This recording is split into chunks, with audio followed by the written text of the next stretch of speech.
Chapter 382.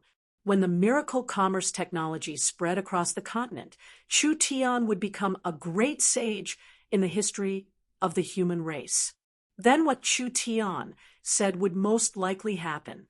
If they killed Chu Tian now, the elves would be cursed by the entire race, and it would become an excuse for the humans to attack the elves in the future. This matter could happen in 100 years, and 100 years to the elves was not a long time. Eldest thought of what Chu Tian said 2 days ago.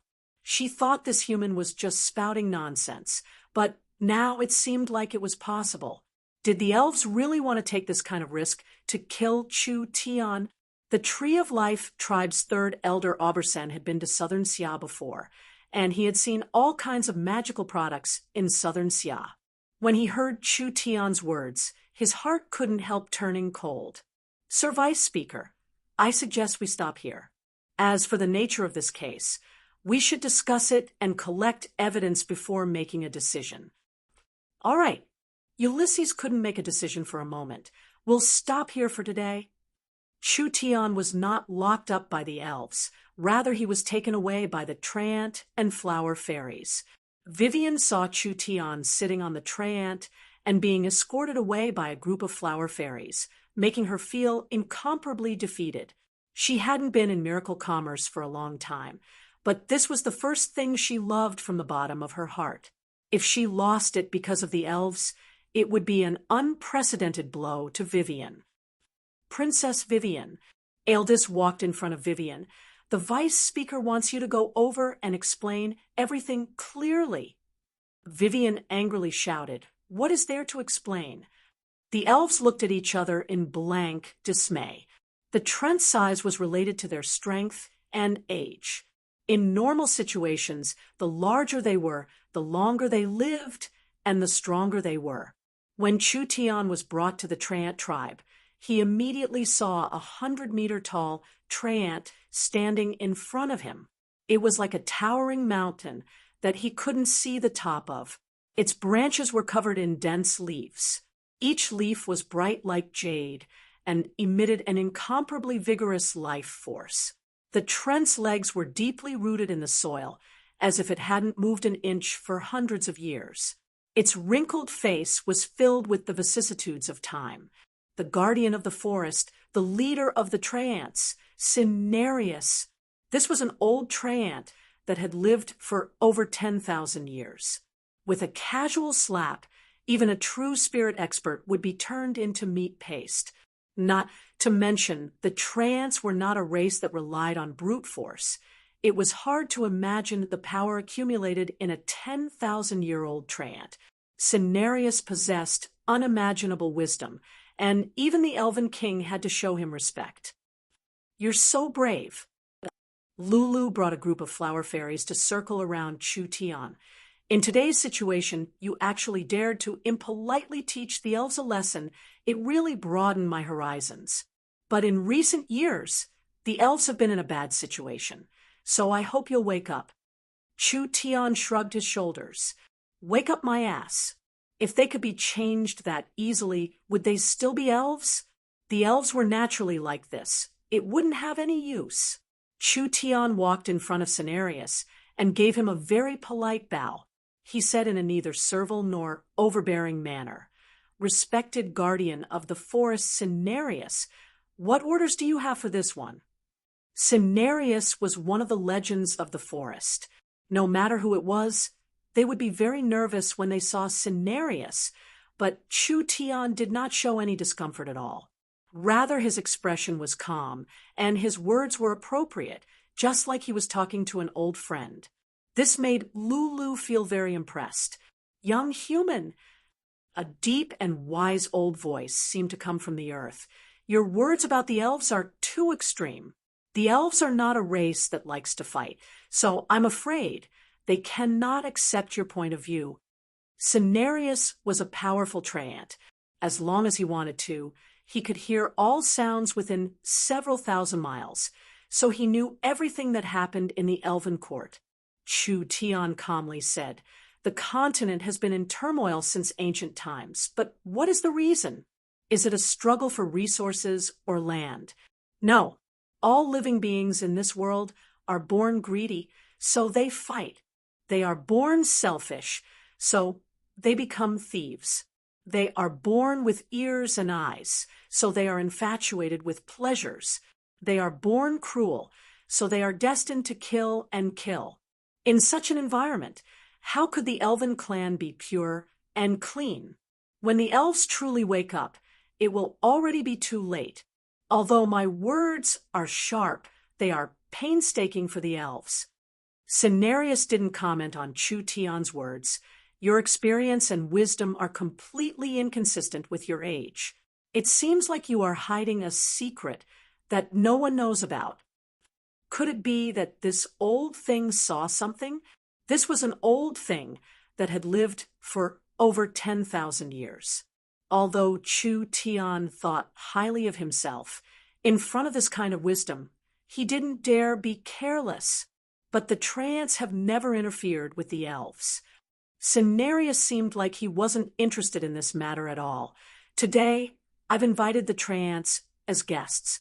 I won't talk about the elves or right or wrong. I just want to talk about the matter of the Tree of Life seed. I've heard from the flower fairies that you have a way to awaken the seed. How confident are you? Chu Tian thought about it and said, the Tree of Life seed is an innate divine object. It won't die easily. However, wanting to awaken it is not an easy matter. Although I have a certain amount of confidence, I am not 100% sure. I have to give it a try first. The Tree of Life was very important to the flower fairies, Treants, and elves. If they could revive the Tree of Life, the survival of the three races would greatly increase. Chu Tian was a human in the end, should they believe him or not. Cenarius did not directly state his position. The Tree of Life has never been seen by an outsider, so how do you know the characteristics of the Tree of Life? I've obtained a fragment of an ancient god's memory by chance. There are many things about the great ancient era recorded inside, as well as some secrets and records about the Tree of Life. From this crystal, I naturally understand the characteristics of the Tree of Life. Combined with my research in the spatial domain, I believe this is a very effective method. An ancient god's memory crystal, the Treants were very shocked. The spiritual gods had been dead for countless years. For this human to obtain a memory crystal of a spiritual god, this was truly a great opportunity. Chu Tian was very interested in the Treants because they were a strong ally. If he could obtain the Trent's support, miracle commerce would be able to move freely in the forest. So Chu Tian had already prepared all kinds of excuses and tricks. He wanted to trick the Treants bit by bit, even if this was not an easy matter. After all, the Trent's 10,000 years of wisdom was not just for show. Miracle commerce, the flower fairies, and the Treants, if the three of us work together, it is completely possible for us to replant the ancient Tree of Life. The flower fairies Lulu and the others immediately nodded. They were at their wits' end. If they had Chu Tian help, this might not be a bad idea. The ancient Tree of Life had an inconceivable creative power. If they could replant the Tree of Life, it would definitely have a large impact. This would fulfill the dream of the Treants, flower fairies, and elves for tens of thousands of years. Chu Tian believed that this was a cooperation that he could not refuse. As long as the Treants nodded, miracle commerce would have a chance to rely on this mountain. As for the elves, you don't care about me. I don't care about you. This matter, I have to think about it. Who would have thought that Cenarius would suddenly not say anything? Lulu, take the guest for a walk nearby. Chu Tian slightly knit his brows. This old Treant did not play his cards according to common sense, so Chu Tian could not do anything about it. Cenarius did not want to say anything, but Chu Tian could not force him. He could only say, then I'll say my goodbyes. Lulu circled around Chu Tian in a very lively manner. Chu Tian, the Treant forest is not fun at all. I'll bring you to the flower fairies garden to have a look. There will definitely be something you like there. The flower fairies have never had guests before, so everyone will definitely welcome you. Chu Tian's heart slightly skipped a beat. The flower fairies were famous for their divine planting skills. This flower fairies' garden was definitely a treasure trove that normal people would not have a chance to touch. If Chu Tian had this chance, how could he give it up? The depression from not being able to sway the trance was swept away. All right, Chu Tian said with a nod. Then let's go to the flower fairies' garden to have a look. Lulu revealed a smile and quickly circled around twice. She immediately flapped her wings to lead the way. The elven tribe, the Trant forest, and the flower fairies' garden. These three places formed a triangle, but there was a relatively large empty space in the center. Chu Tian asked in a curious voice, "Why is there an uninhabited forest between the three races?" Lulu slowed down and stuck close to Chu Tian's side as she said, "You must be talking about the Lost Forest. No one is allowed to enter that place because although the Lost Forest is not big, there are often illusions in the forest. Once any animal is trapped in an illusion, they will be completely lost and will never be able to come out." "There's actually this kind of thing?" Chu Tian was suddenly a bit excited. "Are there ancient ruins or secret realms in the forest?" "That's not it." Lulu shook her head and said, "This is because there is a special or hidden in the Lost Forest. This or can directly interfere with one's mind. So people can't escape from an illusion." Geological reason? He was happy for nothing. But then again, this was a material that could directly interfere with one's mind, which meant that it was a spiritual attributed material. Even a powerful creature like the elves would be affected by this, or which meant that the energy contained in this or was very strong. Lulu saw that Chu Tian was deep in thought and couldn't help asking in a curious voice, "What are you thinking about?" "Oh, nothing much. You should know that I am a scholar, and as a scholar, I have a strong desire to explore and learn." Chu Tian rubbed his chin and said, "When I heard you talk about the special scene in the Lost Forest, I couldn't help being a bit curious. What kind of material could cause this kind of interference?" "So it's like this." Lulu thought for a few seconds before saying, "Then I'll bring you in to see. Isn't this a forbidden area?" "It's no matter. The flower fairies have different physiques, so they can resist the illusion. Lulu often goes in to collect nectar, so there won't be any safety problems." Chapter 383. The flower fairies did not have an upper limit to their lifespan. As long as they were not killed by an external force or their living environment was destroyed, the flower fairies could live forever. They would never grow old or fall sick. It was unknown how many years the surrounding flower fairies had lived for, but they were as pure as children. Now, with Lulu leading the several dozen flower fairies, they had already treated Chu Tian as a good friend. His shoulders, his head, and his clothes were all occupied by them. These little things were even easier to deceive than the elves, not having any vigilance at all.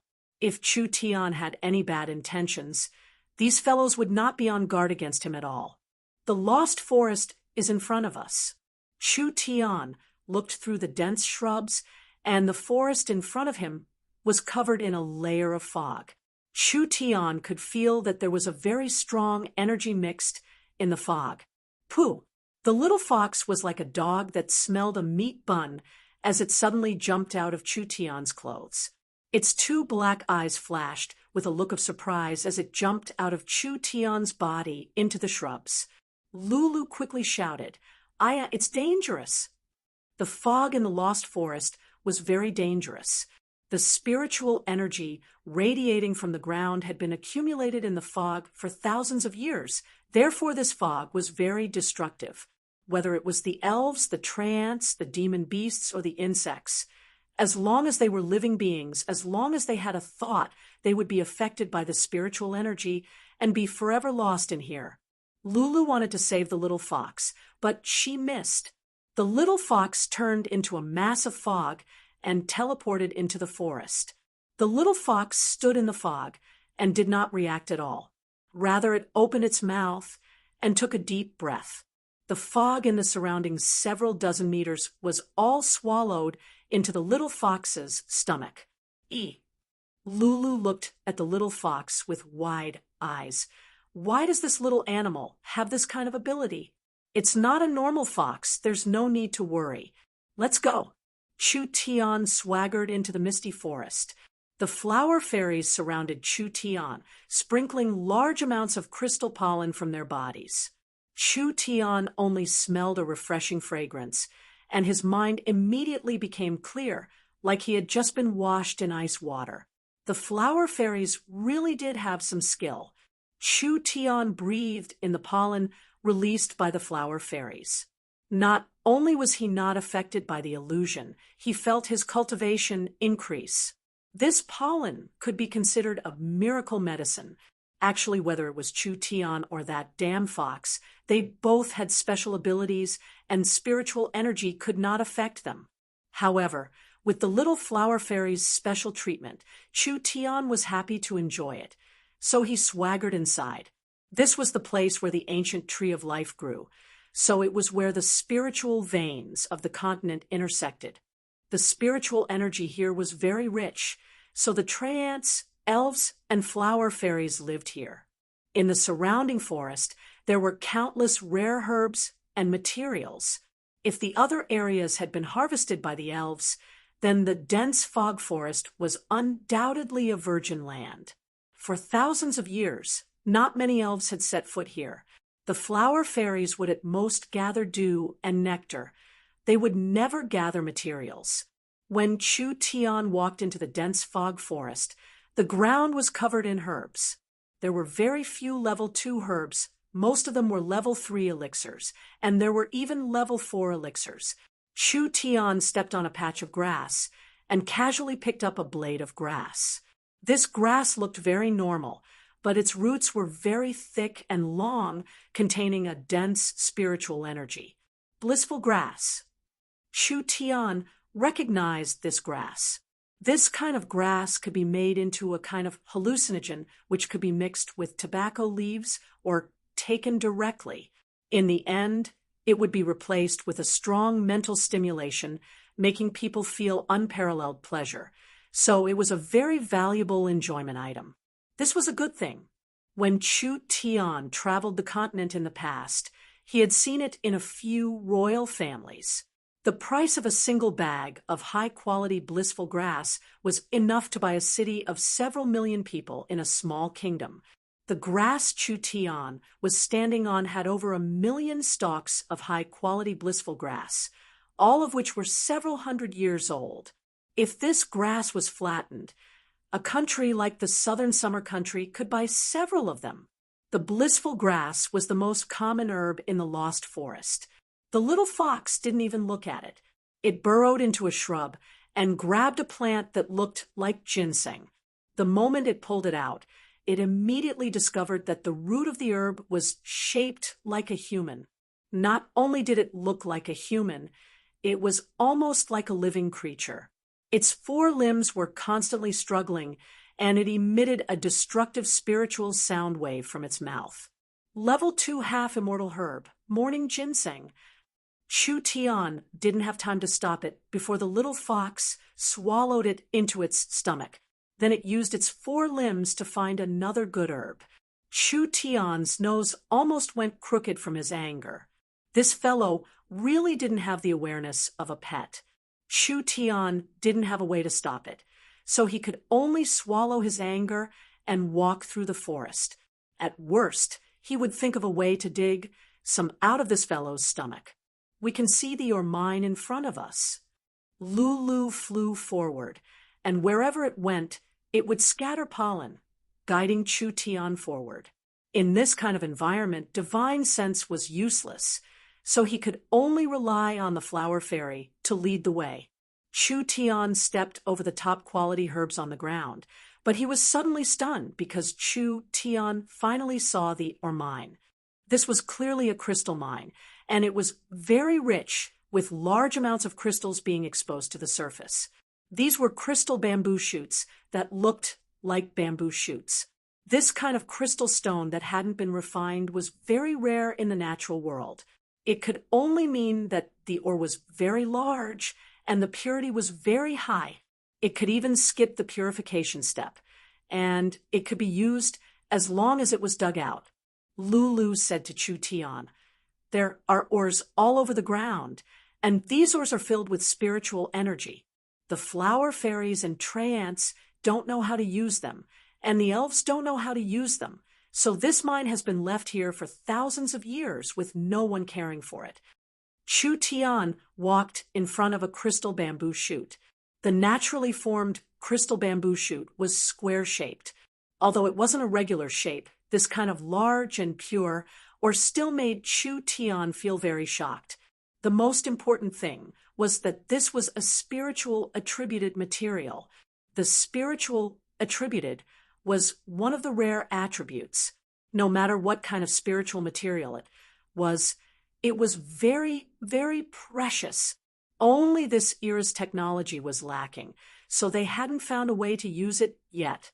Chu Tian reached out and placed his hand on the spiritual energy. Lulu quickly said, "Be careful, the spiritual energy inside is very strong. If it invades your body, you'll suffer a disaster. Relax, I have a way to overcome it." The instant Chu Tian placed his hand on the crystal bamboo shoot, he felt his body tremble. A large amount of fog appeared around him, and the entire world became silent. The flower fairies were gone. The forest was gone. The sky was gone. The earth was gone. There was only a world of white fog. This was the spiritual world created by the crystal bamboo shoot's spiritual energy. However, the crystal bamboo shoot's spiritual nature was neutral, so it didn't create nightmares, nor did it create beautiful fantasies. There was only a vast expanse of white fog. This spiritual power was so powerful that it could make people sink into it forever and eventually die of exhaustion.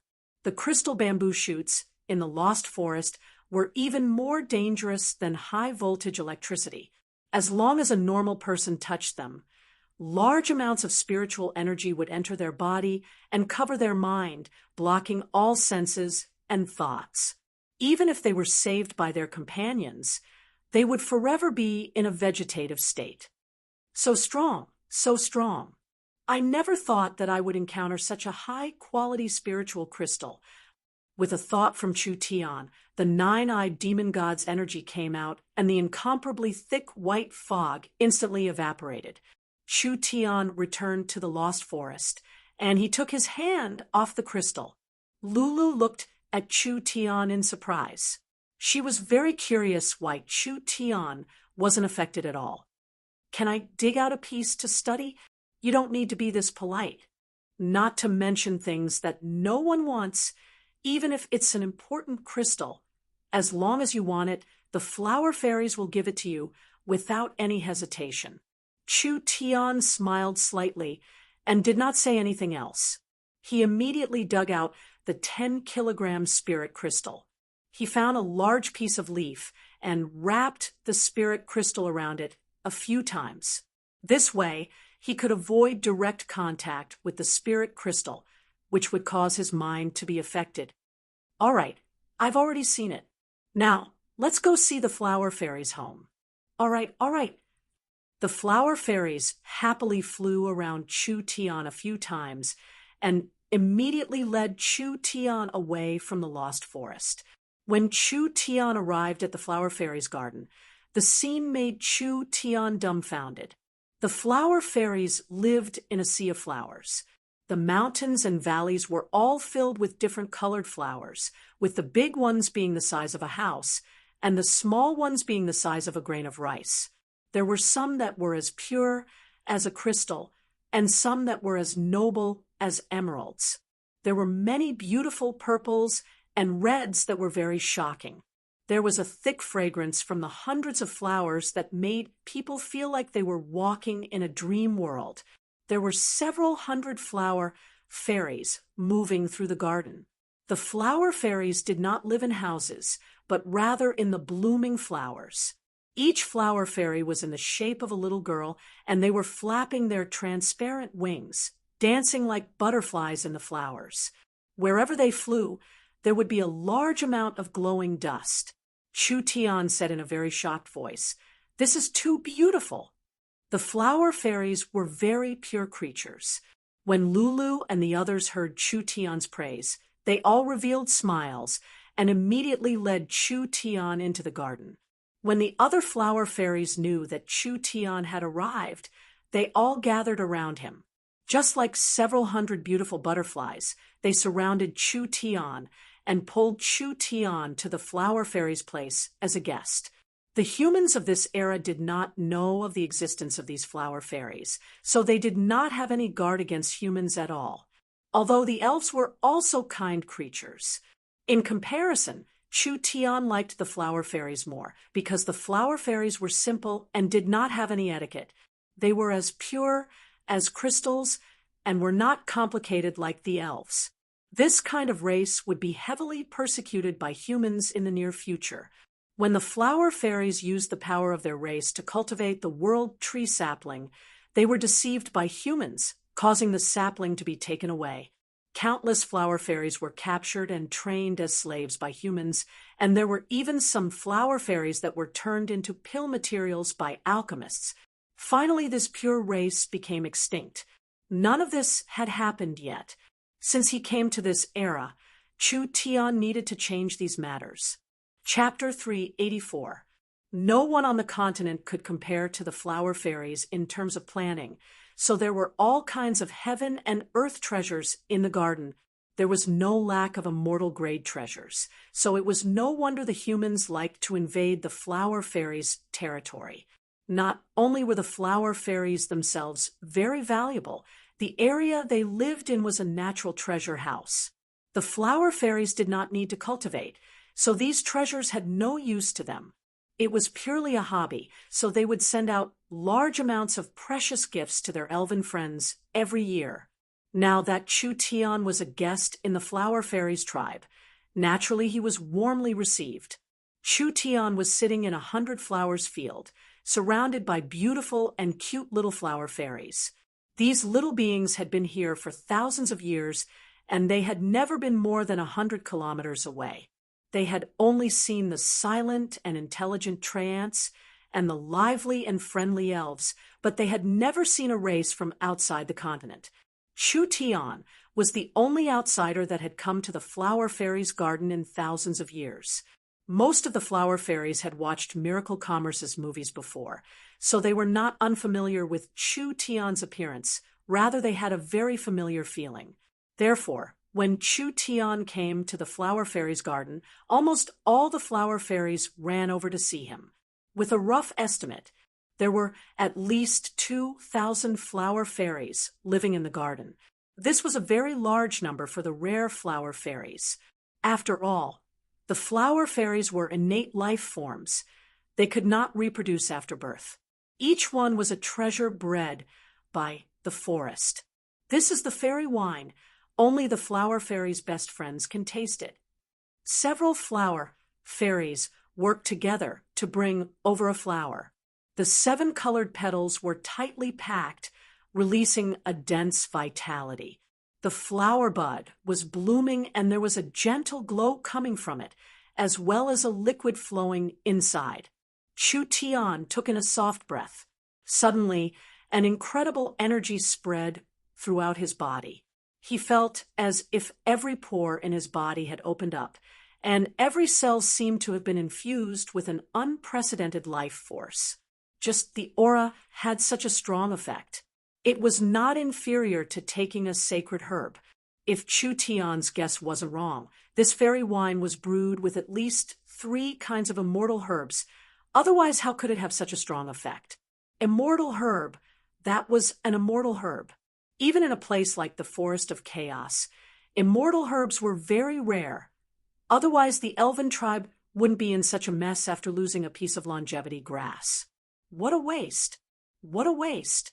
Using celestial treasures to brew wine.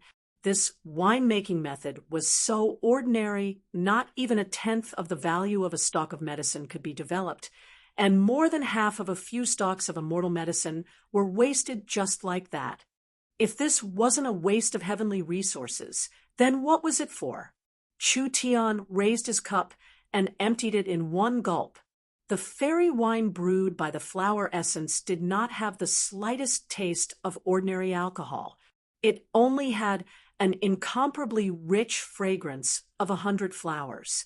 That kind of wonderful and joyful feeling was definitely not something that ordinary wine could bring, because this kind of experience had long since surpassed the senses, entering deep into the heart, the spirit, and the soul. Chu Tian felt that every cell in his body was filled with dense spiritual energy. His entire body seemed to have transformed into a precious medicine that absorbed the spiritual energy of all living things. When his spirit energy received an unprecedented nourishment and replenishment, it instantly soared by leaps and bounds. This Chu Tian felt that his pores were overflowing with profound qi, and his whole body was like an inflated balloon, almost unable to bear the sudden spiritual pressure. The flower fairies flew around Chu Tian and reached out their hands to Chu Tian. A mark lit up on each flower fairy's forehead, allowing all the energy to flow back into Chu Tian's body. Chu Tian could clearly feel that there was a gentle energy entering his body, helping Chu Tian transform the large amount of spiritual energy into spirit energy. This transformation efficiency was even higher than Chu Tian's own. Truly not bad. Other than healing, alchemy, and treasure hunting abilities, the flower fairies were actually perfect assistants for cultivation. If there were flower fairies by his side to help him cultivate, not only would they provide spiritual energy, it would increase the chances of breaking through bottlenecks.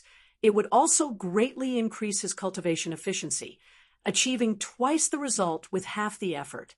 Chu Tian immediately sat down and began to refine the fairy wine. The spirit energy in his body wildly surged, going from the 8th awakened soul layer to the peak 8th awakened soul layer. Finally, it directly broke through the bottleneck. A powerful and dignified energy instantly covered the entire flower fairy garden.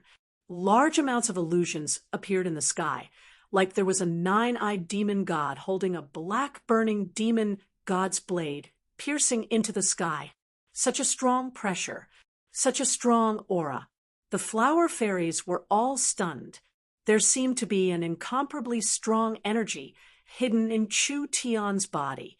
In the Treant forest, Cenarius opened his eyes again. When he saw the strange phenomenon in the flower fairy garden, this old Treant that had lived for 10,000 years actually revealed a look of shock and disbelief. Although he could sense that this human wasn't ordinary, he didn't expect him to be this strong.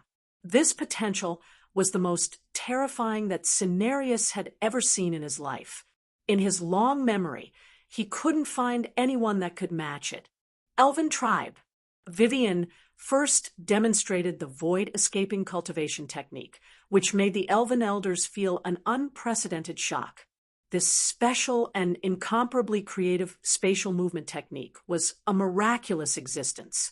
Vivian had just cultivated it for 2 months without using any materials, so she had not reached the small success realm.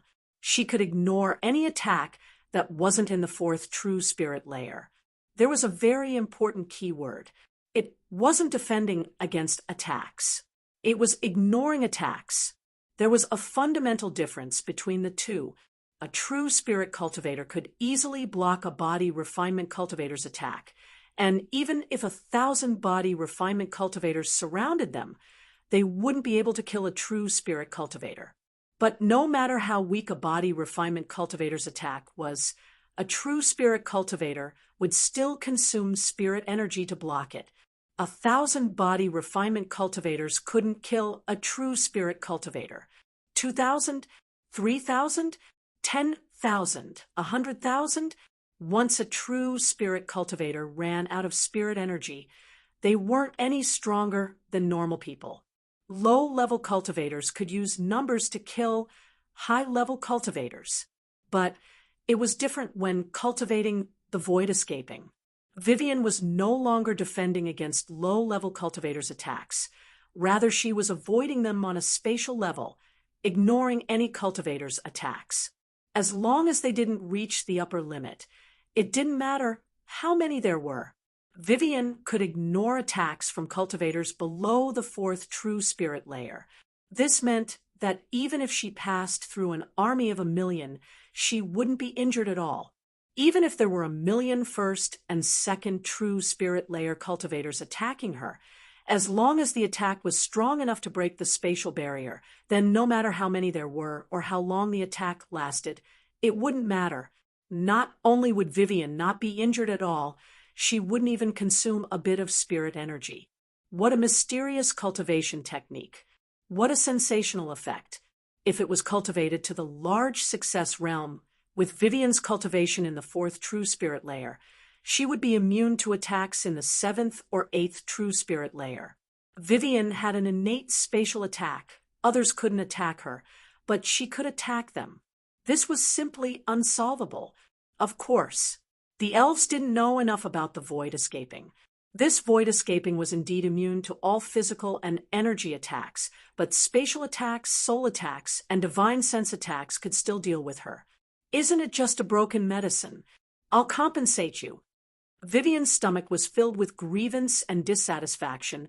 Even 100 herbs can't be exchanged for this cultivation technique. Not to mention that Chu Tian has taught me an even more precious technique that can change the world. The elves all believe Chu Tian's words now. This fellow really was a genius, and not a normal genius. Ulysses suppressed the shock in his heart. Then, what spatial technology? Please show it to us. Vivian definitely couldn't summon the space warehouse. Although she had the space warehouse's technology, the energy source was a problem the elves couldn't solve. Only Miracle Commerce's special energy column could provide a stable and efficient source of spirit energy. Therefore, once they left Miracle Commerce, Vivian couldn't use the space warehouse. However, Vivian had drawn the incomparably profound spatial source energy array. When they saw the unprecedented source energy array, each elf's mind almost collapsed. How was this technology? This was simply a miracle. The elves had always been proud. This was because the elf civilization was several tens of thousands of years older than the humans. The elves all had profound knowledge and could compare to the top scholars of the human race, so the elves didn't put the humans in their eyes. Although they knew that the human civilization was developing quickly, if they wanted to catch up to the elves, it would be impossible in 10,000 years. When this source energy array appeared in front of them, the elves' pride and self-respect was completely crushed. The elves didn't need to feel how magical the space warehouse was.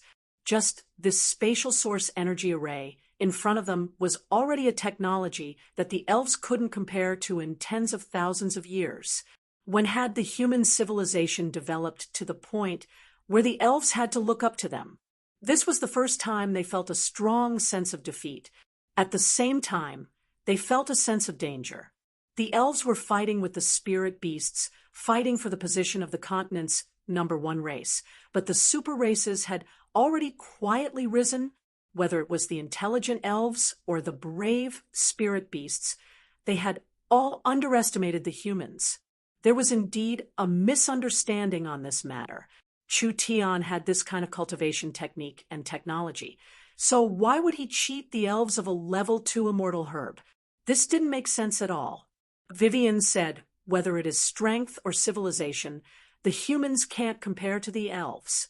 Only Chu Tian is different. His wisdom surpasses the elves by at least 100,000 years. Ulysses quickly said to the elves beside him, "Immediately invite Chu Tian back."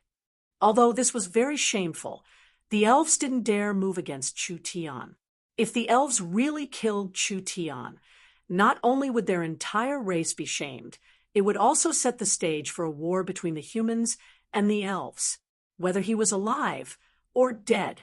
This person's actions were enough to change the continent's history.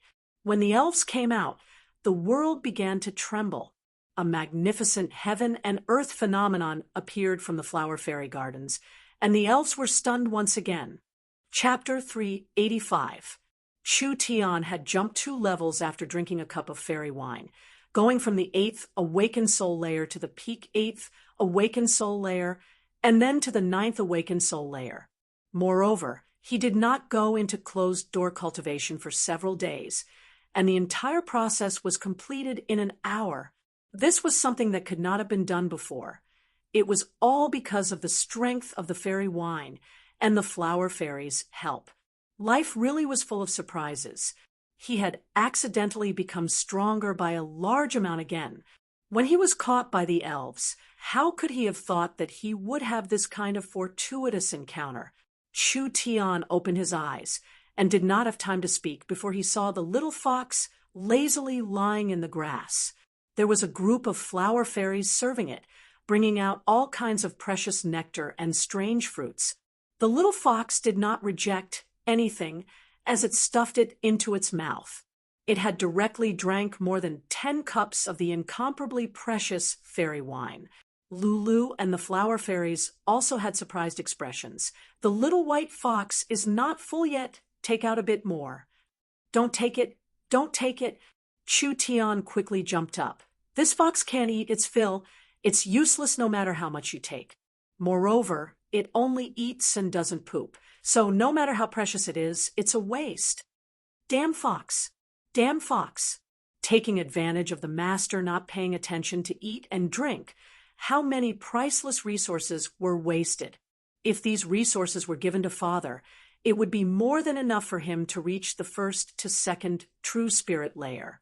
The little fox was slowly enjoying itself, but when it saw Chu Tian, it was shocked. It instantly swept everything in front of it into its stomach, afraid that Chu Tian would be as strong as it was. The flower fairies let out a burst of exclamations. The little white fox really can eat. Nonsense! Was this fox something that could be fed full? If the fox stayed in the flower fairies' garden for 5 days, it would eat all the treasures the garden had stored for 1,000 years. Although the flower fairies were simple and didn't care, it wasn't easy for other people to store treasures. Chu Tian quickly picked up the little fox, not allowing it to stay any longer. The little fox made a face and rubbed its round belly. It didn't matter, it had eaten enough anyway.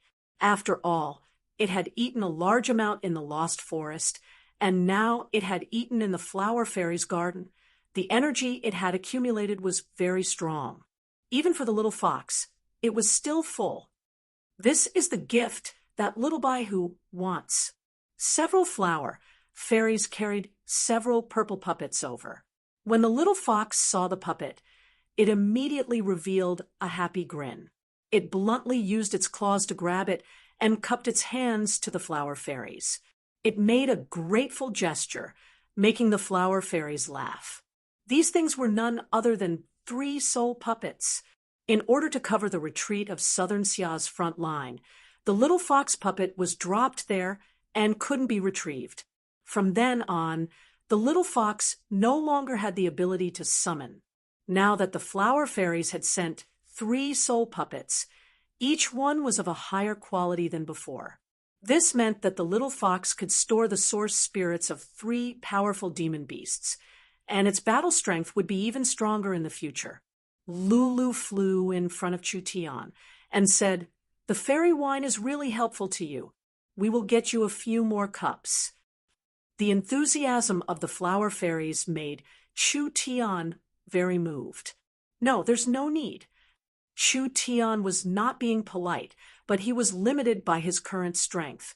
A single drop of the fairy wine was enough to have a large effect on him, and he wouldn't be able to completely absorb it in a month. Now that he had broken through 2 levels, he really couldn't drink a treasure like the fairy wine. Good things can be tasted. If it is too much, it will become cheaper. I'll leave it for my future guests. Chu Tian did not have the little fox's abnormal digestive ability. If he drank another cup of fairy wine, perhaps it would harm his body. The flower fairies needed a long time to brew a cup of fairy wine. This kind of top-quality, immortal wine couldn't be wasted. Thank you very much for helping me increase my cultivation base. Chu Tian did not have any good points, but he had to repay a drop of water. The flower fairies helping Chu Tian would also give the flower fairies some benefits. So Chu Tian directly said, I want to give the flower fairies a good gift. I want to create a world for you all.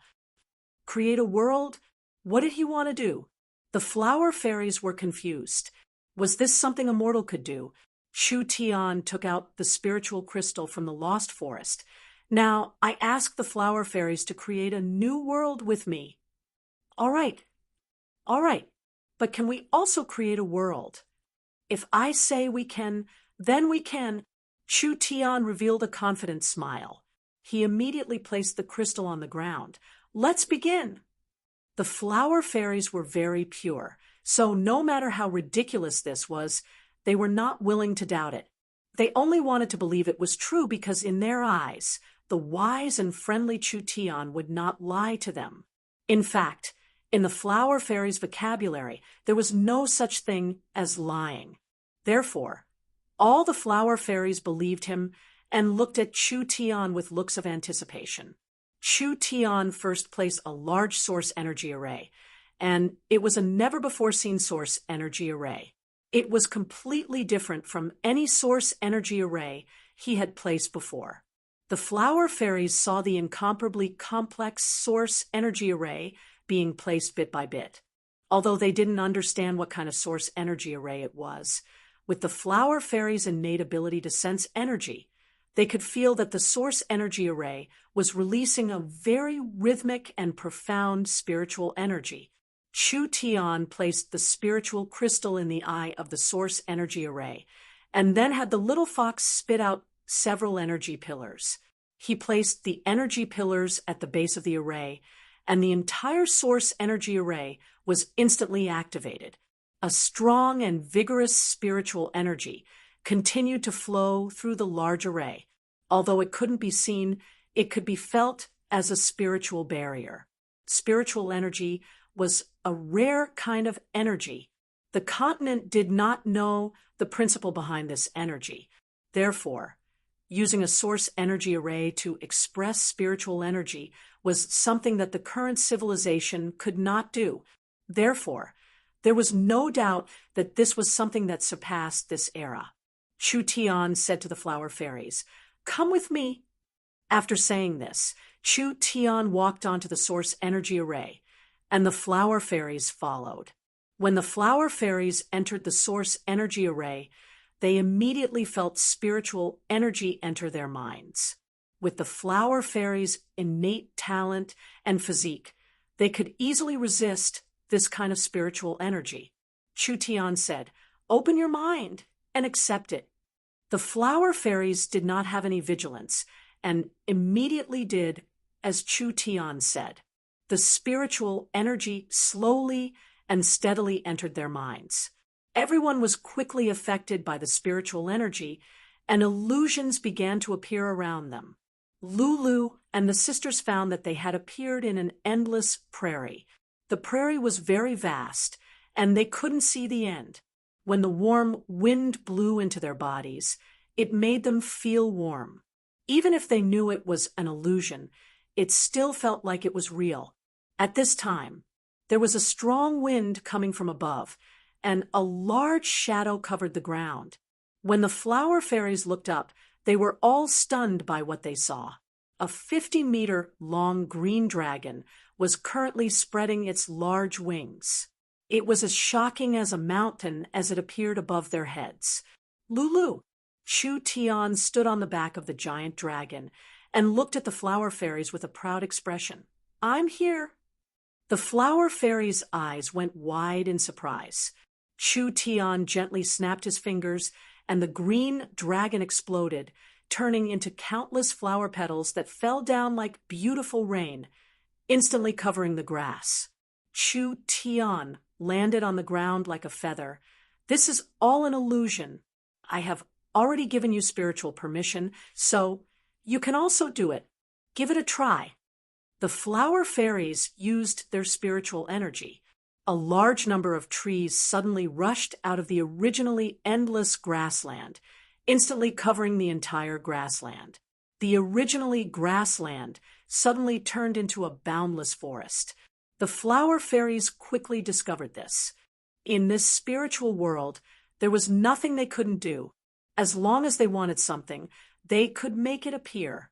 An illusion was not strange. It was not strange to be able to control an illusion. It was hard to imagine such an incomparably realistic and scrupulous illusion that could be controlled as one pleased. The flower fairies swam around in the illusion. Sometimes it would turn into a forest, sometimes it would turn into a sea of flowers, and sometimes it would turn into an ocean. All kinds of animals could also appear.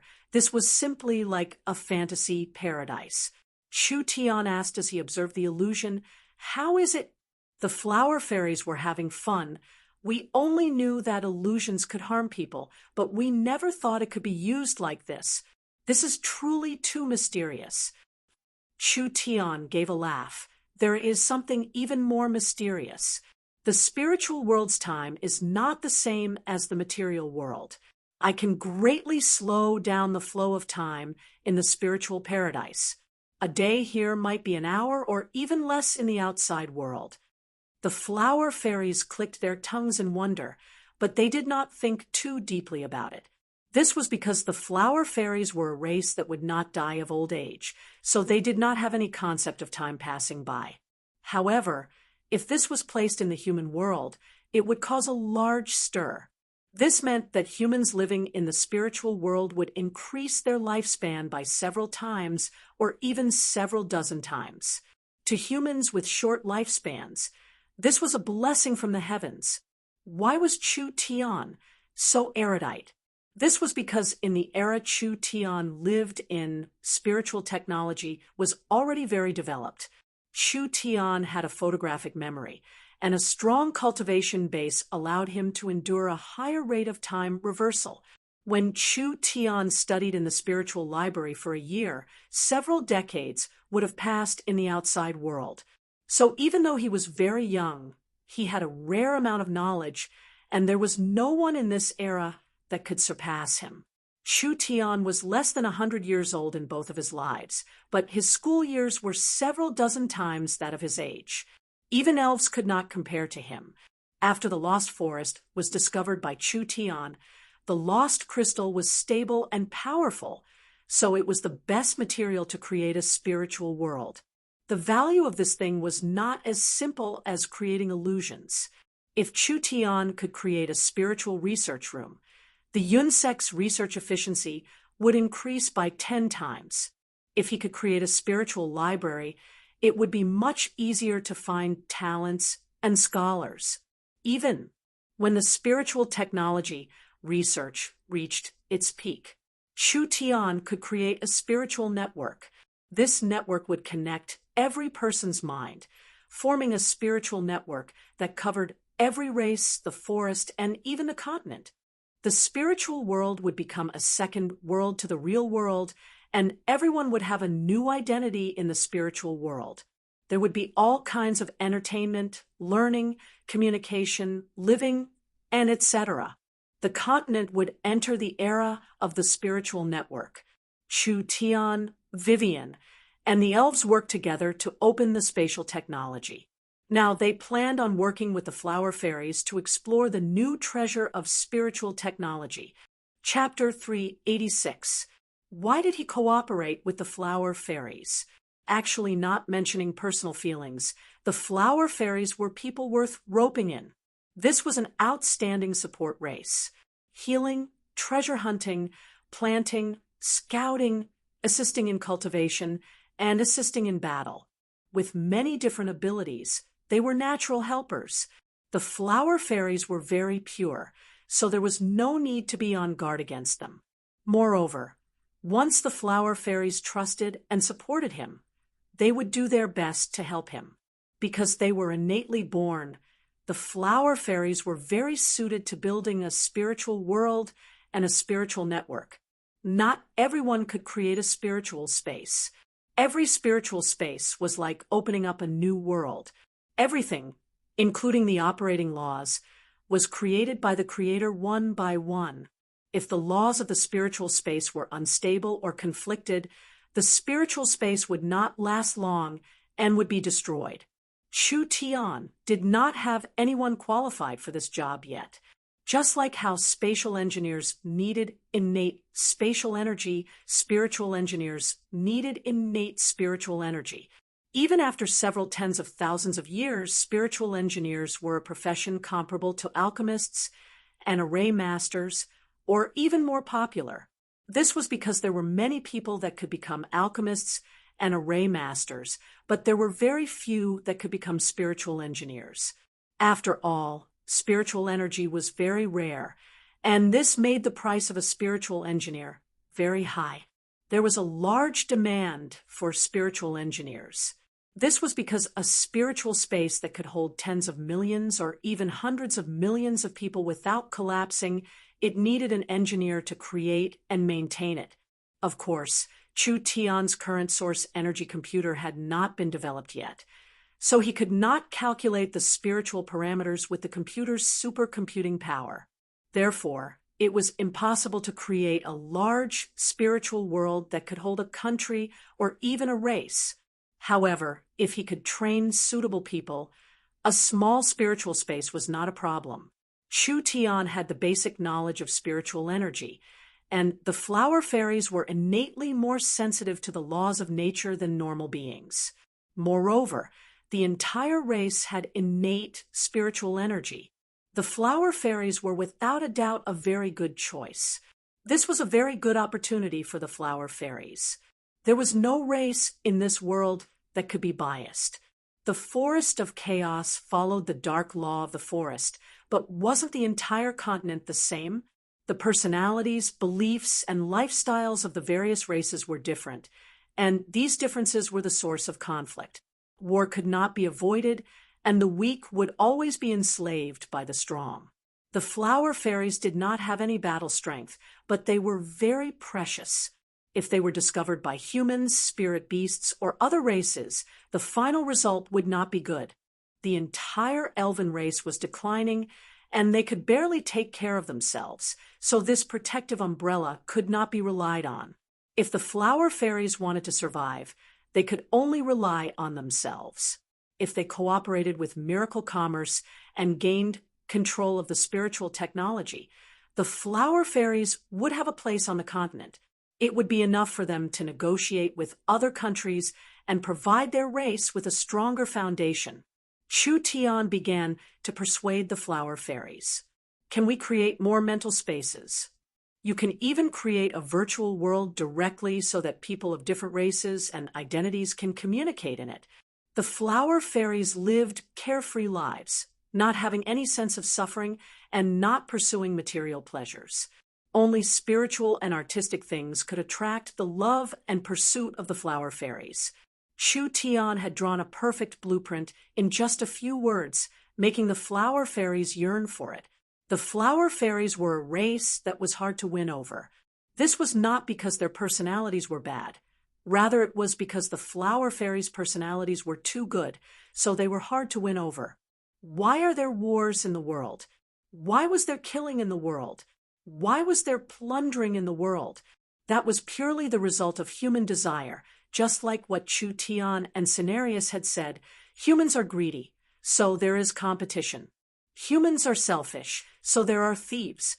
Humans are greedy, so there are people who are obsessed with pleasure. Humans are cruel and greedy, so there is killing and violence. The flower fairies were different. They were born from the spiritual energy of the world, absorbing the essence of all living things. They would not grow old, would not get sick, and had no desires. They were naturally happy, so they were easily satisfied. They could not be easily moved. It was hard to use money, resources, love, or other benefits to entice them. There was only one recorded human method to control the flower fairies, which was to create a kind of mind-destroying medicine. With a special method to forcefully tame them, the flower fairies would lose their nature and turn into puppets, allowing the humans to control them.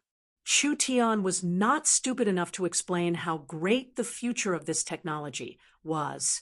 What use did it have for the flower fairies? A race that did not need to eat, drink, and cultivate. How could they be interested in making money? What meaning was there in changing history to the flower fairies? A race that had no parents, no country, and did not age or get sick. What meaning did it have? But Chu Tian believed in one thing. It was impossible for a being to not have any desires. The flower fairies were immortal, but the flower fairies were very dependent on their environment. If their environment was destroyed, the flower fairies would not be able to live. Look, the people of the continent were building houses, castles, palaces, and lakes. They were wantonly cutting down forests, wildly hunting animals, and polluting the environment. The forest of chaos was very large. The forest was in the middle of several empires. Who could guarantee that the forest of chaos would remain the same after tens of thousands of years? So they had to develop spiritual technology. Because people had rich spiritual energy, their pursuit of material things would decrease. Didn't people like destroying things? They could just destroy things in the spiritual space. Didn't people like palaces and temples? They could just build them in the spiritual space. This virtual world wouldn't pollute the environment no matter what. Chu Tian used reason to move the flower fairies, making them feel that it was very reasonable. The only thing they cared about was their homeland. So once spiritual technology was popularized, people could reduce the amount of war and natural pollution. The flower fairies all looked at Chu Tian in worship. Intelligent, smart, kind, and far-sighted, the flower fairies were too lucky to have this kind of friend. The flower fairies trusted and worshipped Chu Tian, and adding in their love for spiritual technology, as well as Chu Tian's environmental protection, the flower fairies finally made an important decision. They wanted to join miracle commerce. They wanted to create a spiritual era. Chu Tian sat on the ground chatting with the flower fairies, and the flower fairies became more and more excited. Their lives were very ordinary before, gathering dew and pollen every day, and taking care of the garden when they had nothing to do. They never had a goal in life. But now it was different. The flower fairies wanted to learn spiritual technology from Chu Tian. They wanted to use the crystals in the lost forest to create an interesting and fun spiritual space. It's done. They had another reliable ally. Chu Tian could really be proud. This could be considered a first. When everyone was talking about this topic, large amounts of horned eagles suddenly appeared in the sky above the garden. There was an elf holding a bough riding on the back of each horned eagle, and the one leading them was a powerful dragon eagle. It's the elves. This is bad. They must be here to capture Chu Tian. The flower fairies were now completely convinced that Chu Tian was not a bad person. How could this kind of intelligent person who was passionate about protecting the forest be a bad person? Aeldis jumped off the back of the dragon eagle and instantly landed in front of Chu Tian. She said with a cold expression, "You return to the tribe. The elves will announce the verdict." "What are you acting like? Who doesn't know that you elves are begging me?" Chu Tian didn't need to guess to know that the elves should have already understood the consequences and wanted to ask Chu Tian to return. Only Aeldis was naturally cold, and she couldn't put down her face, so her expression was very stiff. He had to admit his wrongs. What kind of attitude was this? Chu Tian was very dissatisfied. He suddenly thought of something and said, "You elves are very hesitant. Don't you just want to kill me? Just kill me with an arrow. There's no need to say so much." Aeldis' brows jumped up. "Stop!" The flower fairies shouted. "Chu Tian is the flower fairies' good friend. We have already cooperated with Chu Tian. He is a good person. The elves' groundless accusation is not valid. We will not agree to it." "That's right. The elves go back. Chu Tian will not go with you." The flower fairies surrounded Chu Tian, using their little bodies to block in front of him. It seemed like they would protect Chu Tian with their lives. Aldous was a bit stunned. He obtained the trust of the flower fairies this quickly? How did this human do it? Cooperation? Flower fairies? This kind of saying was enough to make the elves surprised. The flower fairies were a mysterious race, but in the end they were a weak race without any battle strength. Moreover, their population was very small, only a small group in the entire forest.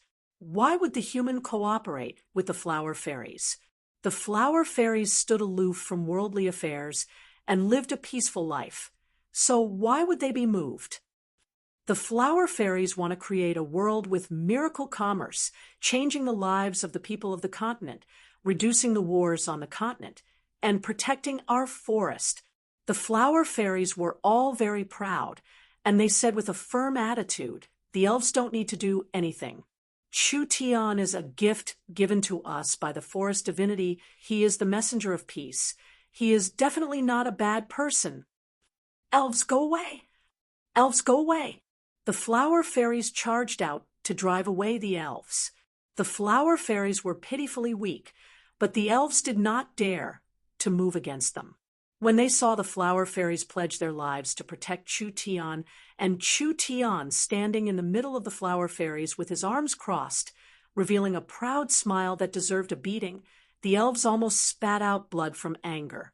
This fellow was clearly doing this on purpose, but what kind of demonic technique did this fellow use? He actually made the flower fairies run around in circles. The flower fairy Lulu said, "Have Ulysses cancel all the accusations against Chu Tian. Otherwise the flower fairies will not allow the elves to touch a single hair on Chu Tian. Cancel all the accusations. Cancel all the accusations." The flower fairies began to loudly shout. "Second elder, what do we do?" Aldous was riding a tiger and could not get off. The elves did not plan on killing Chu Tian, but if they couldn't explain it, where would the elves put their face? "We can't harm the flower fairies. We're going back first." The elves were given the cold shoulder and could only resentfully leave. Chapter 387. Aldous told the elves what had happened when she returned to the tribe. What?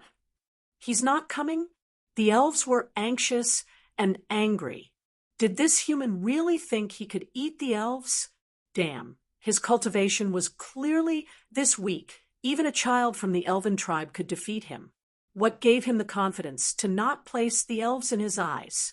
This was simply preposterous. When had these noble and proud elves ever suffered this kind of anger? The flower fairies did not have any strength, but they were still the elves' friends. They provided large amounts of top-quality medicine and resources for the elves, helping the elves grow stronger, so they had to give the flower fairies face. "We have a 1,000-year friendship with the flower fairies. We can't break it because of this matter." Ulysses knit his brows. "I want to know what happened in the spirit flower garden. I'll immediately find a flower fairy and ask her." The elves immediately found a flower fairy. The flower fairies also wanted to resolve the conflict between Chu Tian and the elves, so they told them everything. It's roughly like this. The flower fairy simply explained the matter. Other than creating the spiritual space, the flower fairies are also preparing to make movies. Some of the flower fairy sisters have already started preparing and will go with Chu Tian to his small town in a few days. Movies were related to the spiritual space.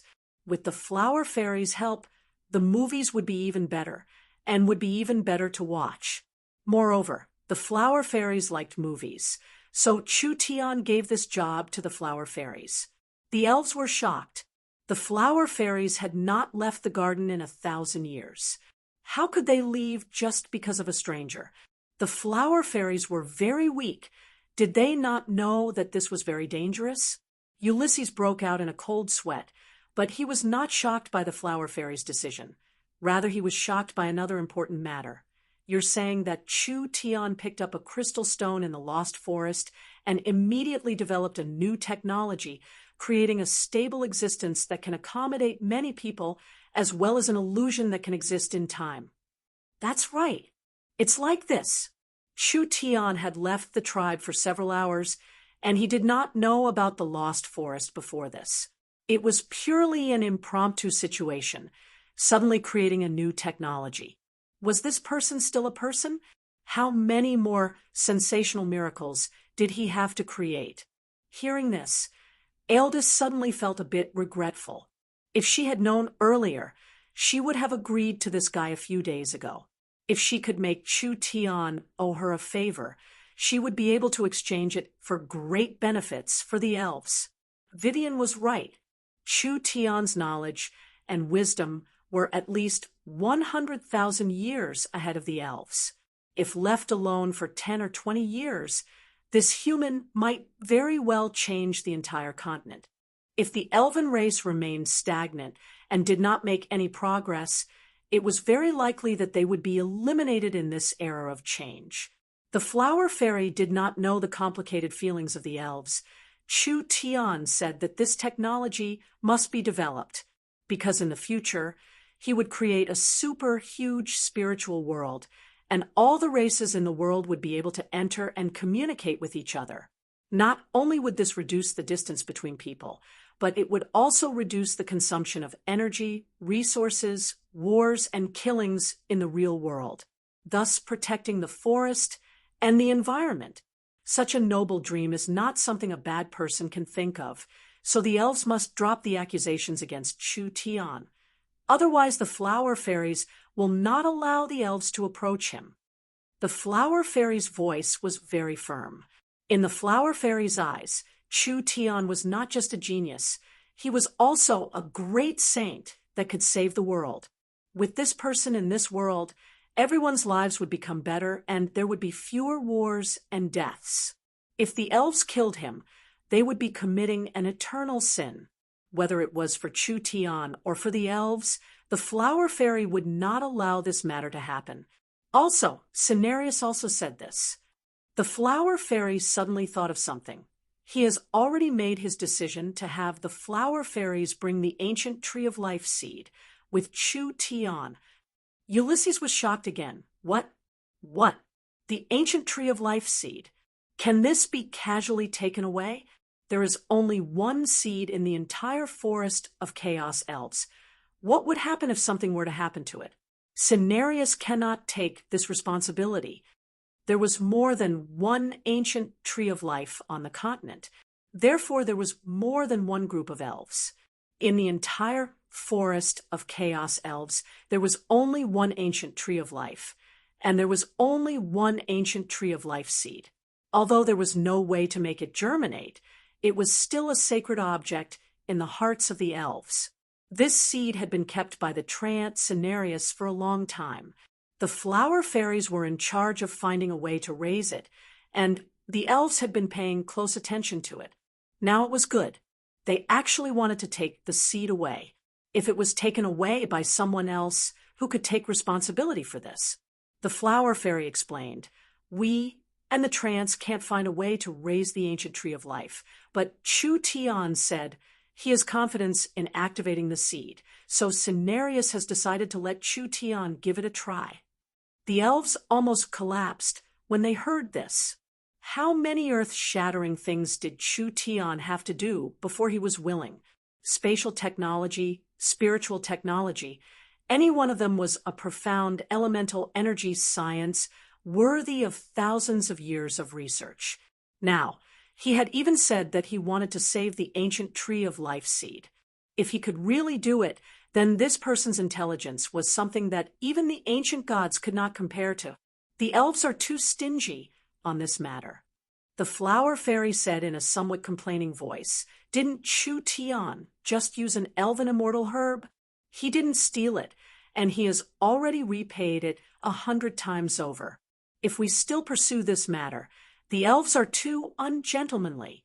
At worst, the flower fairies will compensate the elves with 10 even better immortal herbs."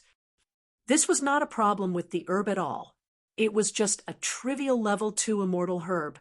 These elven elders did not care about it at all. The key was the human identity and Princess Vivian's identity.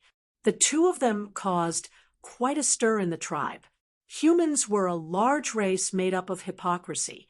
The most important rule of the elves was that the elves, especially the female elves, were forbidden from interacting with humans. Vivian's actions were a large taboo, and she was involved in the war between the humans and the spirit beasts. This violated at least 10 of the clan's rules, which was why it was like this. The flower fairies did not know the dangers of the world, and their way of thinking was too simple. Vice Speaker, what do you think about this matter? There's no other way. We were wrong this time. Vivian has really found an incredible person for the elves. Ulysses shook his head. The Elven King has always been seeking reform, but the conservative faction is too strong. This might be a great opportunity for the elves, and since it's already in front of us, we should grab hold of him. We have opened the Elven Court with great fanfare, and all the fellows in the tribe are paying attention to this matter. I'm afraid, if we let him go, what will the Elven Council do? Respecting the virtuous is a matter of course. Losing a bit of face is not worth mentioning. Me and the Elven King will naturally settle the voices of the council. If it was said, Chu Tian would not believe it. Actually, the elves had always been divided into reformists and conservatives. Vivian's father was the current Elven King, and he was a leader that advocated for reform. Under the leadership of the Elven King, the elves had gained 3 more cities in 100 years, and their sphere of influence had increased by 20%. The conservative faction of the elves was always the strongest, and their representative was the Elven Council's chairman. His influence in the elves was not below the Elven King's. Those were the real old-fashioned people who followed etiquette and rules and pursued the rule of inaction and letting nature take its course.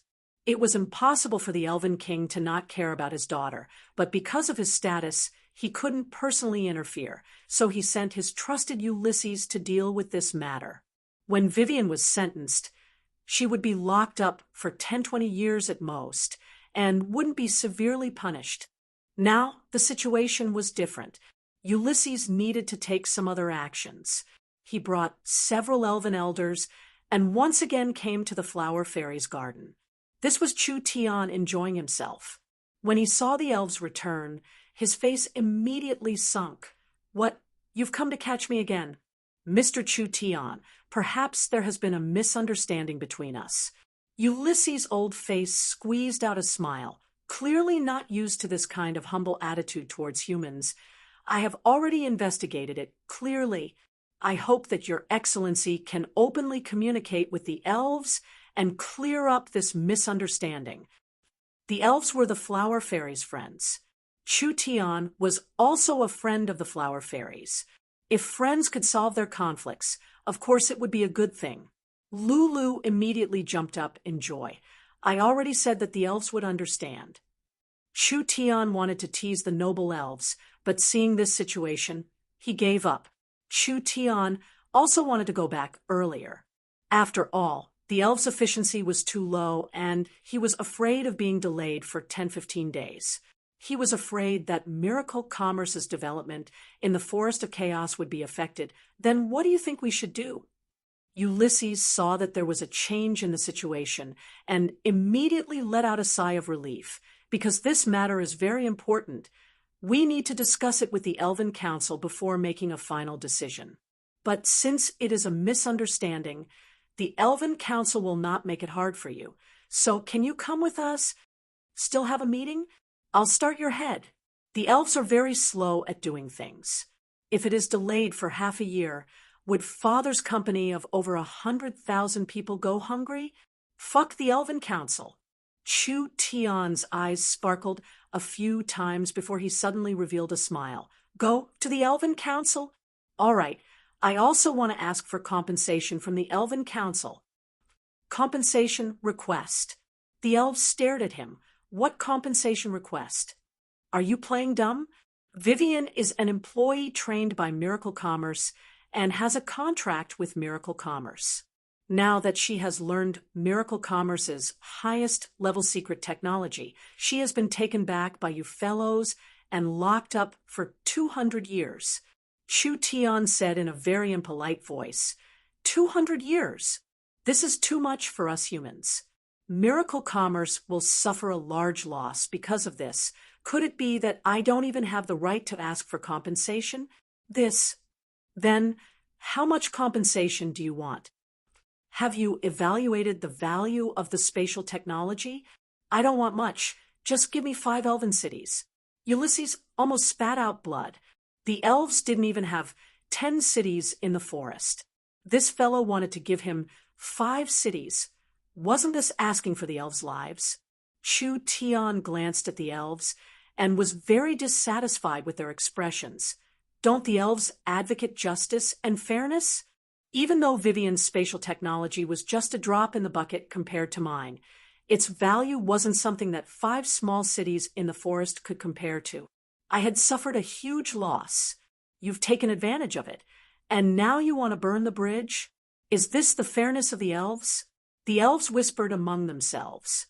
Ulysses wiped his sweat and said, the elves can't pay this kind of compensation request, not to mention Vivian's punishment still needs to be discussed, so I don't care that much. You've wasted so many days of my time. Shouldn't you compensate me a bit? Chu Tian unreasonably said. I don't want much. 100,000 high-grade source stones is enough. The veins on Ulysses' forehead popped out. The elves didn't do business, so they were very poor. What did 100,000 high-grade source stones mean? Was this brat crazy? No, they couldn't bring him back. If this fellow went to the Elven Council, he would definitely cause chaos among the elves. Chapter 388. Chu Tian was clearly asking for a sky-high price to scare people, but the elves were a strict and serious race. If he really asked the Elven Council for compensation, the Elven Council would have no choice but to accept it. This person was eloquent, and the elves were stiff, so even if the elves could not compensate him this much, they would still suffer a large loss. In just a short day, he had obtained the support of the flower fairies and was given an important task by Cenarius, adding in the fact that his identity and abilities were not simple. Even if the elves were angry, they could not move against him. They could not let him cause trouble in the council. There was no benefit in angering those old elves. Ulysses wiped his sweat. The Elven Council is very busy dealing with the large and small matters of the tribe. Even if you ask for compensation, with this kind of complex and large compensation, it won't be finished in 10-20 years. Our elves can wait, but humans can't wait that long. How about you go back first, and we'll talk about compensation later. Chu Tian did not think about compensation at all. Even if the Forest of Chaos elves did not lose to a warring kingdom, their economic ability was very poor.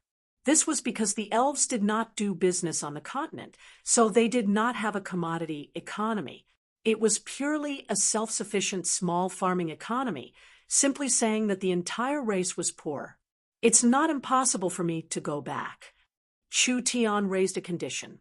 You have to return my employee Vivian to me first, otherwise I will not leave. Vivian was the company's only spatial engineer, and now was the time to use the space warehouse. Just one space warehouse was not enough, and if Vivian was held captive by the elves for a year, Miracle Commerce's development would be slowed down. This was something Chu Tian could not tolerate. Ulysses discussed it with the elders. Looking at the current situation, forcefully taking Vivian away would not be good for the elves. It would be better to have Vivian stay by Chu Tian's side and continue learning spatial technology. This way, it would prevent a troublesome fellow like Chu Tian from finding an excuse to cause trouble, and it would allow the elves to introduce the most advanced spatial technology on the continent, killing 2 birds with 1 stone. Although it was against the rules, and the council could not avoid a war of words, the pros and cons were very clear, so everyone would understand. Ulysses could only nod.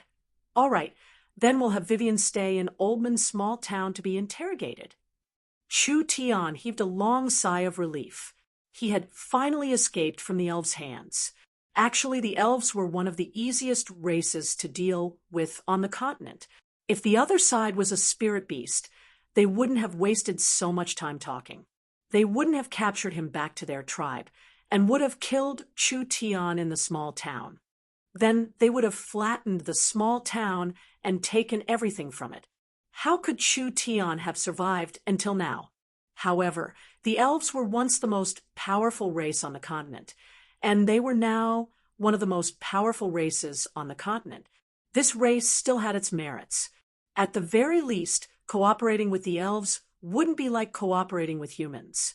Brother Chu Tian. When Vivian was brought out, she immediately shouted out in excitement. She charged over and gave Chu Tian a large hug.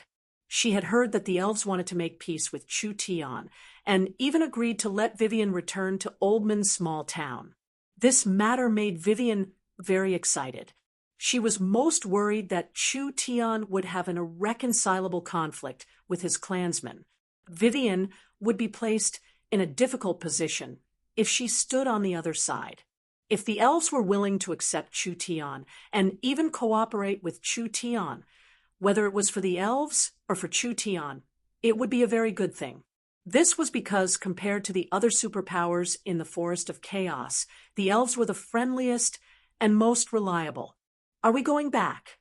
Vivian said, I don't want to stay here for another second. No rush. Chu Tian said to Vivian, we'll first build a space warehouse here. This will make it easier for us to transport the lost forest resources. The Tree of Life tribe's elves knew that Chu Tian wanted to build a space warehouse here, and they were all filled with excitement, especially the elven children. Chu Tian's skills and actions had already spread throughout the tribe, so the elves all knew what kind of thing the space warehouse was. If the Tree of Life tribe could build a space warehouse, wouldn't the magical products of miracle commerce be sent to the Tree of Life tribe in minutes? Magnetic sound machines, video players, delicious canned food, and many other fun things. The elves could not leave the tribe because of the rules, but they could still enjoy many entertainment activities. To the Tree of Life tribe's elves, this was a very good thing. There was only one space warehouse that Miracle Commerce was using. This space warehouse was inside Miracle Commerce, so naturally it could not be opened to the public. However, before Vivian was brought back by the elves, she had already prepared to build a second space warehouse. This space was around the same size as the first space warehouse, although the shape had not been changed, and it was just like an irregular pancake. It had already been marked. Vivian immediately began to arrange the space warehouse's summoning array.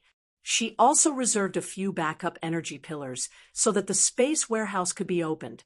As for the transformation of the warehouse's shape, Vivian could return to the small town and slowly complete it in the laboratory. 3 days later, the space warehouse was officially completed. This space warehouse would be a special channel for Miracle Commerce to transport goods to the Lost Forest. Although it was made for Miracle Commerce, if the elves, flower fairies, and treants needed it, Chu Tian did not recommend helping them transport things over. The elves began to cheer. With the source energy array in the tribe, the elves could enjoy the convenience of the space warehouse. Therefore, a large group of children surrounded Princess Vivian, asking her to bring back some gifts when she went out. You can all be assured, I won't forget everyone. Vivian waved her hand in high spirits. I will definitely bring back a lot of fun things for everyone. With the little princess promise, the elves were assured and left. At this time, the first batch of lost crystals was sent over and bags were thrown into the space warehouse. Then the various precious gifts the flower fairies had given to Chu Tian were placed inside. Everything was done. They could set off. With Vivian's spatial ability, she could reach Oldman's small town in around an hour without bringing any objects or people. However, other than Chu Tian, there were still several dozen flower fairies coming with her. Vivian could not bring all these people with her spatial ability, so she asked the elves for several flying mounts. She flew them in the direction of Oldman's small town. Goodbye, everyone. I will definitely bring back a lot of fun things for you all. Vivian smiled as she waved her hand at the elves. The elven elders all had strange expressions on their faces. Princess Vivian had seriously violated the tribe's rules, and that human had violated a great taboo of the elves. In the end, not only did they not receive any punishment, they were even allowed to return. What kind of matter was this? If this matter was spread in the forest, it would have a bad influence on the elves. Perhaps there would be more rebellious or curious elves sneaking out in the future, causing the elves to fall into chaos. Ulysses had no way to deal with this. Now, he had to think of how to deal with those old fellows in the council. When Vivian left the elven tribe, she felt her body relax. It was like several shackles on her body had been broken, and she felt an unprecedented freedom. This feeling was too great. Vivian never thought that she would be able to solve all the problems this easily. The elves did not dare look down on Chu Tian anymore. The trance gave Chu Tian heavy responsibilities, and the flower fairies and elves became friends. Now, Miracle Commerce had a large chance of working with the elves, which was the situation Vivian wanted to see the most. If the elves could absorb Chu Tian's wisdom, they would become even stronger. After a day and a night, everyone arrived at the valley where Oldman Small Town was located. In these 10 days, Oldman Small Town did not seem to be in chaos. Rather, it was still very orderly. After all, there were over 1,000 elven elites stationed in Oldman Small Town. These elves were not strong, so how could normal locals dare provoke them? The elven army was arranged by the elders to maintain peace in Oldman Small Town. They had stayed here for many days, so it was inevitable that they would enter the town to buy supplies. When the elves entered the town to take a look, they were immediately attracted by the strangeness of the small town. After a few days, the elves all had a magnetic sound machine, and they used it to listen to the human radio every day. Other than that, Oldman Small Town's movies began to play, which attracted the elves' interest. They gradually moved from the valley to the small town, finally living in the small town. These over 1,000 elves were members of the Tree of Life tribe, and most of them were around 200 years old. They had never left the tribe before, so how could they resist the temptation of Miracle Commerce? The music and stories on the human radio, the wonderful plots of the movies, and the delicious source energy food, all of this deeply attracted them. This made the elves who had closed themselves off for 100 years feel for the first time that the world was this wonderful. Their clansmen, living in a small place for generations, was truly too boring. These elves even had a thought in their minds. It would be great if they could guard this place forever. At this time, Princess Vivian came back. Vivian took out a token from the tribe's great elder and announced that from today onwards, the over 1,000 elven soldiers would be responsible for protecting Princess Vivian. In other words, from today onwards, this elven army would be managed by Princess Vivian. The elves were all very shocked, not knowing what had happened. Princess Vivian had been brought back to the tribe, and not only did she not come back, she even sent this army over. What was going on?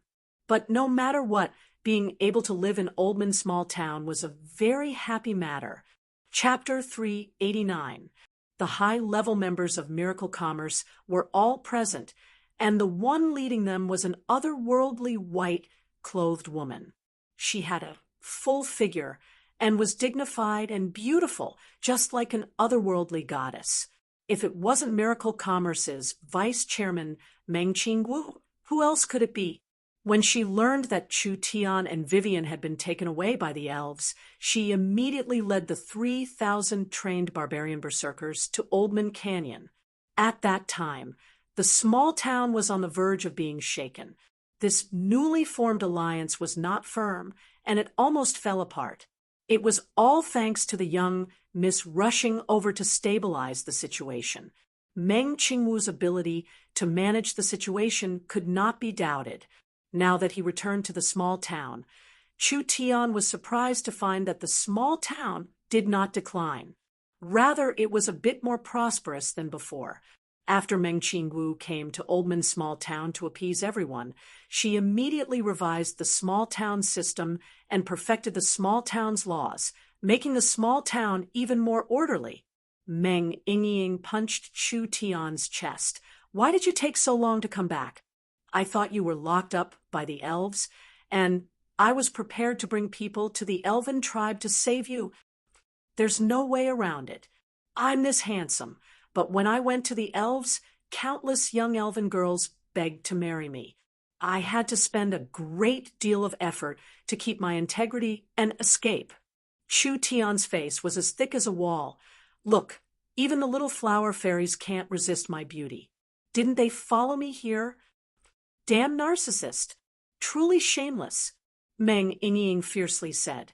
If I was an elf, I would first hang you up and beat you up. Let's see if your mouth is still this smooth. Wah, this ruthless? It seems like this little girl hadn't been taught in a long time. Meng Qingwu's expression did not change, but it could be seen that she was no less worried than her little sister these past few days. What happened in these past few days? Why did the elves let you all come back?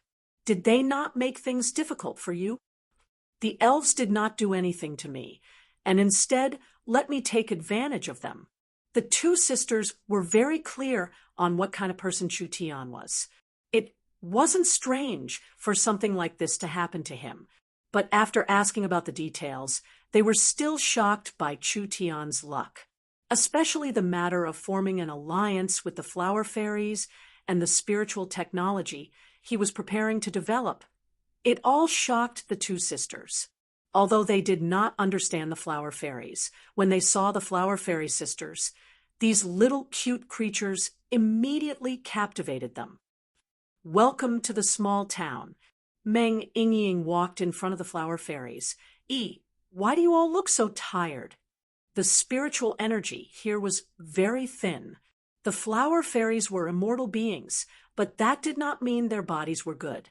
In fact, the flower fairies were very sensitive to the environment, so when they went from a place with dense spiritual energy to a place with thin spiritual energy, they would immediately fall into weakness. However, Chu Tian had already thought of a solution. Chu Tian set up a spiritual energy gathering array, and then transplanted the precious herbs the flower fairies brought, creating a new garden for the flower fairies. The flower fairies could recover their vitality and live normally in the small town. After settling down the flower fairies, Chu Tian held a high-level meeting. He first checked everyone's body condition and cultivation base. Chu Tian's cultivation was at the forefront, already in the 9th Awakened Soul layer. He could easily defeat a peak 9th Awakened Soul layer Marquis expert, and he had a 50% chance of defeating a first True Spirit layer expert. The others weren't slow either. Nan Gongyun's cultivation was the fastest, reaching the 8th Awakened Soul layer. Next was the Meng Qingwu sisters, who had just broken through to the 7th Awakened Soul layer. Chun, Bingyu, and Dongfang Haoren were still at the peak 9th Awakened Soul layer, but they were waiting for an opportunity to charge into the True Spirit realm. Chu Tian was a bit pleased. Everyone's cultivation speed wasn't bad, but in a place like the Forest of Chaos, this bit of strength was still lacking and couldn't be used. After all, the Forest of Chaos couldn't compare to Southern Xia. There were many True Spirit realm experts here, and there were many True Spirit realm experts that were unknown in the forest, appearing out of nowhere. Miracle Commerce couldn't do without several True Spirit realm experts. They couldn't count on Vivian alone, right? Vivian was suitable for beheading the leader, but she couldn't do a large-scale battle. After all, spatial attacks consumed too much spirit energy. So, Chu Tian set a goal. He would first use the rich resources of Miracle Commerce to increase everyone's strength. Miracle Commerce's overall strength would increase their foundation in the forest. This was not a hard matter. How rich was Miracle Commerce? When they were in Southern Xia, they had already prepared enough resources to cultivate several true spirit realm cultivators. Now that they had managed the small town in the Forest of Chaos for over a month, they had collected thousands of level 2 sacred herbs. Even the southern summer kingdom's treasury couldn't compare to this. Even more, Chu Tian had obtained quite a bit of fairy wine, which was all prepared for everyone to attack the true spirit realm bottleneck. With the flower fairies assisting them, it would be half the effort. So why would they need to worry about breaking through? Chu Tian did what he said, immediately increasing everyone's strength. In just a few days, the young Miss, Ying, Yun Yao, and Feng Kai Dai had all broken through 2 levels, reaching the 8th awakened soul layer. Nan Gongyun had reached the peak 8th awakened soul layer and was attacking the 9th awakened soul layer. Chun Bingyu and Dongfeng Haoren were important targets. Chu Tian had not only refined several top-grade sacred pills for them, he had also prepared a cup of fairy wine and a flower fairy to assist them in their cultivation, helping them break through their bottlenecks. Now that the 2 of them were in closed-door cultivation, Chu Tian had an 80% chance of success. Everyone's strength was quickly increasing. With this speed, in just a month or 2, these high-level members would all be true spirit realm experts. At that time, Miracle Commerce would be able to enter the true 100-race battlefield in the Forest of Chaos. When Chu Tian finished his work and was prepared to relax, Meng Qingwu suddenly found him. "I have something to give you. Perhaps it will be of some help to you." The young miss wanted to give something to me? This was truly a rare matter. The young miss took out a sheathed long blade and presented it to Chu Tian with both hands. Chu Tian was stunned for a bit. He could feel the powerful energy contained in this weapon. This blade is the weapon of the war, Hound's Kingdom's true spirit cultivator. This nether flame blade is the Warhound's Kingdom's Malam's weapon. From the information gathered from all sides, it is a genuine soul-contracting weapon, and it is the Hellsong tribe's inherited treasure blade. Originally, I wanted to find a suitable person to use such a prized artifact. However, I haven't been able to find one. A while ago, I sent this saber to the laboratory for research. I discovered that this saber seems to contain a very extraordinary flame energy. I think it might be helpful to your cultivation technique. Is that so? Let me see. Chu Tian took the nether flame blade and pulled out the netherworld sword. The 2 weapons lightly touched, and although he did not use any spirit energy, the place where the blade and sword touched immediately exploded with a roar. The power of the 2 weapons automatically surged out, like 2 pieces of iron sucking each other, or like 2 archenemies with a blood feud that could not wait to devour each other. As expected, the nether flame blade was very similar to the netherworld sword. The nether flame blade was also made from an innate spirit flame. If he didn't guess wrong, it should be the dark spirit flame. The dark spirit flame and the netherworld flame were similar, but the dark spirit flame was an innate spirit flame born from a dark environment, and the netherworld flame was an innate spirit flame born from death energy. Although there were some differences, they were the same type, so it was the law of the jungle. From the clash of the blade and sword, Chu Tian could roughly guess that the nether flame blade and the netherworld sword were similar in strength. If one of them could swallow the other, it would be a leap in quality. Very good. The young Miss Gift really came at the right time. Chu Tian quickly gave his thanks. Without saying another word, he immediately went into closed-door cultivation. Chu Tian's cultivation technique had reached a bottleneck, and he hadn't made any progress in a long time. It was hard to find suitable materials to cultivate the netherworld flame sword in its large success state. Chu Tian never would have thought that there would be something by his side that could help him increase his cultivation. Chu Tian found a quiet cave in the valley to go into closed-door cultivation. With a blade and sword in hand, he immediately began to cultivate. The blade and sword were both very strong weapons, but who would swallow who in the end? Chu Tian didn't even think about it, and immediately urged the two weapons to collide. The blue and white flames and the purple and black flames instantly soared up and intertwined with each other. Every second, they fiercely collided dozens of times. The surrounding mountain rocks were shattered, and a large number of rocks rolled down, as if there was an earthquake. Such a strong ability. If he hadn't reached the ninth awakened soul layer, Chu Tian wouldn't have been able to control it. The two strange flames were evenly matched, but the longer they fought, the more the abyss netherworld flame gained the upper hand. If it was a normal netherworld flame, the dark spirit flame would not be afraid.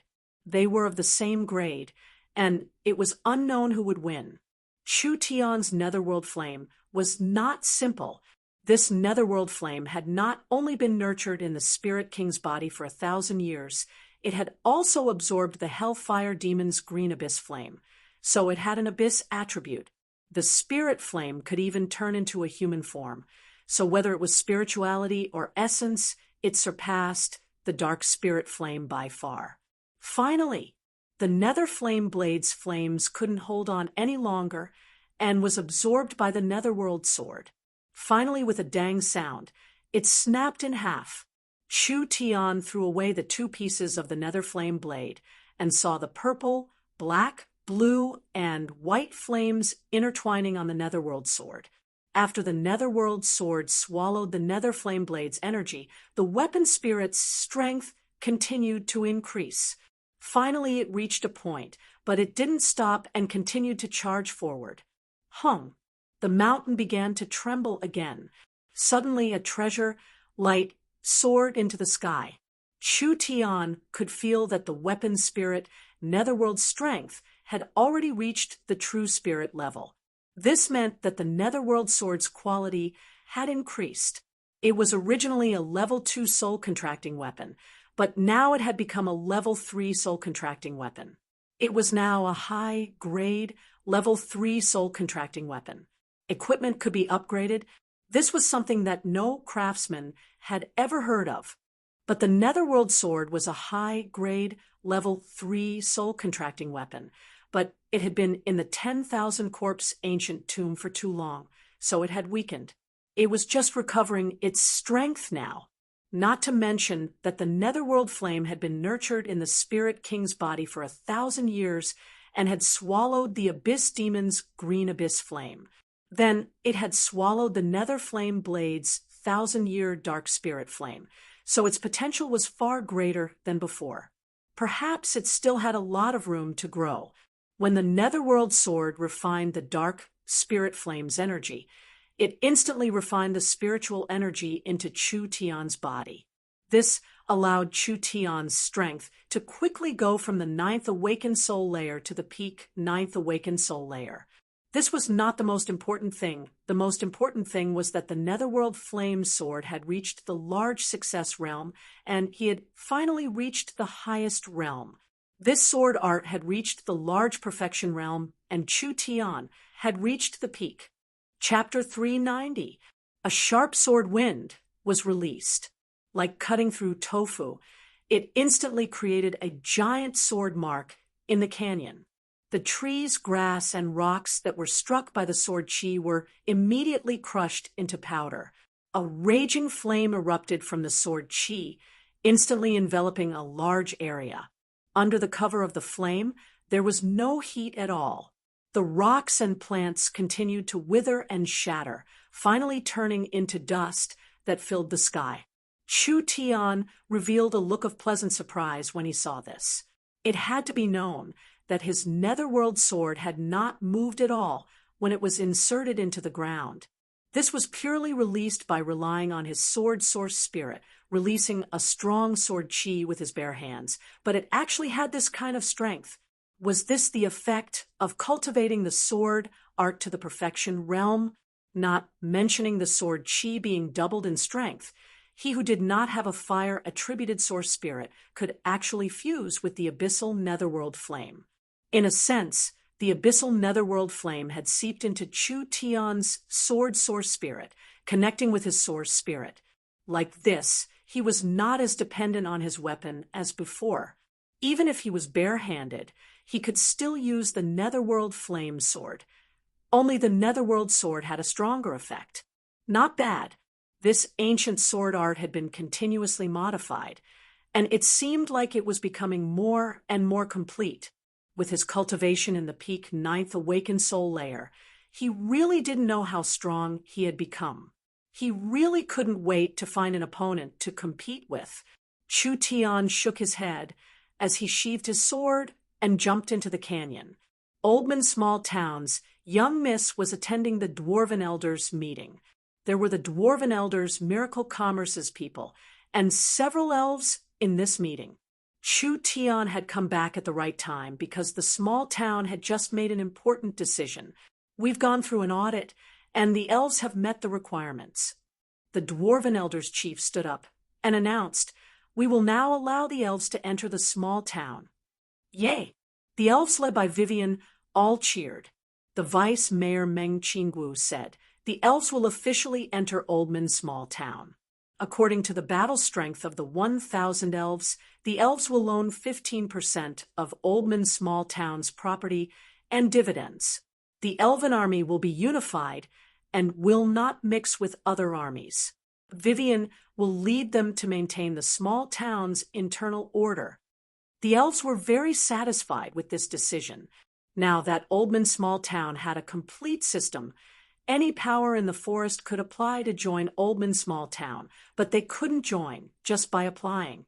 They needed to be examined by the Dwarf Elder Council before the members of the small town voted on whether they could join or not.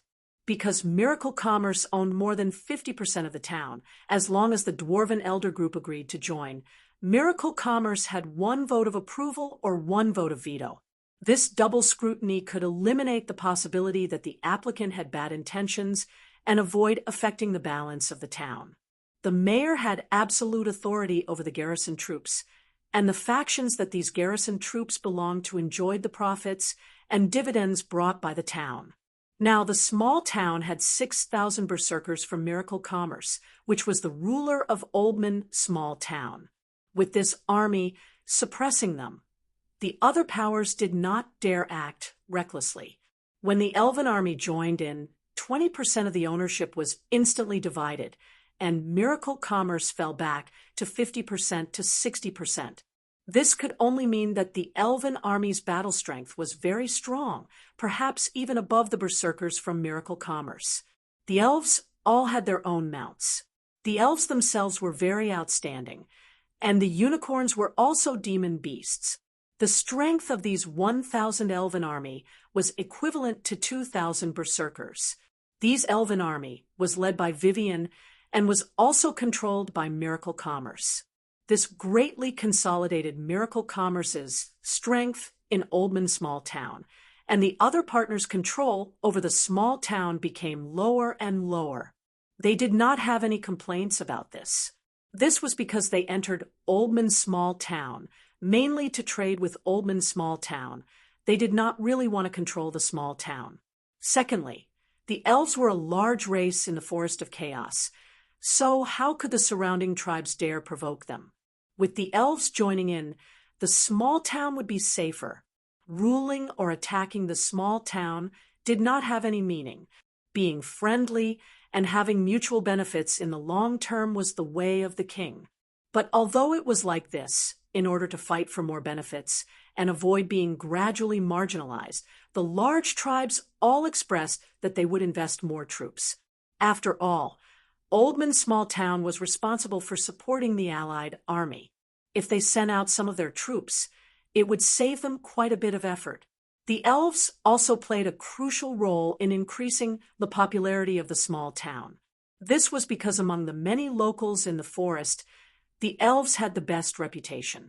The weak tribes and some hesitant locals all believed that Oldman Small Town was safe, so they all chose to settle down or do business in the small town. How could their popularity not increase with each passing day? Meng Qingwu did some statistics. According to Oldman's Small Town's current development, the population would double or triple in 3 months. It would take around a year for a small city to be formed, and it would become a special trade center for the army in the forest. Oldman's Small Town had this much potential, so Miracle Commerce naturally increased their investment. Miracle Commerce, Miracle Medicine Shop, Miracle Talisman Shop, movie theaters, and hotels were all being built in the small town. Miracle Commerce's goods were cheap and had a sufficient supply. Now they had established a good reputation among the locals. Once this good reputation was established, it would spread very quickly. People would come to Oldman's Small Town to sell their good materials, and they would come to Oldman's Small Town to buy whatever they needed. Miracle Commerce became the best choice. Chu Tian, Meng Yingying, and Vivian, these were the first people to come to Oldman's Small Town, and they were also the founders of Oldman's Small Town. When they saw the small town becoming more prosperous day by day, their hearts were filled with a sense of accomplishment. A prosperous scene that could only be seen in a large forest city actually appeared on the outskirts of the Forest of Chaos in a small underground town. Moreover, it was developed in a short period of time. This could be considered a miracle in the Forest of Chaos, and it was something worth being proud of. Chu Tian, Meng Yingying quickly ran over. Our back garden is already done. Quickly come and take a look. Yingying grabbed Chu Tian and brought him to a hidden valley. This little valley was the small town's back garden. Chu Tian personally chose a completely sealed environment. There were no roads to enter, but there was a secret passage that led directly to the small town. This place was not big, and it was filled with tall trees. It was impossible to see the valley from the sky. Chu Tian placed a spirit-gathering array to gather spiritual energy in the valley. He also planted large amounts of rare plants in the valley, especially various sacred herbs, as well as several half-immortal great herbs. Finally, he placed a concealing array and an illusion array as protection, creating a temporary living area for the flower fairies. Compared to the bustling Oldman's Small Town, the small valley was like a different world. It was quiet and serene, with hundreds of flowers in bloom, and the air was clear. Chu Tian held Meng Yingying's soft little hand, and the two of them walked into the soft grass. There were flowers in full bloom all around them, just like they were in a paradise isolated from the rest of the world. Lulu, how are you? The flower fairies were playing with the flowers and herbs. There were several video players and radios installed here, so the flower fairies could watch movies and listen to various music and story programs. Lulu saw that Chu Tian had come and immediately flew into the air with joy. "We're very good. Thank you for making a new home for the flower fairies." This wasn't all for the flower fairies. Miracle Commerce had bought all these fresh sacred herbs, and if they were all stored, the medicinal properties would be lost. Now that the herbs were planted again, they could provide a new living environment for the flower fairies, and the flower fairies could take care of the growth of these herbs. It had to be known that sacred herbs had a very harsh living environment. The survival rate of humans transplanting sacred herbs was very low, and only the flower fairies were natural gardeners that could ensure the survival and freshness of each sacred herb, ensuring that Miracle Commerce's resources wouldn't be wasted. Meng Yingying really liked this fragrant little valley with hundreds of flowers in bloom. She took a deep breath. "It really is too beautiful."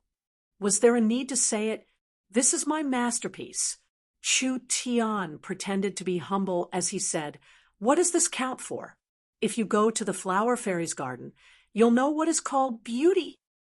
Meng Yingying was filled with yearning. "Is that so?" Of course, the flower fairies' garden is the most beautiful place in the world. I welcome Yingying to visit the garden when she has time. Lulu warmly invited Yingying and at the same time said with an emotional sigh, "We have never left the flower fairies' garden before, and we finally know how important the garden is to the flower fairies on this trip." if there was no forest and no garden, the flower fairies would not be able to survive. That's right. If we leave the forest, our bodies will dry up. We have to properly protect the forest. Why hasn't Chu Tian's spiritual space project started yet? These flower fairies had experienced a long journey, and they suddenly felt a lot of emotions. They already realized how important the environment was to the flower fairies. So before Chu Tian could say anything, they took the initiative to talk about the spiritual space project. This was exactly what they wanted. Don't be anxious. As for the construction of the spiritual technology, we have to slowly start from zero. I will first teach the related technology to Ying and the young miss. Chu Tian did not have time to teach the flower fairies one-on-one. After all, the flower fairies had a weak foundation and didn't know anything about source energy arrays, so he could only choose the two sisters with strong learning abilities. When the time comes, Ying will be in charge of leading the flower fairies in the spiritual laboratory. Meng Ying stuck out her tongue. She was almost becoming an all-round assistant. Because of Meng Ying's mirror source spirit, she could switch attributes at any time. She could help Vivian establish the spatial laboratory, and she could also participate in the flower fairies' spiritual laboratory. Meng Qingwu's learning ability was stronger, but her source spirit did not have any attributes. Not only did it not have battle strength, it did not have any auxiliary abilities. It could only provide theoretical support and could not participate like her little sister. Meng Ying thought in her heart, "Am I considered half a student of Chu Tian now?" After all, with regards to Chu Tian's knowledge, Meng Ying was the one who had the most comprehensive knowledge. This was not only because of Meng Ying's special innate talent, but also because Meng Ying was Chu Tian's most trusted person. Meng Ying thought of this, and her mood instantly became very happy. If she could help Chu Tian complete his work, she would be able to realize her own value. As for the establishment of the spiritual laboratory, they decided on it first. Meng Ying was prepared to play around with Chu Tian in the valley when she suddenly heard the communication device in Chu Tian's chest ring. "What is this? You actually dare disturb Father's date."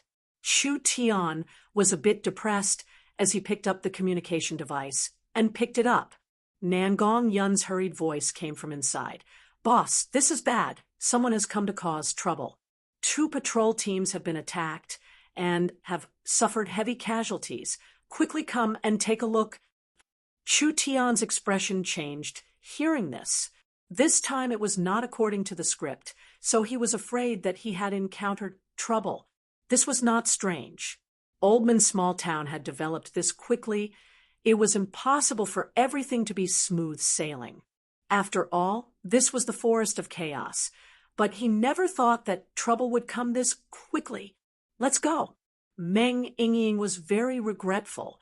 She had managed to pull Chu Tian out to play with great difficulty, but in the end, she had been called back before they even started. Chapter 391. There were close to 100 patrols in the small town. There were 30 barbarian berserkers, 30 orc archers, 20 bear people, 5-6 wolf people scouts, and several ogres. The barbarian berserkers were the main force, and normal patrols did not carry source energy weapons because their main task was to disperse the forest bandits. With the barbarian berserkers' killing power, it was enough to deal with most of the bandits. The ogres and bear people were the main force, with the orc archers and wolf people supporting them. This kind of team arrangement was very scientific. They could advance and retreat, they could attack and defend, and they could chase and counter-chase. So how could they be completely wiped out? Each small team had several communication devices on them, and they would report the situation to headquarters every half an hour. If something happened, they could immediately inform headquarters. Now, 2 patrols had been attacked. They didn't even send out a distress signal. When headquarters found that the 2 small teams didn't report on time, they sent out wolf people to find them. In the end, they found that they had all been killed, and there wasn't a single person alive. Chu Tian brought Ying to the scene of the incident. There were corpses all over the ground, and blood dyed the forest red.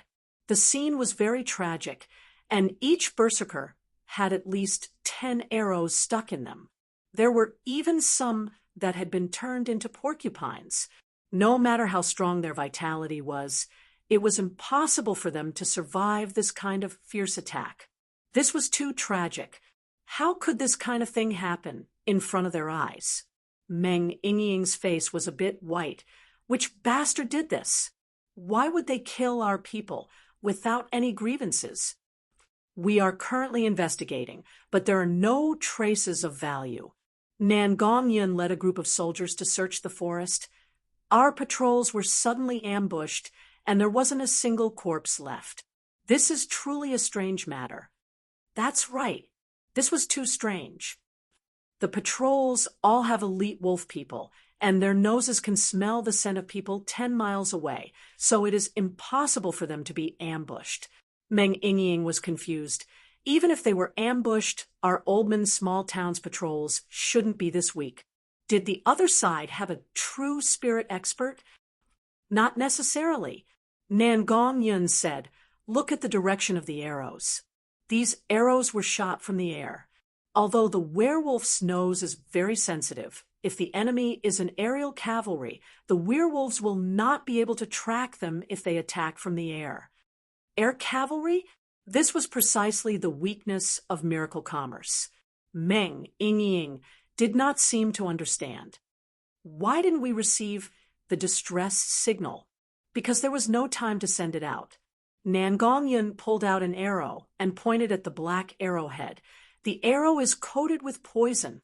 Even if the bearmen, werewolves, and orcs are very brave, they will immediately lose their ability to defend after being hit by this arrow. The berserkers and the strong ogres were able to resist the paralyzing poison, but there were too many of them. After a wave of attacks, not many of them could stand up, so they didn't have time to use their communication devices. Meng Yingying frowned slightly. How sinister, using poison. Normal patrols did not have storm rifles or source energy cannons. In a situation where they lacked firepower, they were suddenly ambushed by enemies in the air, so they were completely annihilated. They didn't have time to resist at all. But why did they attack Oldman's small town's team for no reason? Was this a coincidence, or was it deliberate? Sir Mayor, this is bad. At this time, an orc ran over in a panic. That ugly face was covered in sweat. We have another team being ambushed. They have already used their communication devices to send a distress signal to the small town. The situation is not good. Everyone's expressions changed. Chu Tian quickly asked, "The location?" The orc quickly said, "It's around 20 miles east of the canyon. The ones being ambushed this time are a guard team." The patrol team was not the same as the guard team. After Oldman's small town gradually developed, they began to expand their business. For example, the local merchants in the forest bought large amounts of materials from the small town. They were afraid that they would be robbed when they left Oldman small town. After all, Oldman small town was becoming more and more popular. The forest bandits knew that there was a large amount of profit to be made, so there were quite a few people waiting for them. It was because of this that Oldman small town set up a large number of patrols to ensure the safety of the surrounding environment. However, the patrol's range was limited to the canyons. Some of the native forest merchants were still worried because the forest bandits could lie in ambush in the nearby forest and guard the entrances of the canyons. That way, they could still catch them. If there was demand, there would be business opportunities. Oldman small town had a large number of troops, so most of them had nothing to do. When Meng Qingwu came to Oldman small town in order to maximize their resources, she immediately opened up the mercenary business here. She established a miracle commerce mercenary business department in the small town, mainly taking care of the escort team. If the merchants were not assured, they could hire an army, letting the elites of the Allied army escort them out of this area. The fee was based on the number of troops hired, so it was still very affordable. So many local merchants would rather spend a bit more money than take the risk. This way, they could increase their income and solve the merchants' worries, which was beneficial to Oldman's small town's long-term development. The one being ambushed this time was a guard team. When Chu Tian hurried over with his people, it was already too late. The battle on this side had just ended, and they were almost completely wiped out. There were several heavily injured barbarians and ogres, but because they had strong vitality, they didn't die, so they were saved. So many arrows, so many arrows. The barbarian opened his eyes to look at everyone. His consciousness was already very fuzzy, so he could only say with difficulty, "There are bats! So many bats!" Bats? Chu Tian couldn't ask anything, so he waved his hand, "Quickly send them back for treatment." "Boss, there's something." Nangong Yun shouted from the forest. She found some giant bats that had been shot by the source energy gun, and there was more than one of them. They were all dead in the bushes. The guards were different from the patrols. The guards were equipped with light source energy weapons, so even if they faced the airborne cavalry, they still had the ability to resist. These giant bats that died in the forest must be the main culprit behind this attack. Meng Yingying carefully looked at the bats. These bats were very large, and each one was fat and strong, with beast-like claws, but they were not intelligent creatures. There was a strong green-skinned monster not far from them. This creature looked a bit like an orc, also having green skin, but there were many natural stripes on it. It had large amounts of poison arrows on its back, and its weapon was a long bow. Chu Tian knit his brows as he muttered, "Forest trolls?" Forest trolls were a common forest race. Trolls had high talent in alchemy, so they were called forest alchemists. However, the forest trolls were greedy by nature, naturally liking to steal from others.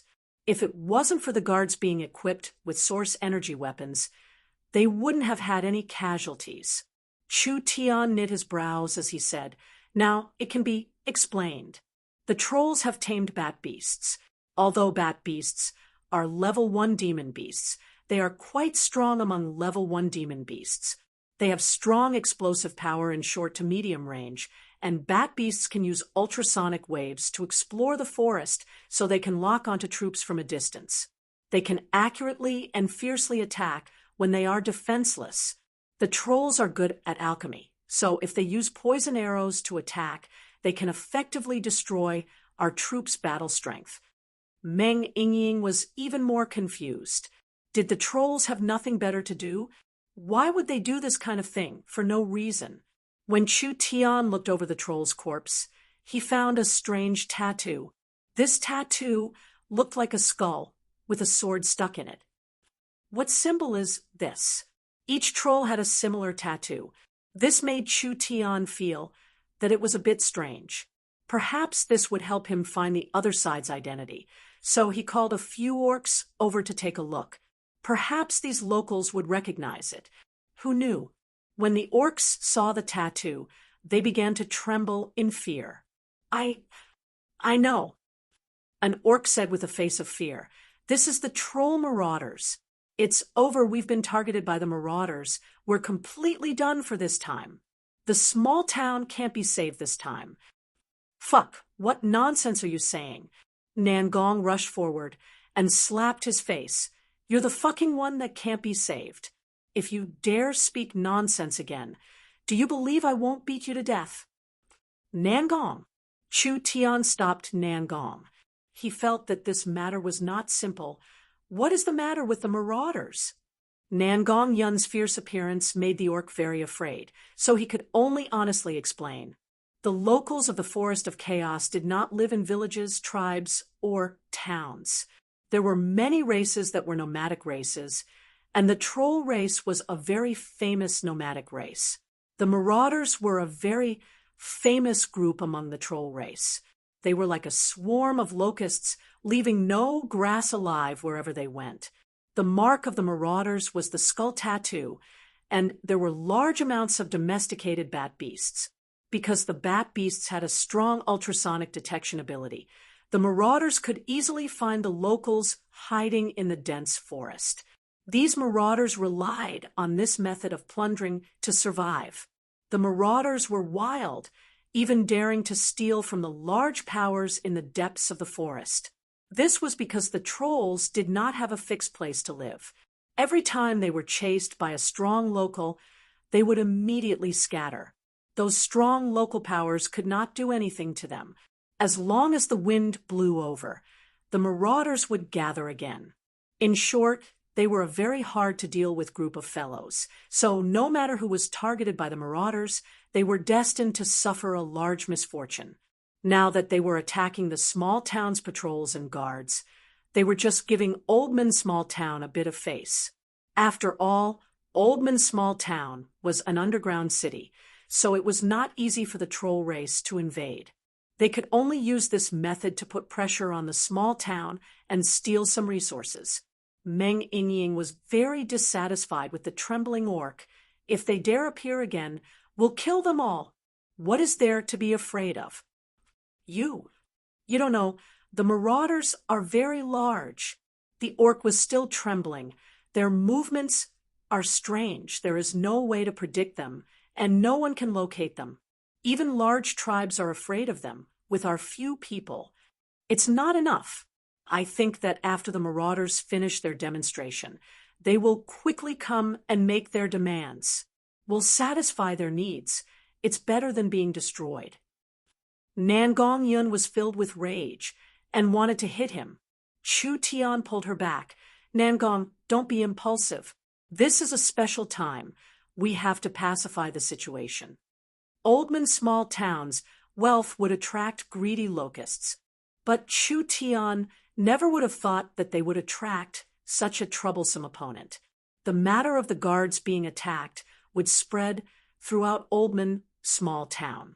Perhaps many locals living and doing business in Oldman Small Town would be afraid and even have thoughts of escaping.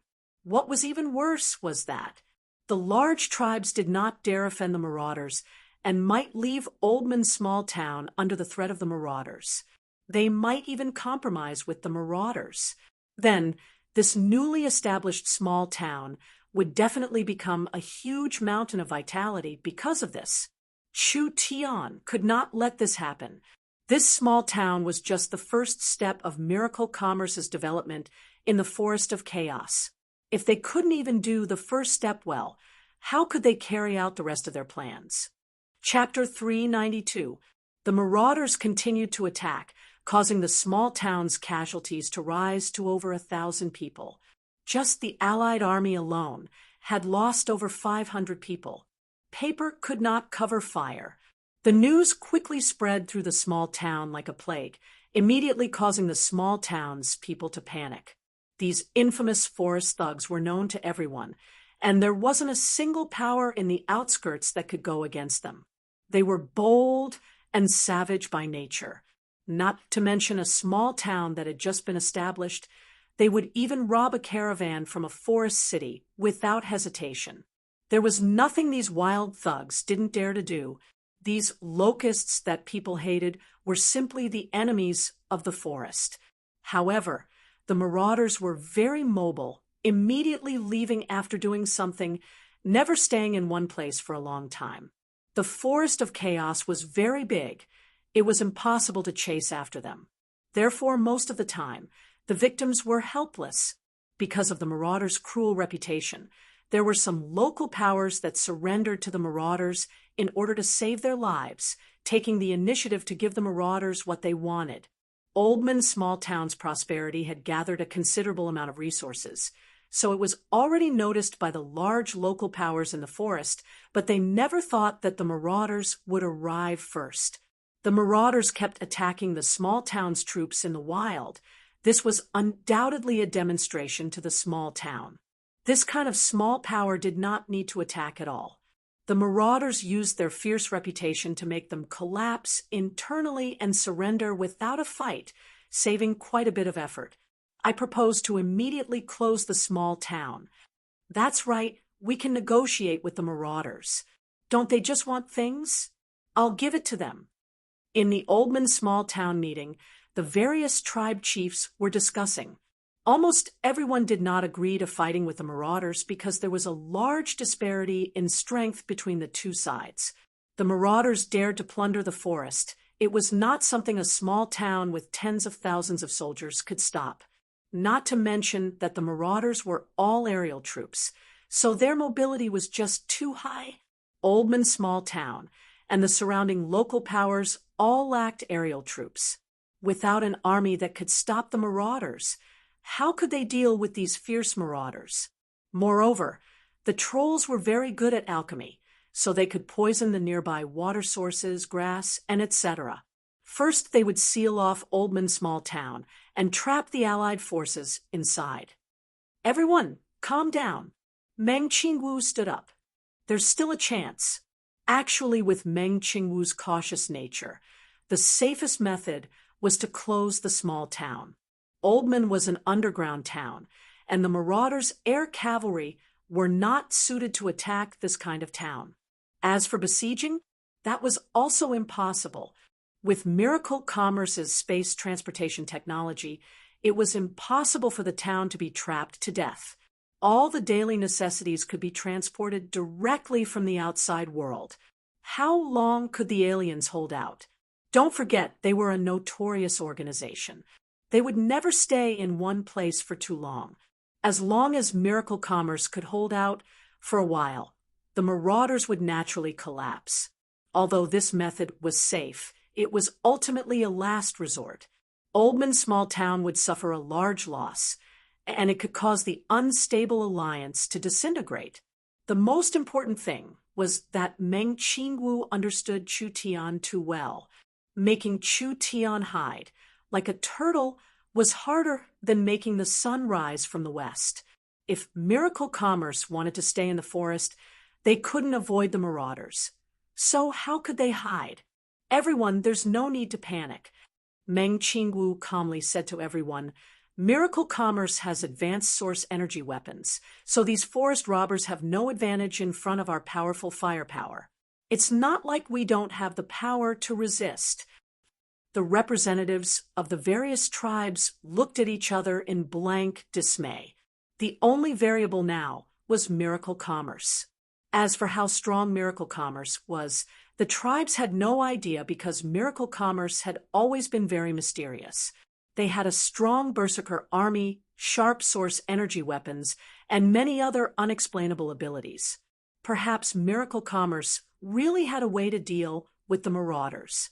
One of the locals stood up and said, even if Miracle Commerce has the ability to deal with the marauders, our tribes don't have this ability. If the marauders launch a revenge attack out of shame, wouldn't our nearby tribes suffer a calamity? That's right. Everyone in Oldman's small town had a share. Everyone can be assured. Miracle Commerce dares to do what they want. Meng Qingwu confidently promised the locals, Miracle Commerce will never take the initiative to attack others, but since others have come to our door, we will not retreat. We will declare war on the marauders. Declare war? The marauders were famous for being hard to deal with.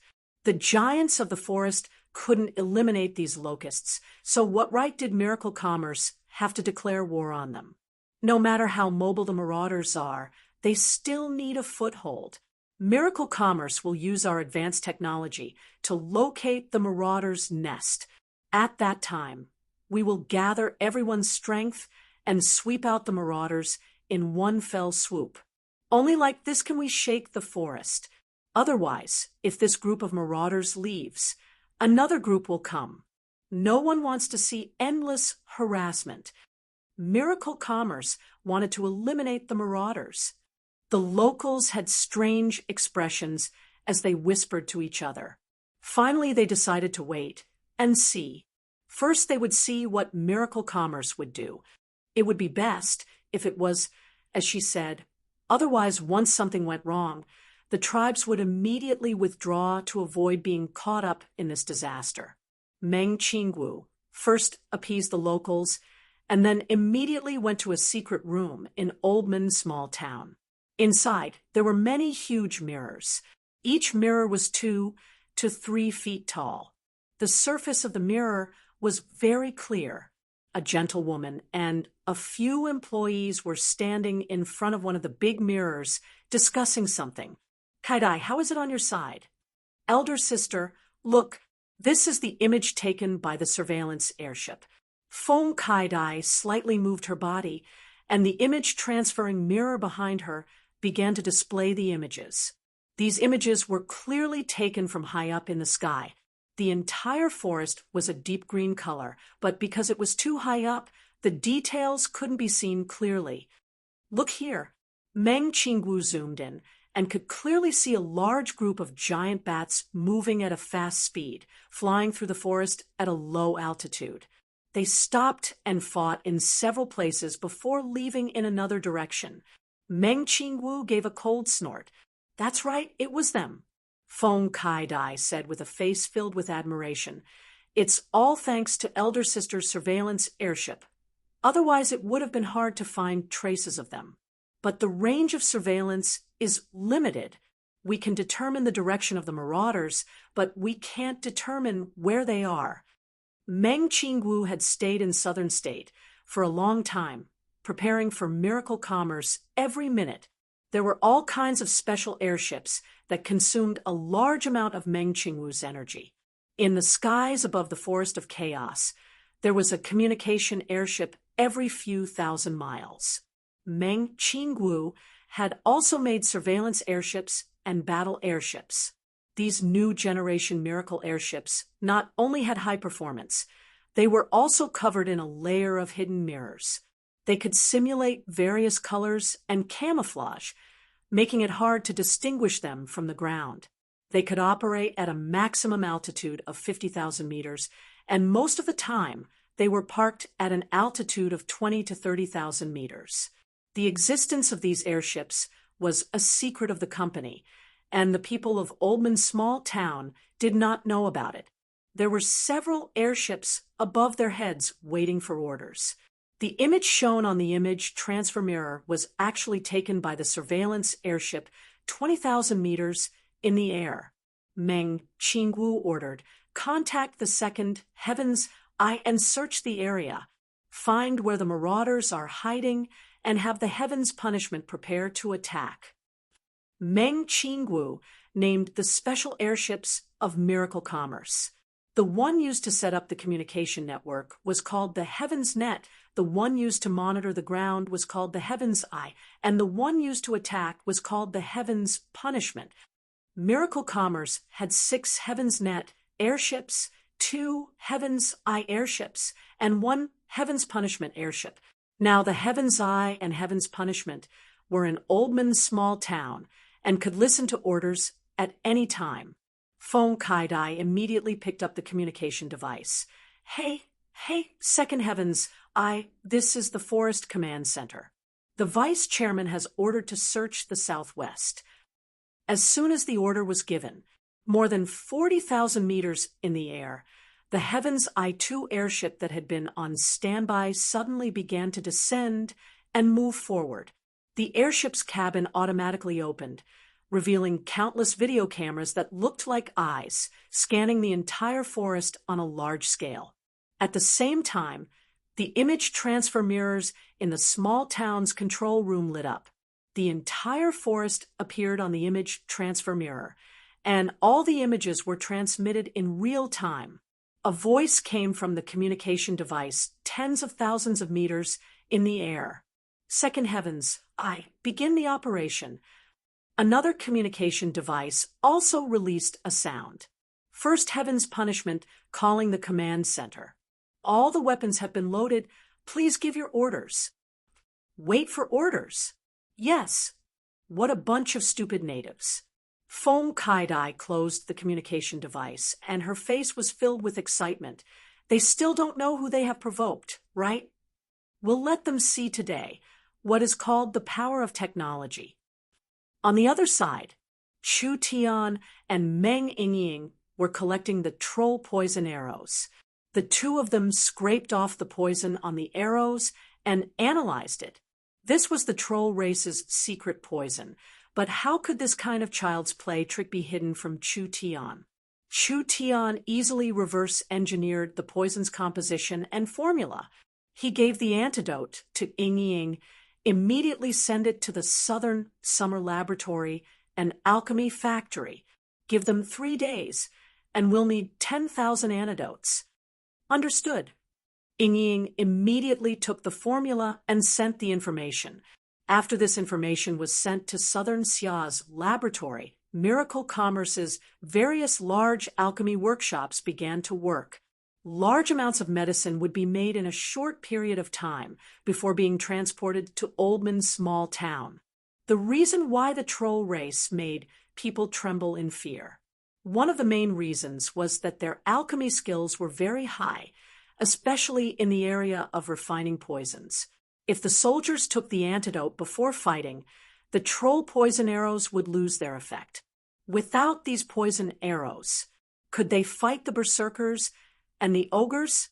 Without these poison arrows, could they block the wildfire of the source energy weapons?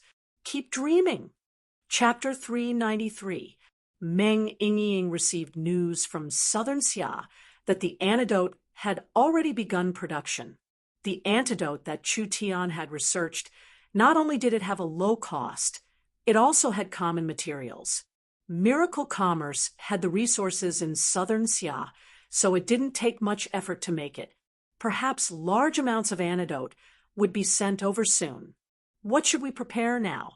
Before the antidote is sent over, we don't have the conditions to fight. We need to avoid being attacked by the marauders in the next few days. And we also need to find out where the marauders are hiding. Chu Tian rubbed his chin as he thought about it. Let's set a time and find the trolls to have a heart-to-heart talk. What did you say? Meng Yingying's beautiful eyes instantly popped out. Is there a problem with your head? I don't have anything to talk to them about.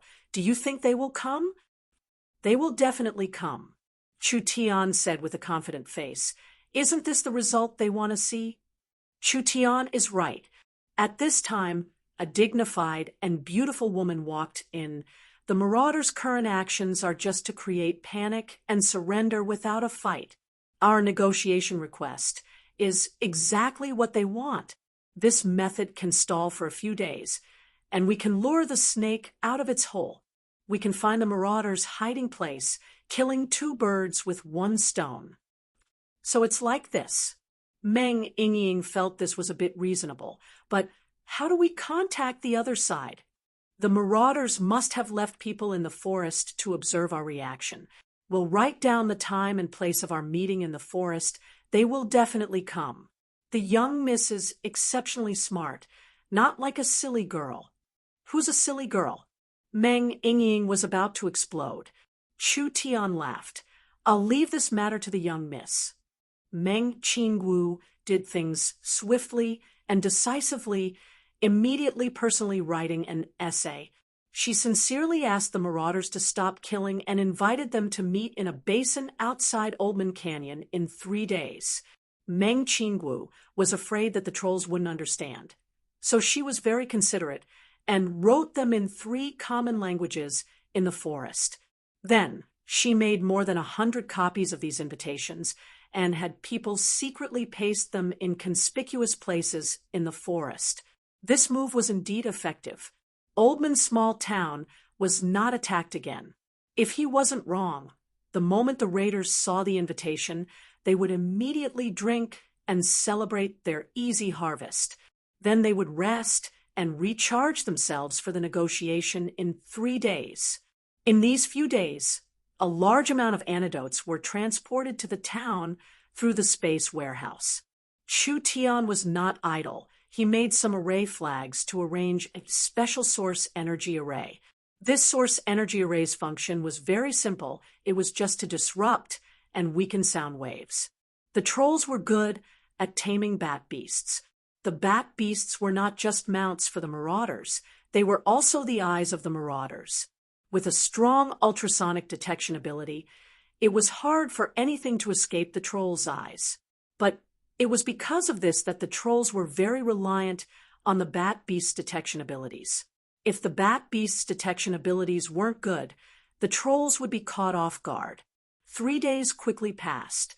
Meng Qingwu immediately found a large group of suspicious figures on the monitor in the command room. When she zoomed in, she revealed a look of joy.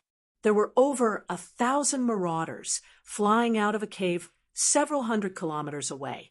They were quickly heading in the direction of Oldman Small Town. That's right. This must be the marauders' stronghold. Meng Qingwu immediately deployed. First Heaven's Punishment. Immediately head to the target area. Wait for orders and prepare to attack. First Heaven's Punishment. Received. A large airship slowly moved tens of thousands of meters in the air. This is bad. This is bad. Before long, a werewolf ran into the town in a panic. A large group of marauders is coming. When the townspeople heard this, they were all shocked. Could it be the marauders were going to launch an attack? Chu Tian appeared to calm everyone. Everyone, there is no need to panic. This is just a small trap we set up. The marauder stronghold has been locked in, and the Oldman Small Town Army has been mobilized. We will take them down in a single strike, and our name will shake the forest. The locals revealed a look of hesitation. Miracle Commerce had locked in on the marauders' stronghold this quickly. They clearly didn't do anything these past few days. Could there be a problem?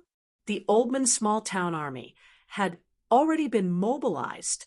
Miracle Commerce's 6,000 berserkers were all mobilized with 800 storm rifles and over 200 source energy cannons.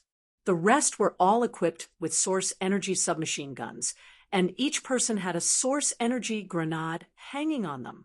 It looked like they were going to fight a decisive battle.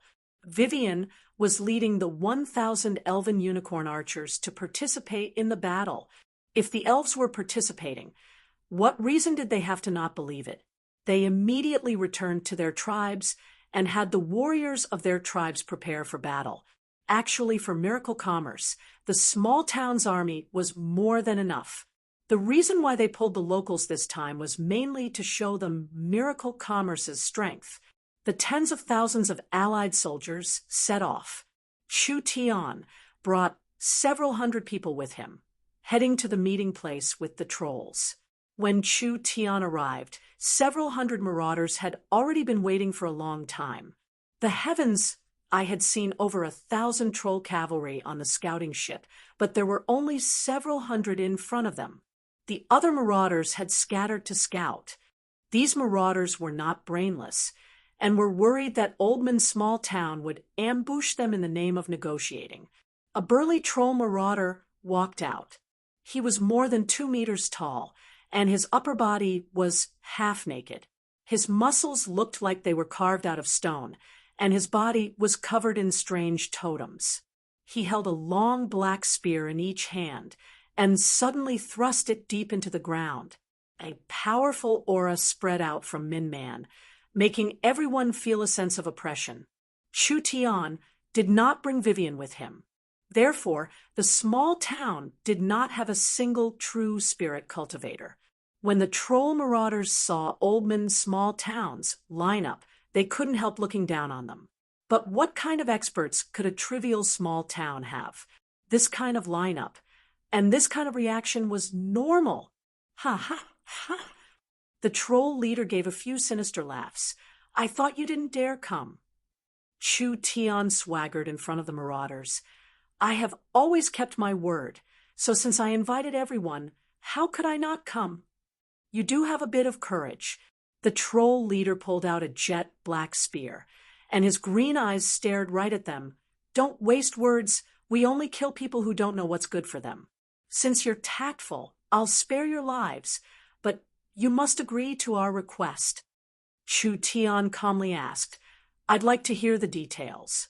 First, hand over all the source stones and resources you have. Second, pay tribute to us from now on. 90% of your source stones and resources will be given to us.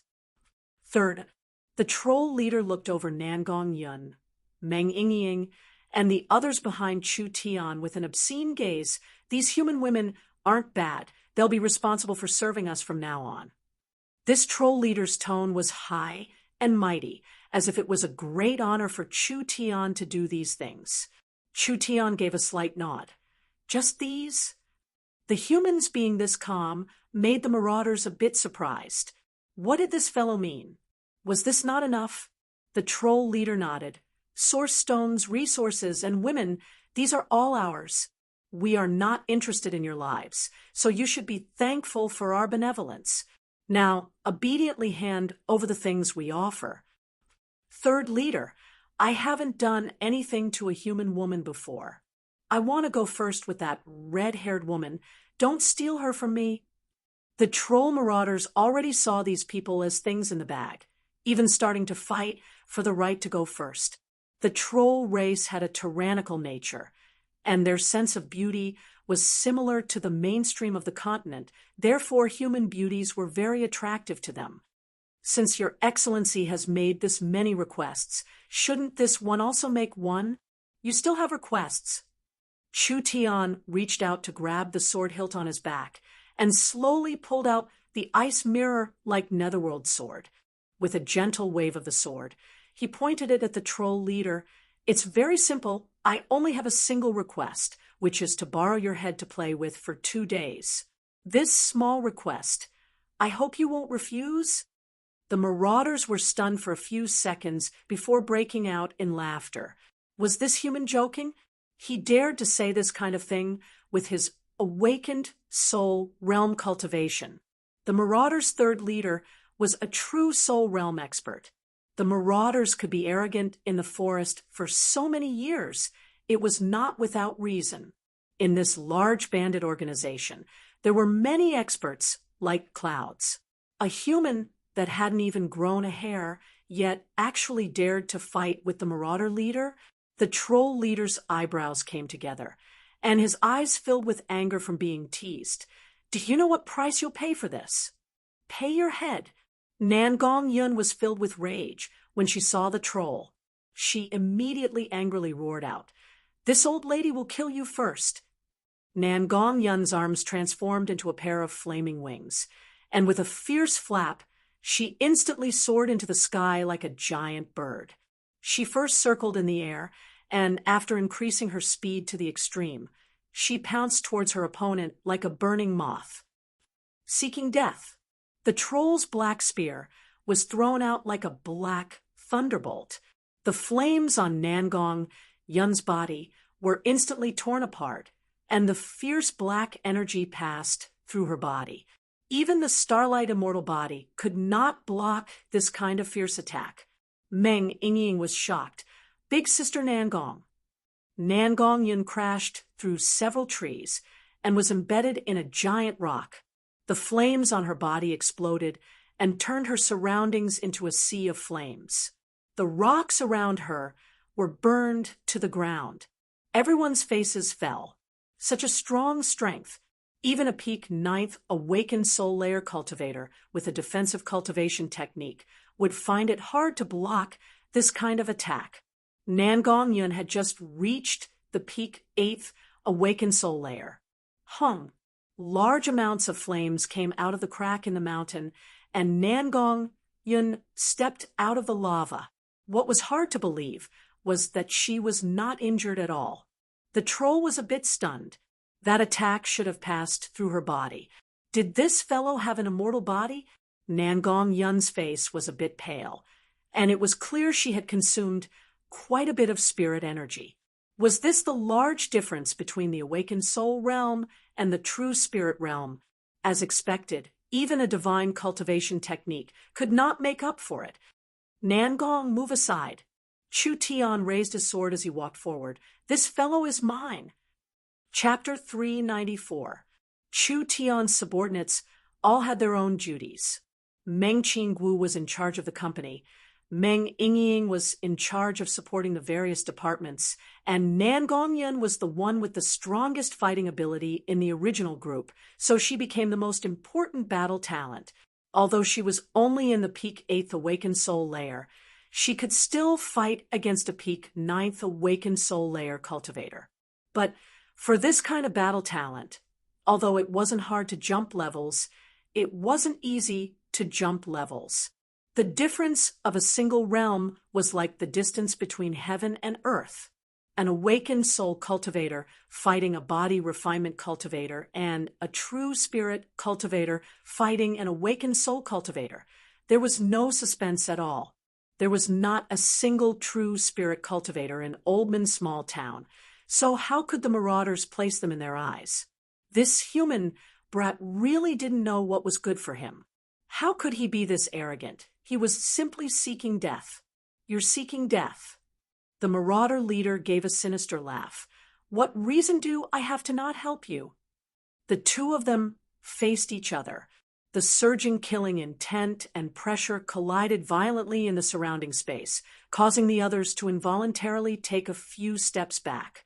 Chu Tian's sword slightly trembled, just like a wild beast that couldn't wait to attack. This was Chu Tian's first time fighting a true spirit realm expert. Although Chu Tian was very confident, Chu Tian didn't know how strong he could be with his current strength. The Marauder leader made a move first. A black spear turned into a black thunderbolt as it shot out at Chu Tian's chest. He wanted to pierce through Chu Tian's body, just like how he pierced through Nan Gongyan. But this time it was even more fierce. He wanted to personally shatter his organs and shatter his heart. He didn't believe it. Could there be a person who could still live after their heart was shattered? He wanted to let this stupid human know what kind of ending an ant facing a fierce tiger would face. The Netherworld sword released a beautiful and eye-catching sword glow. Dang! The sword and spear tip collided. It was like a needle against an awn. The swift and fierce sword chi and spear radiance scattered in all directions like broken water droplets. The entire grassland was torn off, and the surrounding forest seemed to have experienced a storm. It was instantly blown to the side, and countless branches were torn to shreds.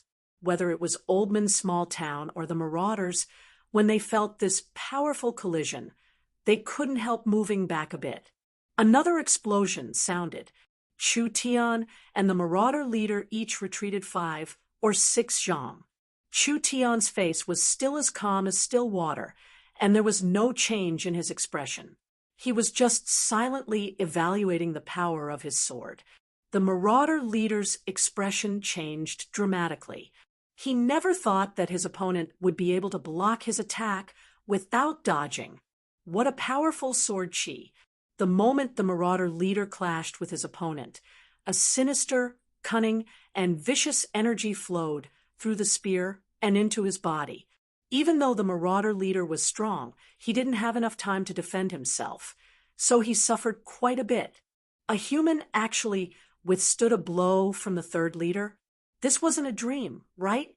The third leader was a true spirit cultivator. The Oldman Small Town side were filled with shock compared to the troll. The mayor was actually this strong. It seemed like they had underestimated this human too much. So it's like this. You're a sword cultivator, and you've cultivated at least a perfection realm sword art. That's why you can release such a strong sword chi. The Marauder leader's face turned dark for a few seconds before he suddenly thought of something. But no matter how strong your sword art is, how many attacks can an awakened soul cultivator's spirit energy withstand? Chu Tian laughed. You can give it a try? The Marauder leader was once again enraged by Chu Tian's relaxed and frivolous attitude. Damn, he was clearly this weak, but he dared to be this arrogant. Since it's like this, I'll let him see my true strength. The Marauder chief's spirit energy condensed into the shape of a 3-headed snake.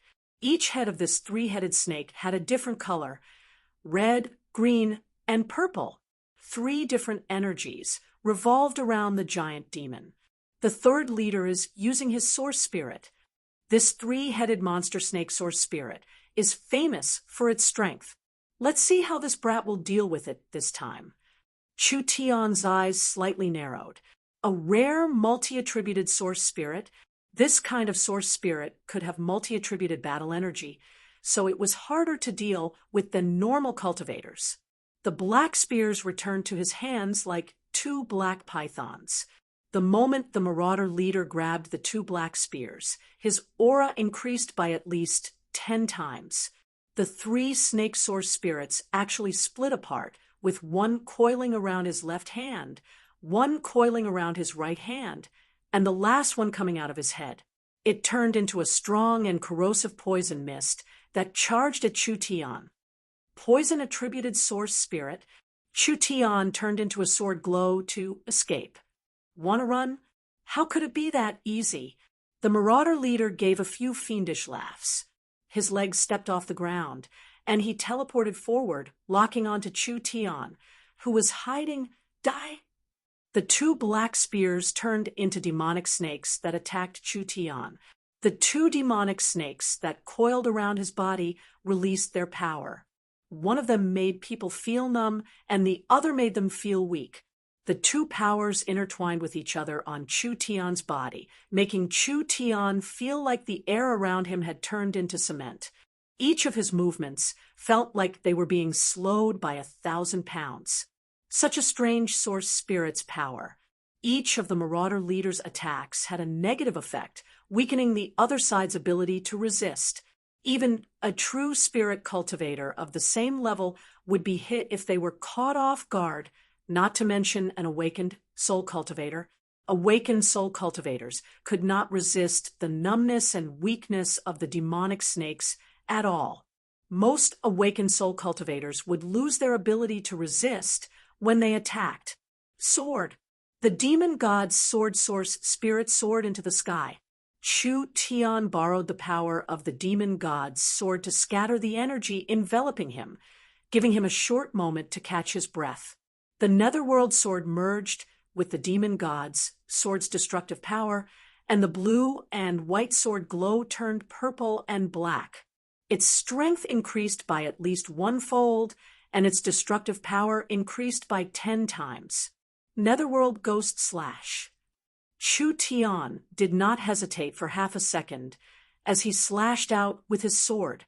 The burning netherworld sword slammed into the two demonic snakes, and the intense flames and destructive energy completely disintegrated the demonic snakes. With an explosion sound, both sides were sent flying again. Were they evenly matched again? Both sides released their source spirits. Chu Tian had scattered the marauder leader's source spirit with a single slash. From this point, the result of this exchange was that Chu Tian had the upper hand. The marauder leader's face was filled with shock and anger, even flying into a rage. Damn, I want to see how long you can last. This time the marauder leader had experienced Chu Tian's strength. This fellow was not using tricks, rather he was meeting force with force. Without any tricks, with his peak 9th awakened soul layer cultivation, he was able to fight against someone in the first true spirit layer. But the marauder leader was not panicked, because even if the other side was heaven-defying, he was still an awakened soul cultivator. These two attacks had consumed less than 1% of a true spirit cultivator's energy, but it had consumed at least 10% of an awakened soul cultivator's energy. How long could he last like this? I thought you were strong. Chu Tian revealed a look of disappointment as he shook his head with a sigh. In the end, you only have this bit of skill? This kind of battle, without any challenge, is not fun at all. I don't want to play anymore. I'll take care of you with this move. Contempt. Naked contempt. It was as if killing him was as easy as eating a bun. Overestimating yourself. The marauder leader released an even stronger spirit energy than before. I'll let you have a taste of the giant demon clan's inherited secret technique. The marauder leader was completely enraged. He released a special secret technique, and his body was instantly covered in spirit energy, turning into a three-headed demonic snake. An ancient and cruel aura surrounded him. The giant demon released his source spirit to its peak, increasing the effect of his source spirit by 10 times. Flame demon transformation. The moment the marauder leader released the secret technique, Chu Tian's body began to burn. The raging flames turned him into a fierce and terrifying flame demon. In an instant, he just disappeared all of a sudden. Chu Tian charged forward with a speed and strength several times faster than before. The marauder leader barely locked onto Chu Tian and immediately used a strong slowing and cursing power on Chu Tian's body. Even for a true spirit cultivator, this power was enough to make them unable to move. He did not believe that Chu Tian could break it. As expected, Chu Tian was forced to stop. His body was burning as he stood in the air, but he could not move forward at all. The chance was here. Immediately kill him. The marauder leader roared out as he prepared to attack. He never would have thought that the flames on Chu Tian's body would suddenly grow stronger. A flame separated from his body and turned into an identical flame demon that also held a burning sword in its hand. This flaming demon then turned into two into four into 8. The marauder leader was instantly surrounded by 8 flame demons in the flame demon transformation state. This is... The marauder leader was filled with fear. This was not an illusion. Each flame demon had gathered a strong power, and he couldn't even tell which one was the main body. Netherworld clone / The 8 figures disappeared at the same time. Countless sword glows formed a giant net that instantly divided the marauder leader's body. With an unstoppable momentum, the marauder was torn to pieces. Instant kill. Instant kill. The marauder leader did not have any room to resist at all. The Netherworld Clone Slash was the Netherworld Flame Sword's Perfection realm's final killing move. It allowed Chu Tian to instantly create clones, with each clone having 100% of the main body's full strength slash.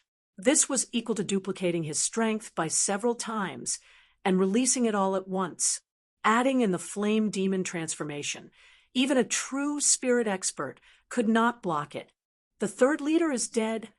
The other marauders were stunned. They never would have thought that it would be like this even in their dreams. After Chu Tian killed a true spirit cultivator, he had consumed quite a bit of energy. He immediately took several pills to replenish himself, and then gave an order: kill them all. The trolls did not have time to react. The source energy weapons were raised, and the wild storm of source energy bullets instantly filled the forest. The trolls could not fight back against this dense and terrifying attack at all. When they experienced the might of the flame demon transformation, they finally realized Oldman's small town's true strength. It was already too late. These fellows were destined to die here. Chu Tian said, "The marauders will quickly react. We have to destroy their stronghold before they escape and kill these locusts." When they saw the strength of Chu Tian and his army, the Oldman's small town people did not hesitate at all. Chapter 395. Chu Tian took care of this group of marauders and did not stay any longer. He immediately brought Nangong, Yingying, and the others to meet up with the young miss. This place was less than 50 miles away from the marauders' temporary base. Meng Qingwu led the small town's army, with a total of 30,000 people, moving forward through the forest. They carefully hid themselves in the forest, preparing to attack. "Elder sister, we're done." Meng Yingying ran over to meet with Meng Qingwu. Her face was filled with joy as she said to her elder sister in a small voice, "Chu Tian has killed a leader, but there are some marauders that have been caught. Perhaps they have already brought the news back. If we don't attack now, perhaps the marauders will run away. Our reinforcements haven't arrived yet. Nangong Ingying found that the ambush in the forest was all the small town's army. Didn't the local tribes say that they would send their elites to help? There are over 70 to 80,000 marauders, and they are all elites with decent battle strength. They even have giant bats as flying mounts. Can we beat them with just this bit of people? There's no time to wait for them. Meng Qingwu was not surprised. These locals were clearly suspicious of miracle commerce. Although they said they would send several tens of thousands of warriors, their movements were actually slow. It was clear they didn't want to be the first to attack, so they were just watching from a distance. If their attack failed, they would definitely turn around and run. They would not risk offending the marauders to help miracle commerce. Of course, if their attack succeeded, perhaps they would come and help. No matter what. Chu Tian didn't care at all. If he really relied on these fellows, he wouldn't be able to fight this battle. This battle was not as simple as chasing away a group of bandits for miracle commerce. It was also a chance for miracle commerce to show off their strength. It was a good chance to make an example of them. There were countless bandits like the marauders in the forest. If they chased away a group, another group would come, never ending. Only by fighting a beautiful battle and using a thunderous method to destroy the other side would they be able to deter the locals and the bandits in the forest, preventing something like this from happening again. Miracle Commerce did not just want to show off to their enemies and potential enemies, they also wanted to show off their muscles to their allies and potential allies. In the forest of chaos, strength was everything. Whoever's fist was harder had the right to speak. Miracle Commerce had enough shocking power. Who wouldn't be convinced by Miracle Commerce? Miracle Commerce only had a small piece of land on the outskirts of the forest and didn't touch the power of the giants. The forest giants didn't need to provoke Miracle Commerce, and no one dared to touch Miracle Commerce here. This was the only way they could develop steadily. Whether it's a performance or a demonstration, this battle has to be fought beautifully. Chu Tian still wanted to confirm before launching an attack. What are your preparations? We can now confirm that the enemy is hiding in the cave ahead. The Heaven's Punishment has arrived at the best attacking position at an altitude of 5,000 meters and is on standby. Meng Qingwu added, the interference circle you arranged is already working. We won't be easily discovered if we hide in the forest. In that case, let's begin. Chu Tian nodded in satisfaction. Let the elves be in charge of supporting from the rear. The rest of the troops will directly attack. After all, the elves had not truly joined the town. Chu Tian did not want a few elves to die in battle, and then those fellows would find trouble for them. The army of tens of thousands moved through the dense forest, stopping several miles away from the mountain they were hiding in. There were marauders riding bats above them, so this was clearly their range. The marauders didn't know that Miracle Commerce could block the bat beast's ultrasonic waves, but several tens of thousands of people was not a small number. If they were too close, there was a large risk of being exposed. It's fine to prepare here. Chu Tian gave a signal to Meng Qingwu. Begin. The berserkers will advance first, and the others will climb down. The 6,000 barbarian berserkers took out their source energy weapons and charged into the forest. Meng Qingwu took out a communication device and connected to the airship above them. Heaven's Punishment. This is Meng Qingwu. Confirm the target and begin the attack. I repeat, begin the attack. Heaven's Punishment received. A low and deep voice came from the communication device.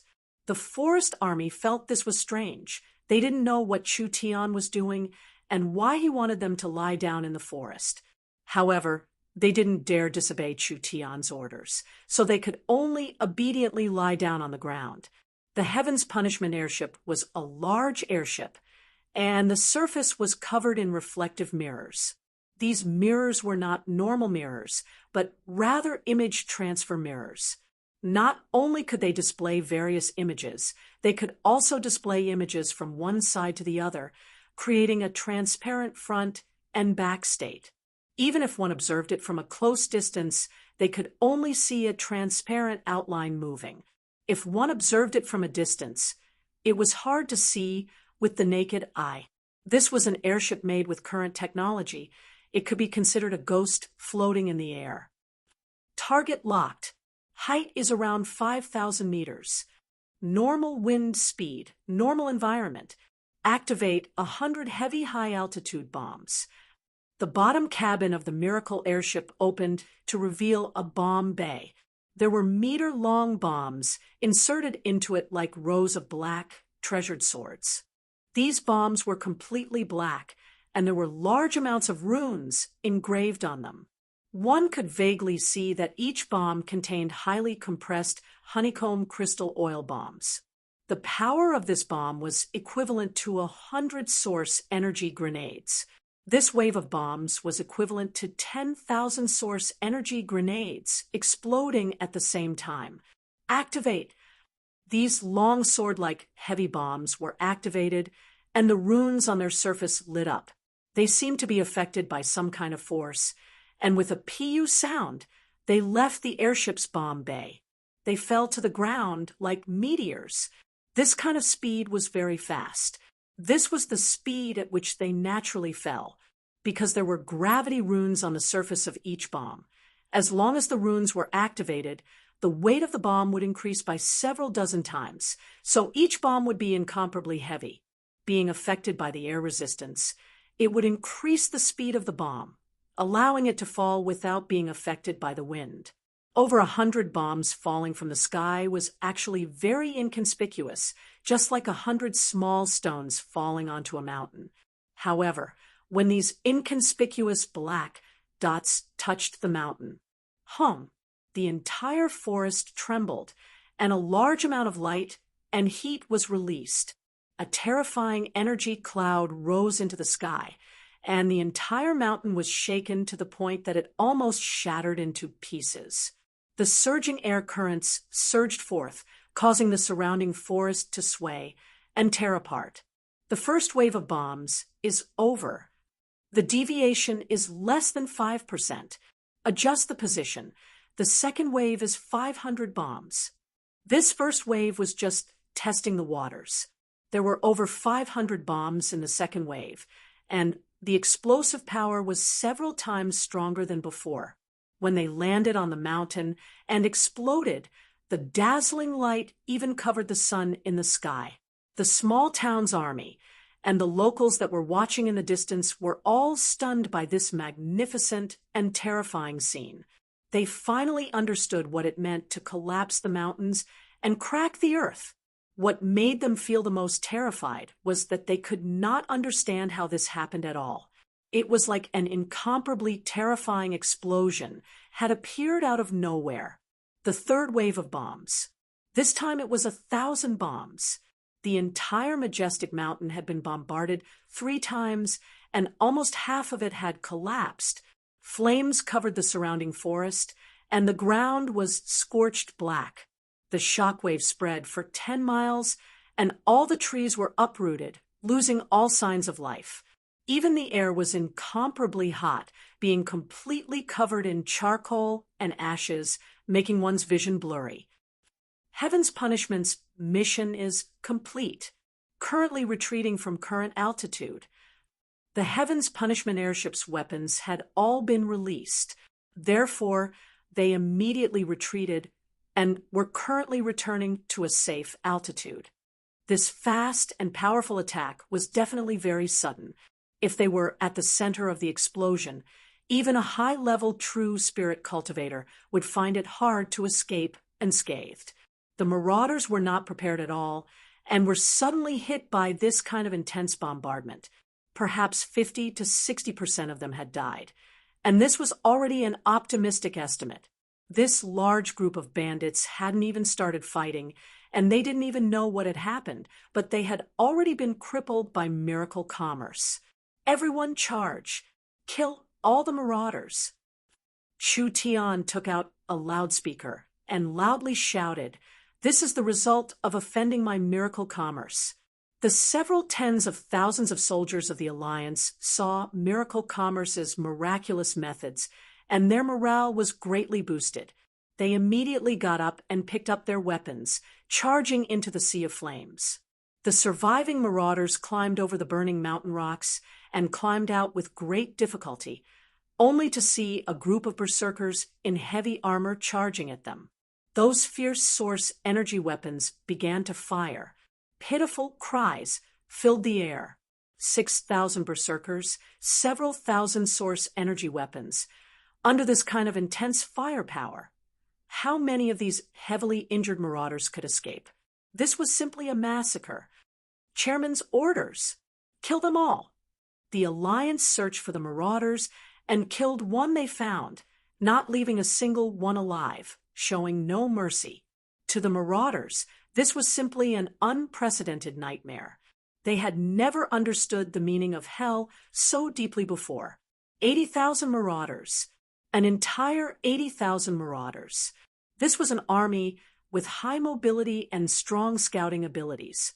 Although they couldn't control a region, they had run amok in the forest for many years and had never been truly destroyed before. Now, they had collapsed in just a few short minutes. When the marauders' leader climbed out of the ruins, he looked at the sea of flames and lava around him. His expression twisted, filled with fear and anger. What happened? What happened here? There was a spatial fluctuation in front of him. An elven girl appeared in front of him. The marauders' leader's expression slightly changed. He immediately sent out a fist, but it passed through Vivian's body and didn't hit her. The marauders' leader's cultivation was similar to Vivian's. If he used his full strength, he could break through space, but he was injured and everything happened so suddenly, so he didn't have time to use his full strength. While the marauder leader was slightly stunned, the marauder leader was stunned. Vivian waved her hand. A spatial crack that was hard to see with the naked eye passed through the marauder leader's body. The leader's pupils slightly shrank, and he slowly lowered his head with a face filled with disbelief. He saw his body being cut in half and slowly separating. The cut was smooth and neat, making him feel a chill down his spine. No, this wasn't real. This was most likely a dream, a nightmare. Up until the moment he died, the marauder commander couldn't believe what had just happened. After all, not long ago, he was drinking and celebrating with his brothers in the cave. No one could believe that the world had turned upside down in such a short period of time. The leader is dead. It's over. The marauders are finished. The marauder leader had been killed by Vivian. The second leader had been killed by the airship, and the third leader had been killed by Chu Tian in the forest. Almost all the high-level leaders had died, so the surviving marauders naturally collapsed. How could they still dare to fight? There was no suspense in this battle. It was a pure slaughter. From now on, a famous bandit group in the forest had been eliminated. Chapter 396. The Bear Tribe, the Wolf Tribe, the Orcs, the Ogres, and the other locals of Oldman's small town. When they arrived at the battlefield, the battle was already over. The locals were all stunned. In front of them was a majestic mountain covered in green forest. At this moment, it had already been blown to pieces. All the trees had been directly evaporated. The high temperature generated in the center of the explosion had melted the stones and formed a large amount of lava. Like a spider web, the surrounding area was covered in dust and ashes. It was a charred black, and the air seemed to be boiling. This scene of devastation, how did it look like a forest? It was simply like a doomsday volcano had erupted. Of the 80,000 marauders, there were no survivors. Most of their corpses couldn't even be found. Several barbarians put the two halves of the marauder leader's corpse together and tied it to the Oldman small town flag, sticking it in front of the locals. This famous forest bandit was now completely burnt black. His eyes were wide open as his face was filled with shock, anger, and unwillingness. Even in death, he still could not believe this was real. The marauders had even robbed the transport team of the forest giants.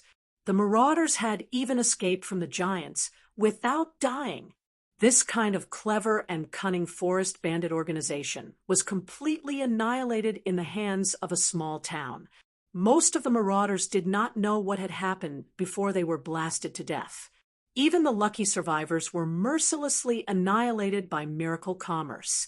There was no way to resist at all. There was no way to resist at all. So clean and efficient, so ruthless and fierce. Chu Tian led his people in front of the locals. You've come at the right time. We have already finished the battle. I'll leave the matter of putting out the fire to you. The locals were all filled with fear.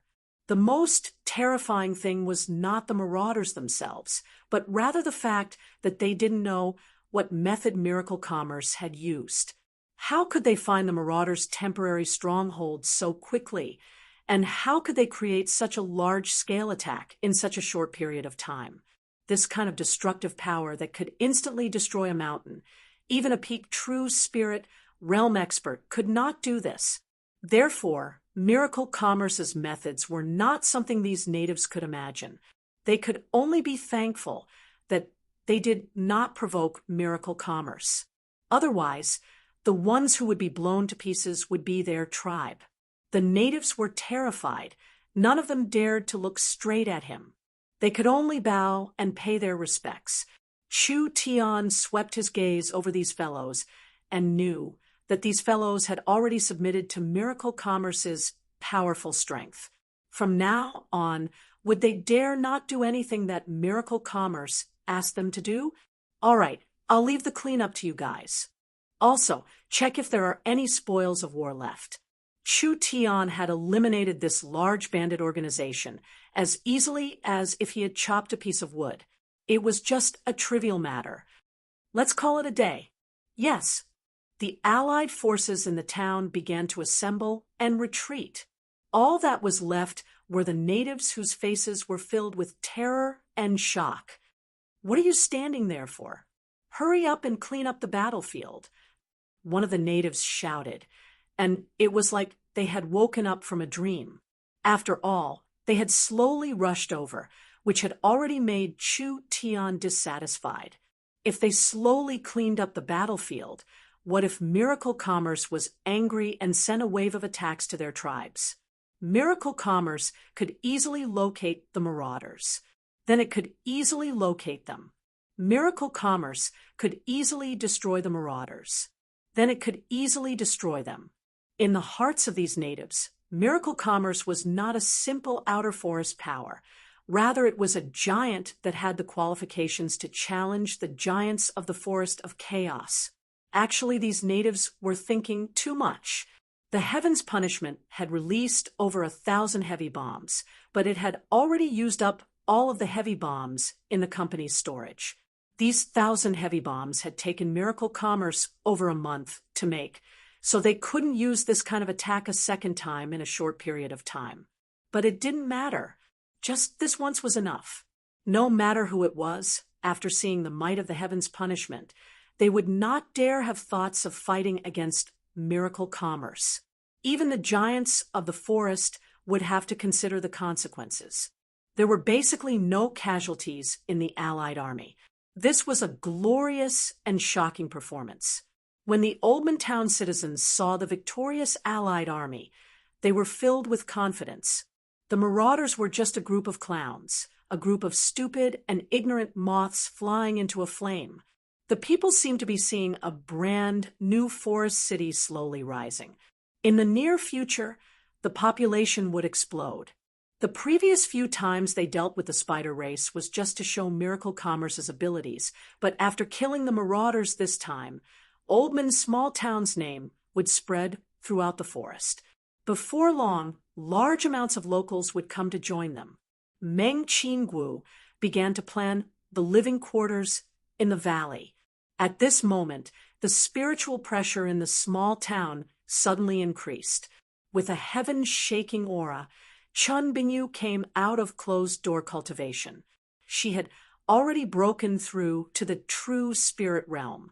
Shun Bingyu had officially become the first true spirit cultivator of miracle commerce. After a few days, Dongfang Haoren also came out of closed-door cultivation, also reaching the true spirit realm. Miracle commerce had gained two true spirit experts in an instant, instantly making up for their lack of battle strength. It could be said to be a double blessing. Shu Tian arranged for Miracle Commerce to hold a celebration banquet to celebrate Miracle Commerce's breakthrough. The news of the marauders being wiped out would cause a small disturbance in the forest. The large local powers in the core area of the forest were filled with fear towards Miracle Commerce. Although the marauders were the common enemy of most of the forest powers, Miracle Commerce's battle had caused dissatisfaction in the forest. There was a legendary secret valley in the depths of the Forest of Chaos, Refaxius. Refaxius meant the sun and eternity in the Elven language. Therefore, people called the valley the Eternal Valley. The legendary Elven city in the Eternal Valley was called the Eternal Forest. There was a white gravel path covered with fluorescent moss in the dense forests and swamps of the dangerous valley. It was the only entrance and exit to several ancient wards. If one knew the way to open the wards, he would be able to walk into the Eternal Valley. The Eternal Forest in the Eternal Valley was always filled with vitality and ancient might. A warm and dazzling light rose from the Eternal Forest sunwell, covering the entire forest. There were over 1 million elves living in the forest, and there were elven wooden and stone houses that were like works of art. Beautiful elven songs filled every corner of the Eternal Forest. The Elven King's palace was on a cliff filled with waterfalls and was carved from pure white jade. Each detail was filled with an unimaginable sense of art and culture. That's right. This was the Eternal Forest. The Forest of Chaos would Elven King City. The elves had long lifespans, and when they bathed in the powerful light of the sun, well, they would be free from all diseases. They would obtain even more power and live longer. The Elven Council, several dozen elven elders, were present. A white-haired old elf was sitting in the chairman's seat. In the past several tens of thousands of years, how many countries and races have perished? Their deaths were caused by blindly chasing after strength, progress, and development. Strength can make people crazy, progress can make people lose their way, and development can cause wars. This is the root of all disasters. Therefore, our race should follow the principle of tens of thousands of years. Only by being closed and conservative can we continue our noble and grand civilization. The elves will not take the initiative to fight. What we have now is enough for our race to multiply. The Elven Council's chairman Augusta's long and slow speech floated through the meeting room. It was unknown how many times the chairman had repeated his views and opinions. The other elves were still listening attentively and nodding their heads. The elves were a noble, righteous, conservative, and traditional race. They were confident that they were the strongest race on the continent. How could those aggressive spirit beasts and lowly humans compare to the elves? Countless times of history had told the elves that war was destruction, so the elves would never take the initiative to start a war. The elves had to follow the tens of thousands of years of tradition, remaining closed off from the world. Only like this could they not be tainted by the world on the continent. The Elven King was sitting next to Augusta. The Elven King looked like a human in his 40s. He had the handsome face of every male elven, but his face was angular and lacked the femininity of the elves. It was as if it was carved by the continent's most outstanding sculptor. Every inch of his skin was as exquisite as jade, and every pore seemed to contain essence. From head to toe, every inch of his body was perfect. He was a work of art that was as natural as the heavens. He knew that Augusta was scolding the locust again. Recently, the Elven King had hidden the matter of occupying a forest city from the council. This matter had already caused the dissatisfaction of the conservative members of the council. The elves were a noble and elegant race. How could they take the initiative to occupy a city? The elves were a conservative and peaceful race. How could they take the initiative to attack? This matter had not been discussed by the council. The Elven King's actions had seriously broken the Elven tradition, so there was a large disagreement among the elves about how to deal with this city. According to the elves' customs, once there was a disagreement, they would need to discuss it again and again. It would be as short as 1 or 2 years and as long as 10 to 20 years. Finally, when there was no more debate, this matter would be settled. After this long, even if this forest city was not barren, it would have already been occupied by others. The Elven King felt very helpless about this. He even knew that this city had a strategic value to the elves. Not only could it consolidate the elves' position in the Forest of Chaos, it could also be used as a channel for the elves to connect to the outside world. The elves were too closed off. When the rules became shackles, the elves were still proud of it. Helpless, the Elven King was only a king. The Elven King did not have absolute power. There was another matter that happened recently. The chairman said indignantly, "It's that human that you let go." He brought his men to wreak havoc in the forest and used the excuse of exterminating a group of bandits to burn down dozens of miles of the forest. What? This is truly too hateful. The flowers, grass, and trees are all innocent. How could they destroy nature just to kill a group of bandits? This is truly a despicable and immoral way of doing things. These elves began to discuss, expressing their dissatisfaction with Chu Tian's actions. Chapter 397. The elven counselors were elected, and the elves participating had to meet a series of requirements. For example, they had to be over 500 years old, have a cultivation in the 3rd true spirit layer, have a good character, follow ancient etiquette, and have integrity.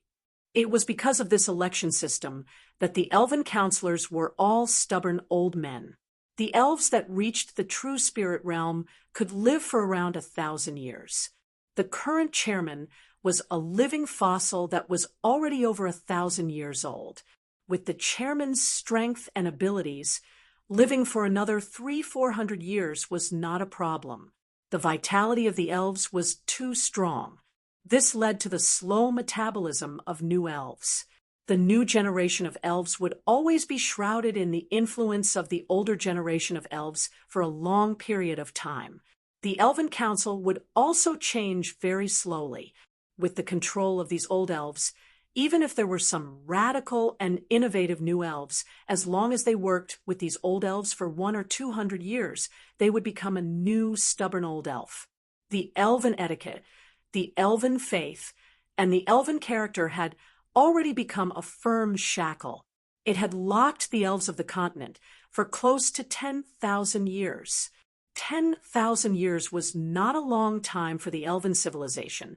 At most, it would be 10 generations of leaders. But for the spirit beasts and humans, it was enough to change the world. A ruler of the continent that once looked down on 10,000 races. Now it had already declined beyond recognition.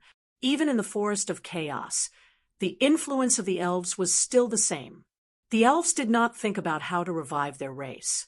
Rather, they thought about how to maintain the dignity of the elves, how to protect the noble image of the elves, and how to distinguish the elves from the other races of the continent. Little did they know that in the eyes of humans, the elves had already become a strange race. Even the low and warlike spirit beasts already disdained the elves. This human Chu Tian is this cruel? A member of the Elven Council loudly proposed, "It's just a victory." Yet they disregarded the ancient trees that have grown for thousands of years. They disregarded the life and death of the animals in the forest. This kind of selfish behavior should be punished and boycotted by the elven race. That's right, reconsider. An elven council member stood up. All beings have life, Even a stronger expert cannot casually bring disaster to other beings. This kind of cruel method is simply polluting the forest. It is a blasphemy against the forest and nature. If there were humans here, they would definitely laugh at the elves' discussion. To protect a small forest, could they disregard victory? Perhaps the elves could do such a thing, but the humans would think that they were extremely stupid. An elven counselor suddenly pointed at an elder sitting next to the chairman. Vice Chairman Ulysses, you had the chance to execute this human, but you let him leave the Tree of Life forest. That's why all of this happened. You should take responsibility for this. Ulysses said with a frown, I have investigated the matter and have given you the report. Chu Tian's matter is pardonable, and there is no malicious intent to abduct the elves. Chu Tian is a rare talent of the human race. If the elves mishandle this matter, I'm afraid we'll be cursed for eternity. Let's not talk about Chu Tian for now. Another council member said, Vivian is the elf who has broken the rules the most in 100 years. Not only did you not punish her, you even let her go. Where was the spirit of the elves' legal system if they didn't receive any punishment for doing something wrong? Have you considered the negative impact this will have on the other young elves? Yeah, Vice Chairman, this matter was handled improperly. No matter what that human did, Vivian's violation of the rules is a fact. Ulysses was a bit unhappy. Vivian has already grasped spatial technology. This is a great technology that can change the elves' lives. I let her return to Chu Tian's side to learn more knowledge and contribute to the elves. The elves are living very well right now. There is no need to change anything. When did the elves learn from low-level humans? This is simply an insult to the noble elves. While the elven counselors were criticizing, only a few people remained silent. These were all members of the reformist faction. Only the conservative faction was too strong. According to the traditions of the elves, once they started arguing, they would not reach a conclusion even after several days and nights. The Elven King was a bit restless. Let's end the discussion here. We'll discuss this later. The counselors had no objections. The elves had a habit of procrastinating.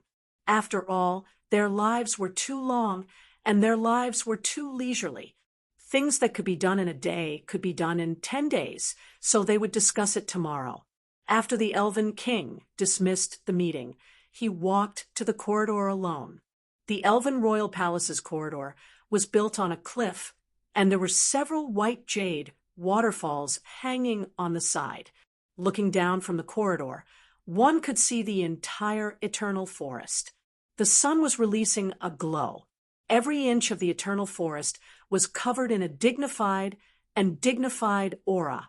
The orange sunlight of dusk shined down on the vibrant forest as the elves carved, sang, and painted.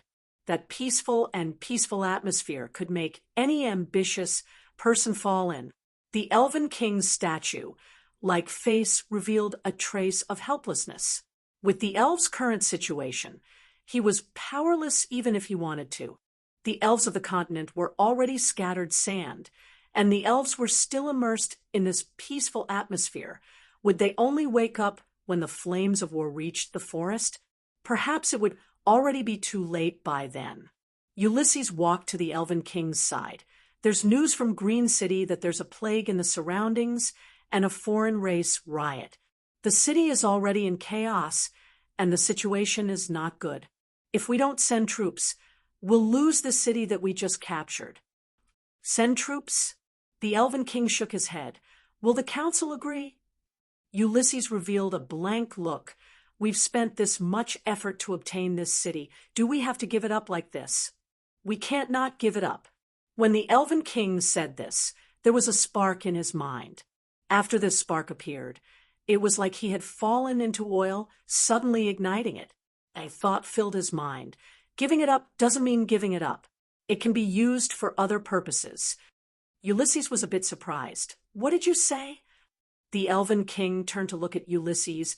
I'm very interested in that human youth called Chu Tian. They can manage a small town, well, meaning they have the ability, but a small town is still a small town. Not to mention it's on the edge of the forest, so no matter how lively it is, it can't really become a big town. Ulysses could already guess what the Elven King was thinking. Your meaning is the Elven army can't be used, so we'll find a reliable friend to help. I think that what Chu Tian needs the most right now is a city. Only by having a true city in the forest can he display his talents in this forest. I'll give him a city. Not only will it not fall into other people's hands, it will also help a friend at the right time. Chu Tian's influence is too weak in the end. This city's meaning is not normal. Can he really control the situation? There will be risks, so we can only secretly help as much as we can. The Elven King said this, but don't forget that humans are a race that likes to take risks. As long as the benefits are large enough, even if they know there are risks, they will not hesitate. This is the biggest difference between humans and elves. Ulysses was helpless and disappointed. It was indeed like this. The Elven King waved his hand and said, "Go, this city will still be under the Eternal Forest's name. He will become the legitimate city lord, but whether he can control this city or not will depend on his abilities." Yes, Ulysses left the Eternal Forest. He rode the dragon hawk beast to Oldman's small town in a day and night. At this time, Oldman's small town was still in the joy of a large victory. People from different races and powers were all drinking and chatting in the small town. Ulysses walked into the underground town. Although Oldman's small town was not big, it was brightly lit like it was daytime. The buildings were scattered, and each street was like blood vessels, with the merchants and townspeople moving through the streets being the blood. This small place was filled with vitality. This was something that could not be seen in the Elven City. The small town had a movie theater, a hotel, and a training hall. Each place was very special, attracting a large amount of people. But the most lively place was the Oldman Market. The current Oldman Market was very famous. No matter how many materials there were in the forest, as long as they were transported, they could be sold by the market. If the locals wanted to buy pills, talismans, or other daily necessities, no matter how big the demand was, the small town could supply them. This kind of strong supply and demand ability filled the market with vitality, giving birth to many small merchants. The big-eared monsters, the goblins, the rat people, and the rabbit people. These weak races were everywhere. The ogres did not even rob them. These large fellows all knew how to buy resources from other small towns and then used their broad shoulders and strong stamina to sell them in Oldman's small town. They used the source stones they earned to buy their favorite canned food, or they directly went to a hotel to eat a big meal. Oldman's small town did not discriminate. Every race was treated equally, and they lived in harmony here. This prosperity was supported by spatial transportation. With such a great technology in the hands of an elf, there was a chance for the elves to use it. The old fellows of the Elven Council all disdained this, which made Ulysses feel very heartache and helpless. "What did you say?" Chu Tian almost fainted from this pie falling from the sky. "The Elven King wants to give me a city?" "That's right," Ulysses said in a certain voice. "This is a large city in the center of the Forest of Chaos, with several dozen spirit veins intersecting. It is surrounded by secret realms and hidden treasures, being one of the main hubs of the Forest of Chaos. It is rich beyond imagination. If you can control the city, you will have a lot of influence in the forest." The Miracle Commerce people were stunned. Chapter 398. Chu Tian was very clear on how hard it was to have a city in the Forest of Chaos. First, a forest city had to be built on a special transportation hub with abundant spiritual energy. Without enough resources, no matter how luxurious the city was, it wouldn't have any value and it would be hard to attract people to move in. Next, the owner of the city had to be strong enough, because without enough strength to defend the city, who would dare rely on you in this chaotic place? Each forest city lord was a peak power that could ignore the dark forest laws. These forest cities were strategic, resource, and survival bases that the giants fought over. Most of the citizens in the forest cities lived in their own clans. For example, the Elven City, the Spirit Beast City, the Giant City, or the Sea Race City. These races had a large population, therefore 80% of the people in their cities were from their own clans. The Dragon Lord was a special existence. The dragon race was, after all, a rare race and did not have a large population, but the giant dragon had a shocking wealth and incomparable strength, so it had gathered a large amount of followers, so it would not lose to the large powers. What did Chu Tian have? This kind of small foreign power did not have a foundation in the forest of chaos. He did not have his own country or clansmen, nor did he have the strength and deterrence of the giant dragon, so it was useless even if he occupied a city. This was not a hot potato. This was a ticking time bomb that could blow him up at any time. That's right. In the battle of destroying the Marauders, it had already displayed Miracle Commerce's abilities, allowing many large powers to look at Chu Tian in a new light. The Heaven's punishment had caused an earth-shattering explosion in the forest, causing many giants to be filled with fear and vigilance. But that was it. They did not attack Oldman's small town purely, because they looked down on Oldman's small town. In the end, benefits came first in a war, so the giants did not need to cause unnecessary trouble and losses for a city on the edge of the forest. If Miracle Commerce openly occupied a city, the situation would be completely different.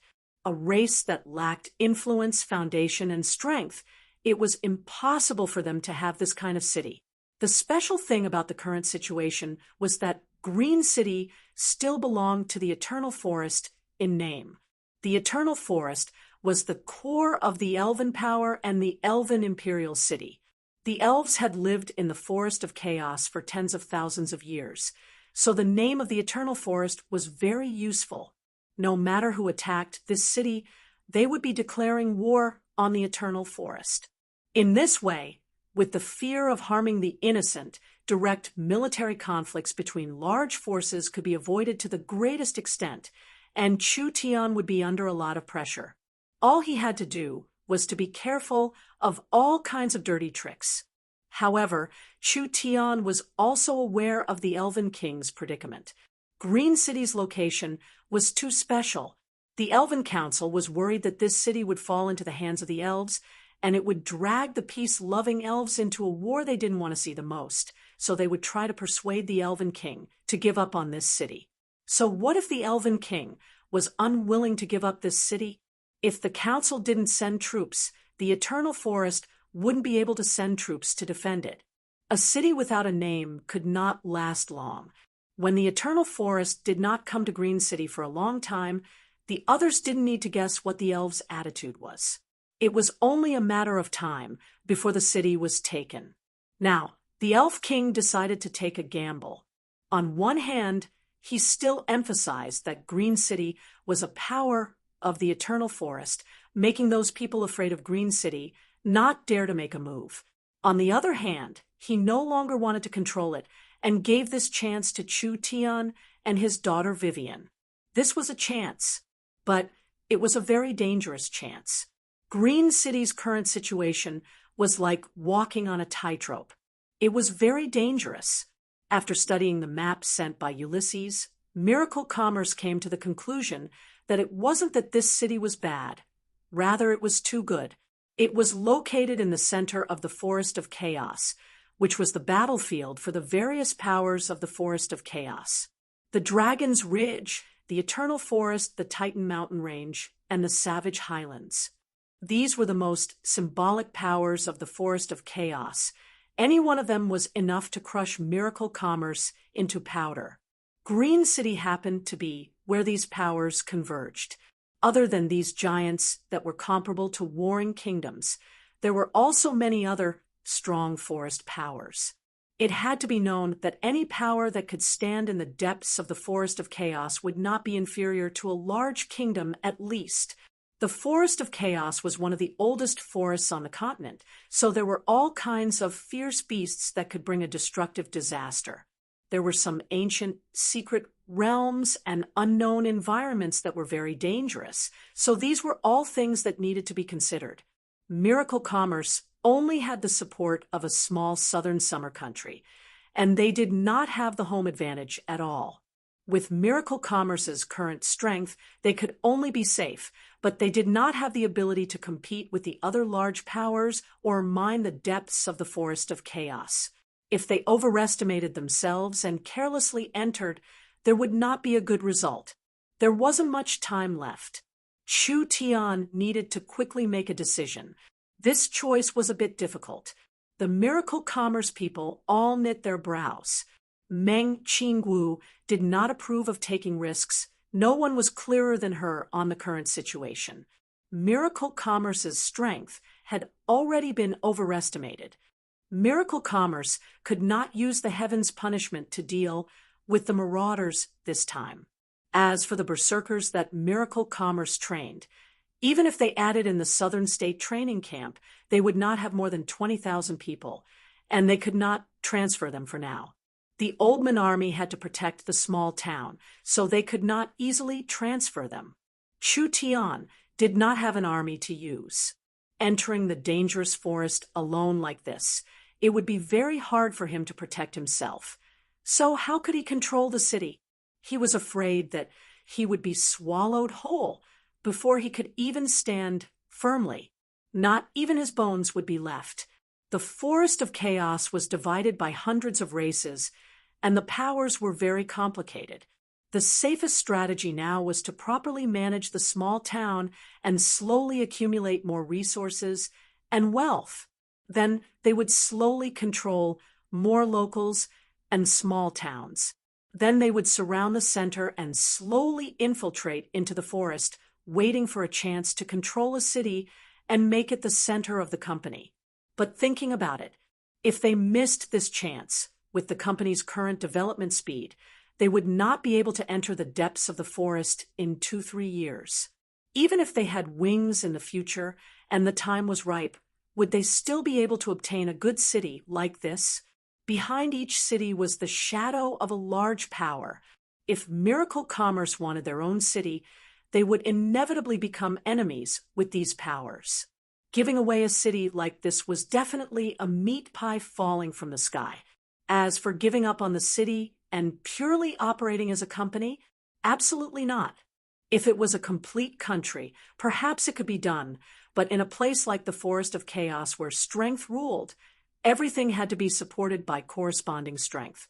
Without strength, no matter how much wealth and resources they had, they would be rootless duckweed. I accept the Elven King's gift. Chu Tian took the map without thinking too much. I ask the Elven King to be assured, this city will not fall into anyone's hands. This one will do his best to make it prosperous. Ulysses was a bit filled with praise. Although the gift was tempting, people without enough courage would not dare accept it. Ulysses thought that Chu Tian would not dare accept it, and would consider it for a few days, even if he accepted it. He never thought that Chu Tian would be this straightforward, accepting it after just a bit of consideration. Such a person was either a brave and resourceful person, or a reckless person, or a combination of both. Although he didn't know if Chu Tian had the ability to sit in this position, as long as Green City did not fall into the hands of other powers, it would be beneficial to the elves. As for whether they could control the city or not, it was not that important. In the name of the Eternal Forest, I appoint you as Green City's city lord. Ulysses gave the Elven King's token to Chu Tian. You will have all the authority in Green City. The Eternal Forest will not interfere with any internal affairs. You just need to do what you want. Meng Ying and Vivian revealed looks of joy. This was too great. They were simple-minded and did not think this much. This Green City was a very good city. Although it was a city of the Eternal Forest in name, There were no elves in Green City, so there was no need for those old fogies to order them around. Miracle commerce was completely free in this city. Wasn't this what miracle commerce always wanted? Ulysses represented the eternal forest, and the elven king in giving Chu Tian the position of city lord and giving Meng Qingwu and Vivian the position of vice city lord. There was no need to talk about Chu Tian and Meng Qingwu. Vivian, also becoming the vice city lord, was arranged by the elven king. Vivian was an elf and the elven king's daughter. If she became Green City's vice city lord, she would have an extra layer of protection for Green City because of her special status. Ulysses said to Chu Tian, Green City used to be a large local power, but because it had been suppressed for 100 years, Green City was obtained by the elven king through diplomatic means. However, the old power is in a very serious situation, and there are many other powers eyeing it, so there is a lot of internal and external pressure. Other than that, there have been riots, famine, and plague recently. It is hard to accurately estimate the situation, so remember not to be in a rush to expose your identity. Observe the situation first before deciding. Although he had already guessed that Green City's situation was bad, he never thought it would be this bad. This would not be a small challenge, but Chu Tian was not afraid at all. He did not have the time or mind to slowly develop. With this kind of good opportunity in front of him, it would not match his personality if he didn't take it. As long as he found the right method, there was nothing that couldn't be done in this world. Chapter 399. Ulysses stood up and looked at Chu Tian before looking at Vivian. A complicated look flashed in his eyes. The elven king's matter has been completed. I hope everything goes smoothly. I'll be leaving now. Vivian quickly asked, You won't stay in Oldman's small town for a few more days? There must be many things you can't imagine here. Perhaps it can move the people in the council. Ulysses slightly shook his head. Us elves are not a race that easily accepts new things. Otherwise, it wouldn't have been like this for tens of thousands of years. I still have things to do in the eternal forest, so I won't stay. Ulysses still left. Everyone felt this was a bit strange. This kind of words coming from the mouth of an elf made people feel strange. Chu Tian spread out the map Ulysses left on the table. Meng Yingying came over to take a look and couldn't help letting out a surprised cry. Wah, this map is too clear. That's right, this was the most complete and detailed map of the Forest of Chaos so far. Only the elves that had lived in the Forest of Chaos for tens of thousands of years could draw this kind of map. Each special area, each special terrain, each lake, each mountain range, each city, they were all clearly drawn. The elves did not have any copying techniques. The entire map was drawn by hand.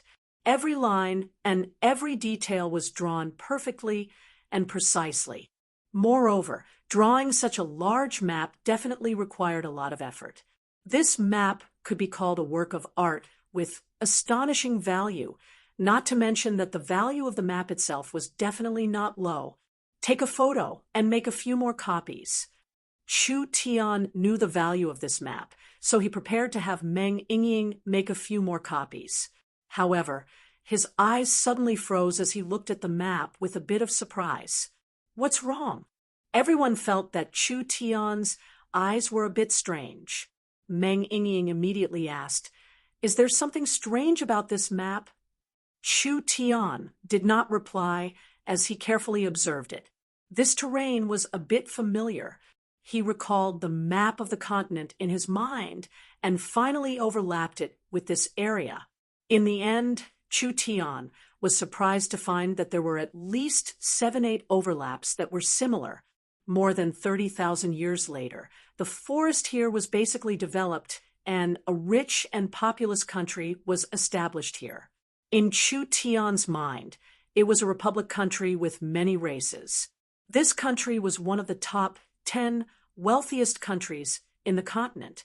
The reason why this country was so wealthy was because they found a treasure left behind from the great desolate era in this region. It was a true treasure trove.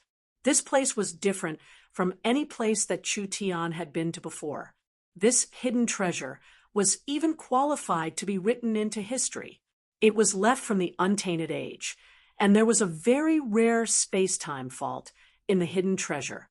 Regarding this memory, Chu Tian only paid a little attention to it and did not deliberately remember it, so he did not know the exact coordinates of the hidden treasure. However, he was certain that this place was in a certain area of the Forest of Chaos. What are you thinking? Chu Tian came back to his senses and hurriedly waved his hand. Although he knew that there was a treasure, it was easier said than done to find it. There were many treasures on the continent, but opening a treasure usually required an opportunity. Some treasures clearly knew that they were right under their feet, but they would never be able to touch them until they died of old age.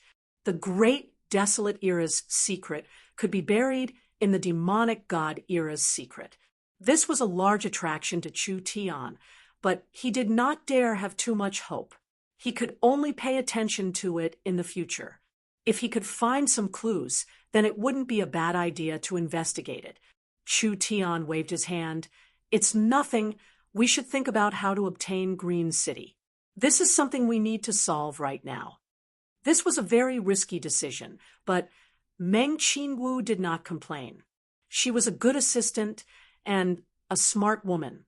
She knew that her responsibility was to help Chu Tian with all her strength and not to question him. The risk was high, but the reward was high.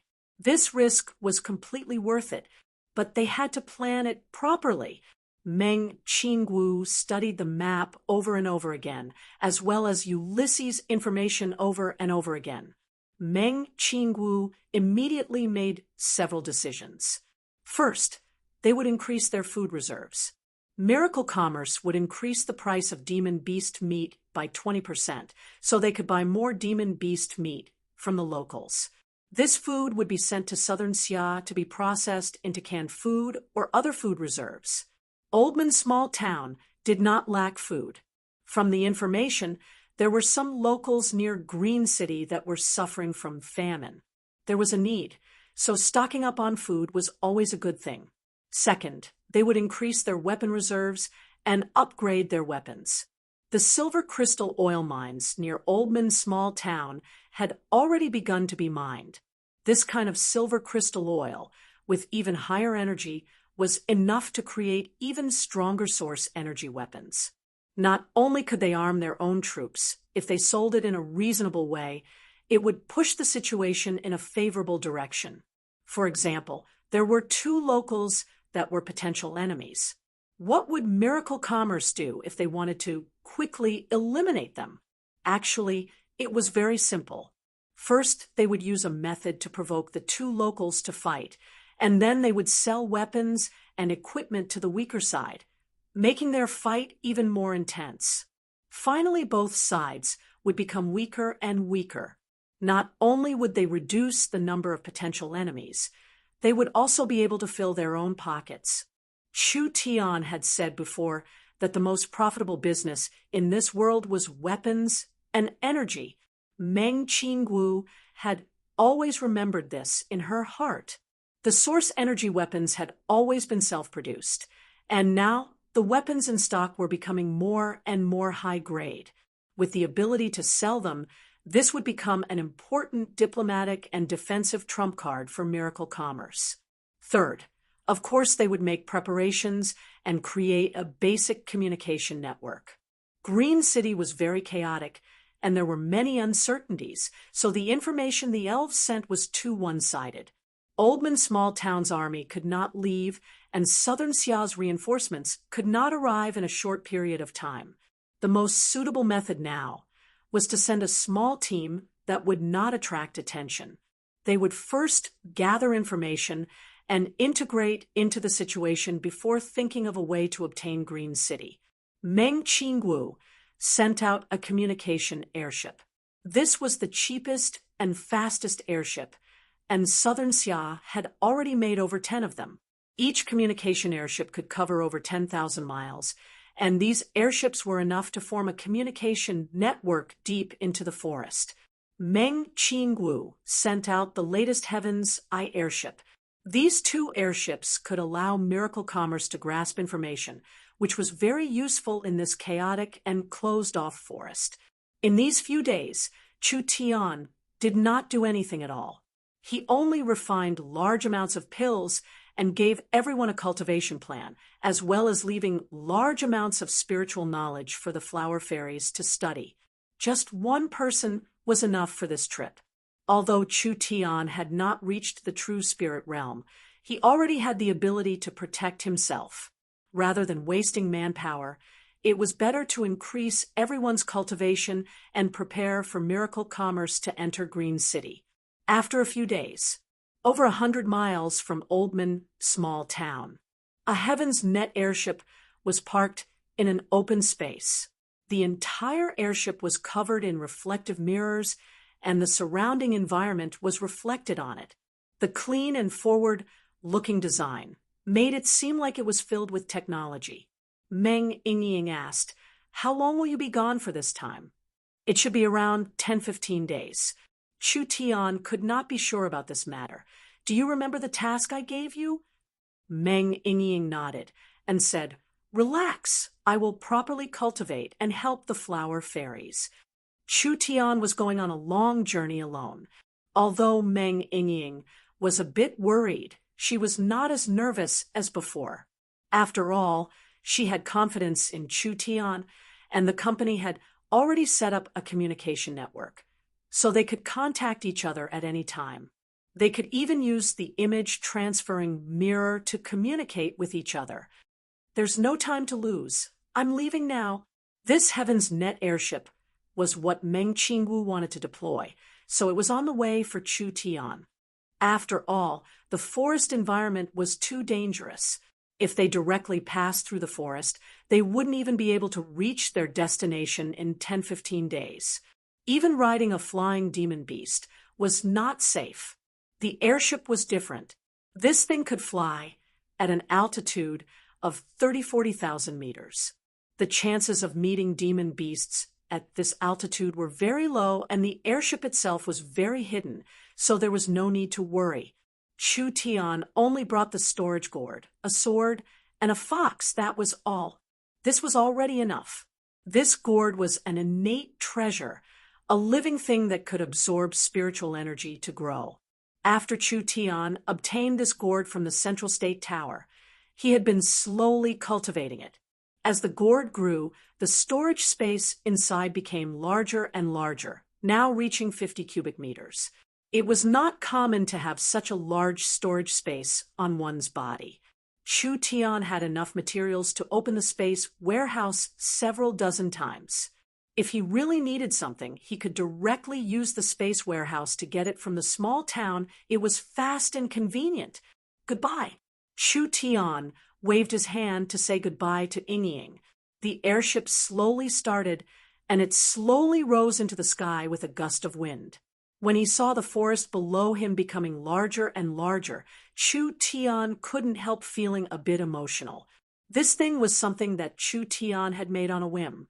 He had never thought that it would have this many uses, but with the young miss and the Yunsek's constant research, this flying tool that Chu Tian had made on a whim had been given more and more uses.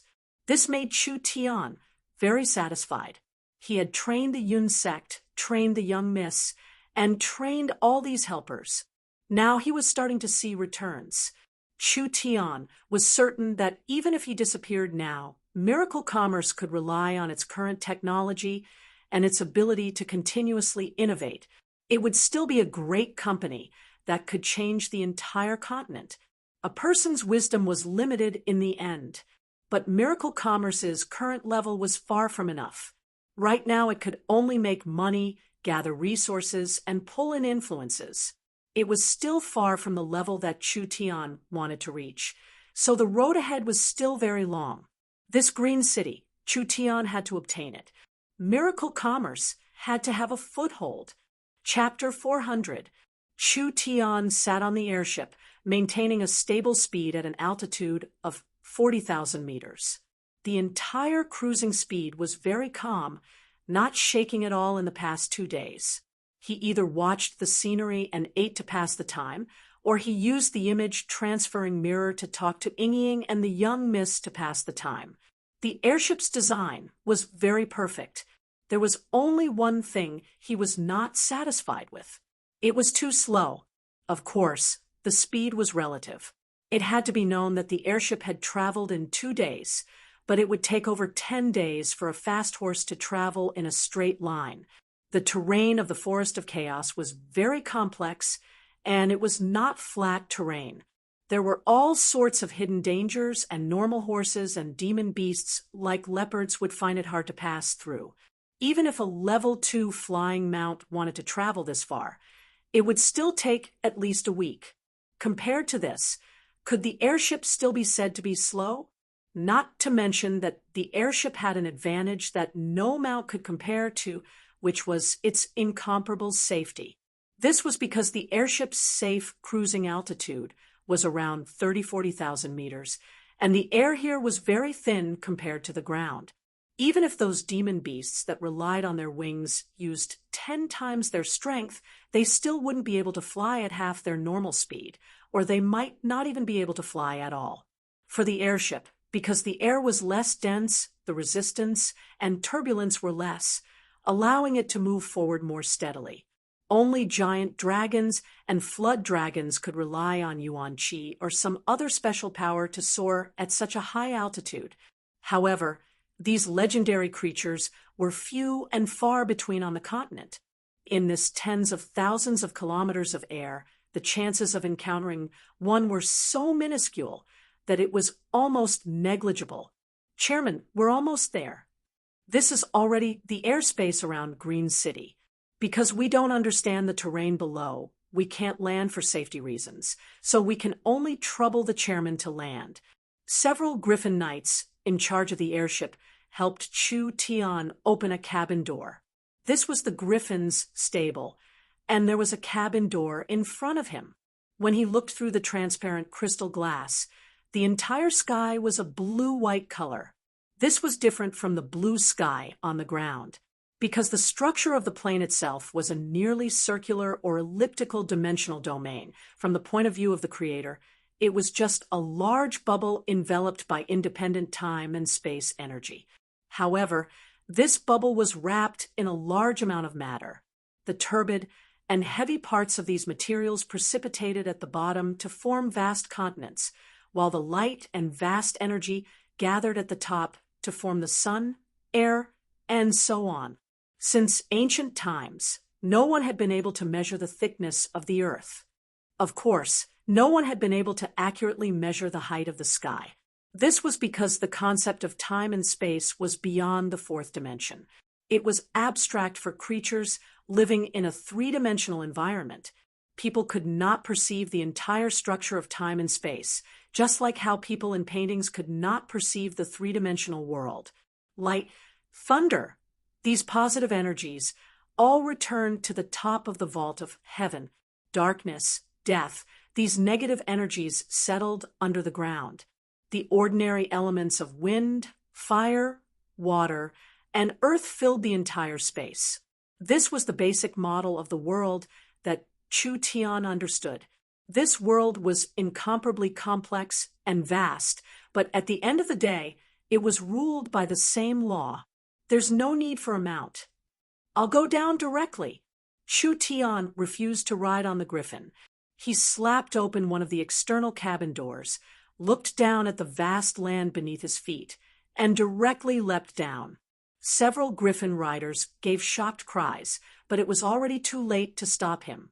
Chu Tian spread his limbs as he fell to the ground like a meteor. Mounts and such were superfluous.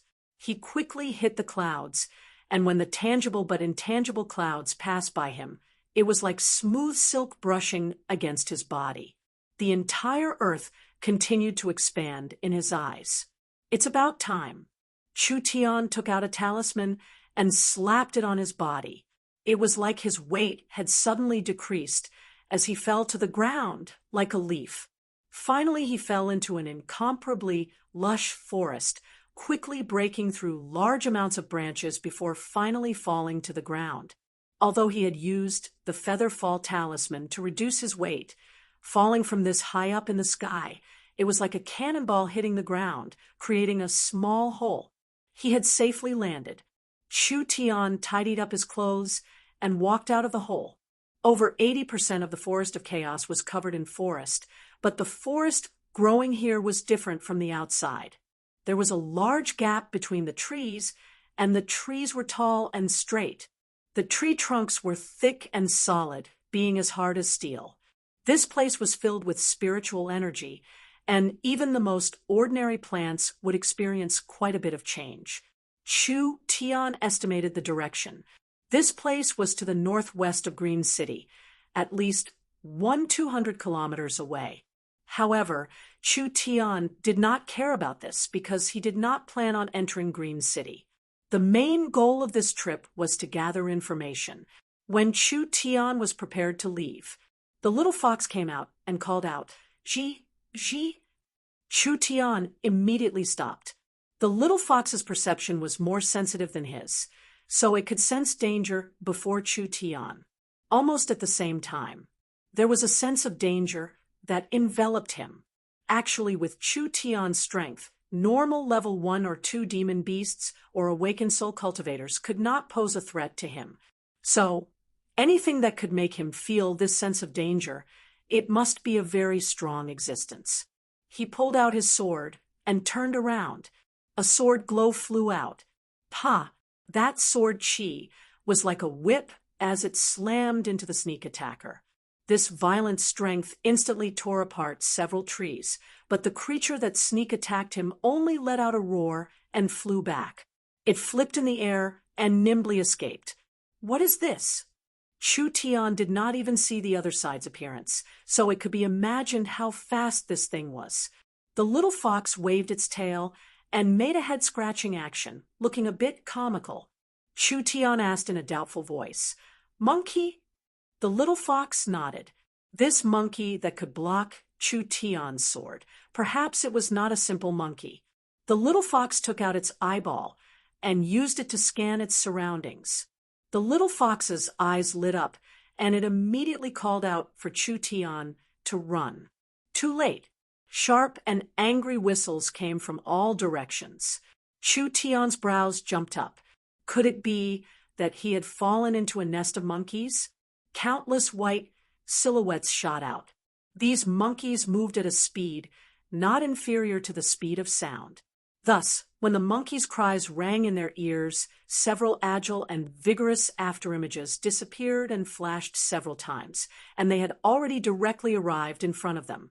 A milky white claw flew out. Chu Tian quickly used his sword to block in front of him.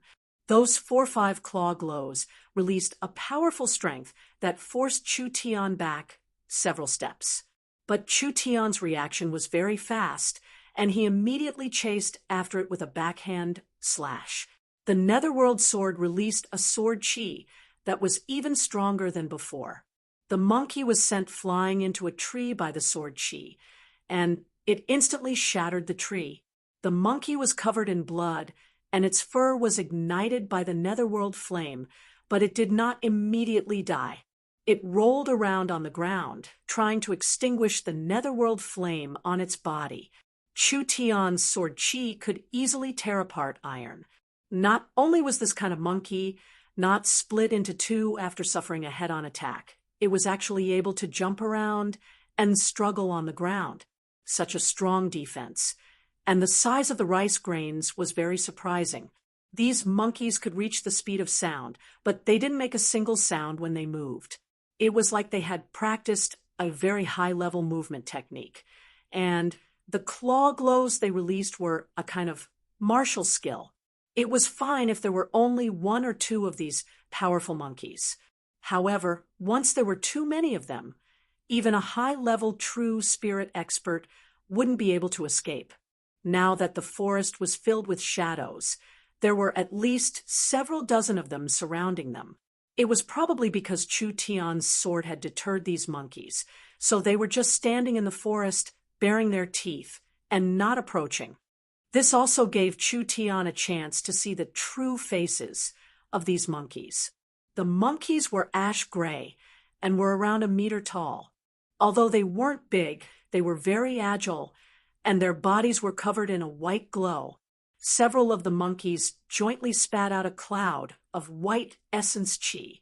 This cloud of essence chi was like a cloud that enveloped the burning monkey's body.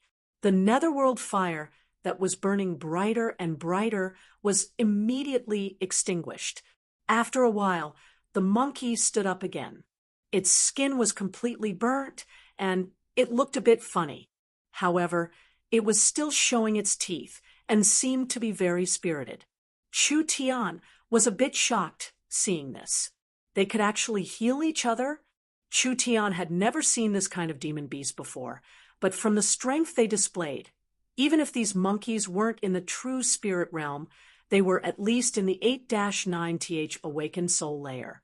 They also had extraordinary speed and iron bones, and adding in the fact that they were demon beasts that lived in groups, it was very hard to deal with them. They really were worthy of being in the depths of the forest of chaos. This random group of monkeys was already this hard to deal with. If they met a super fierce beast, Chu Tian's life would end here. There was no other way. He could only waste a bit of energy. The demon god's sword source spirit soared into the sky. Chu Tian gave a low roar as flames surrounded his body, instantly entering the flame demon transformation state. Chu Tian was only in the peak 9th awakened soul layer, but his cultivation instantly rose to the level of a true spirit cultivator. These monkeys were very fast, but with Chu Tian using the flame demon transformation and the netherworld sword art, he was not afraid at all. These spiritual monkeys could clearly smell danger. They all tensed up and roared out while baring their teeth. It seemed like they wanted to go all out against Chu Tian. "Stop!" A voice came from the depths of the forest. When these monkeys heard this voice, they all withdrew their killing intent and retreated. Chu Tian was slightly taken aback when he saw this. Could it be that this wasn't a magical beast lair, and these monkeys were raised by someone? Several people walked out of the forest. When they saw Chu Tian, their eyes were filled with a bit of caution.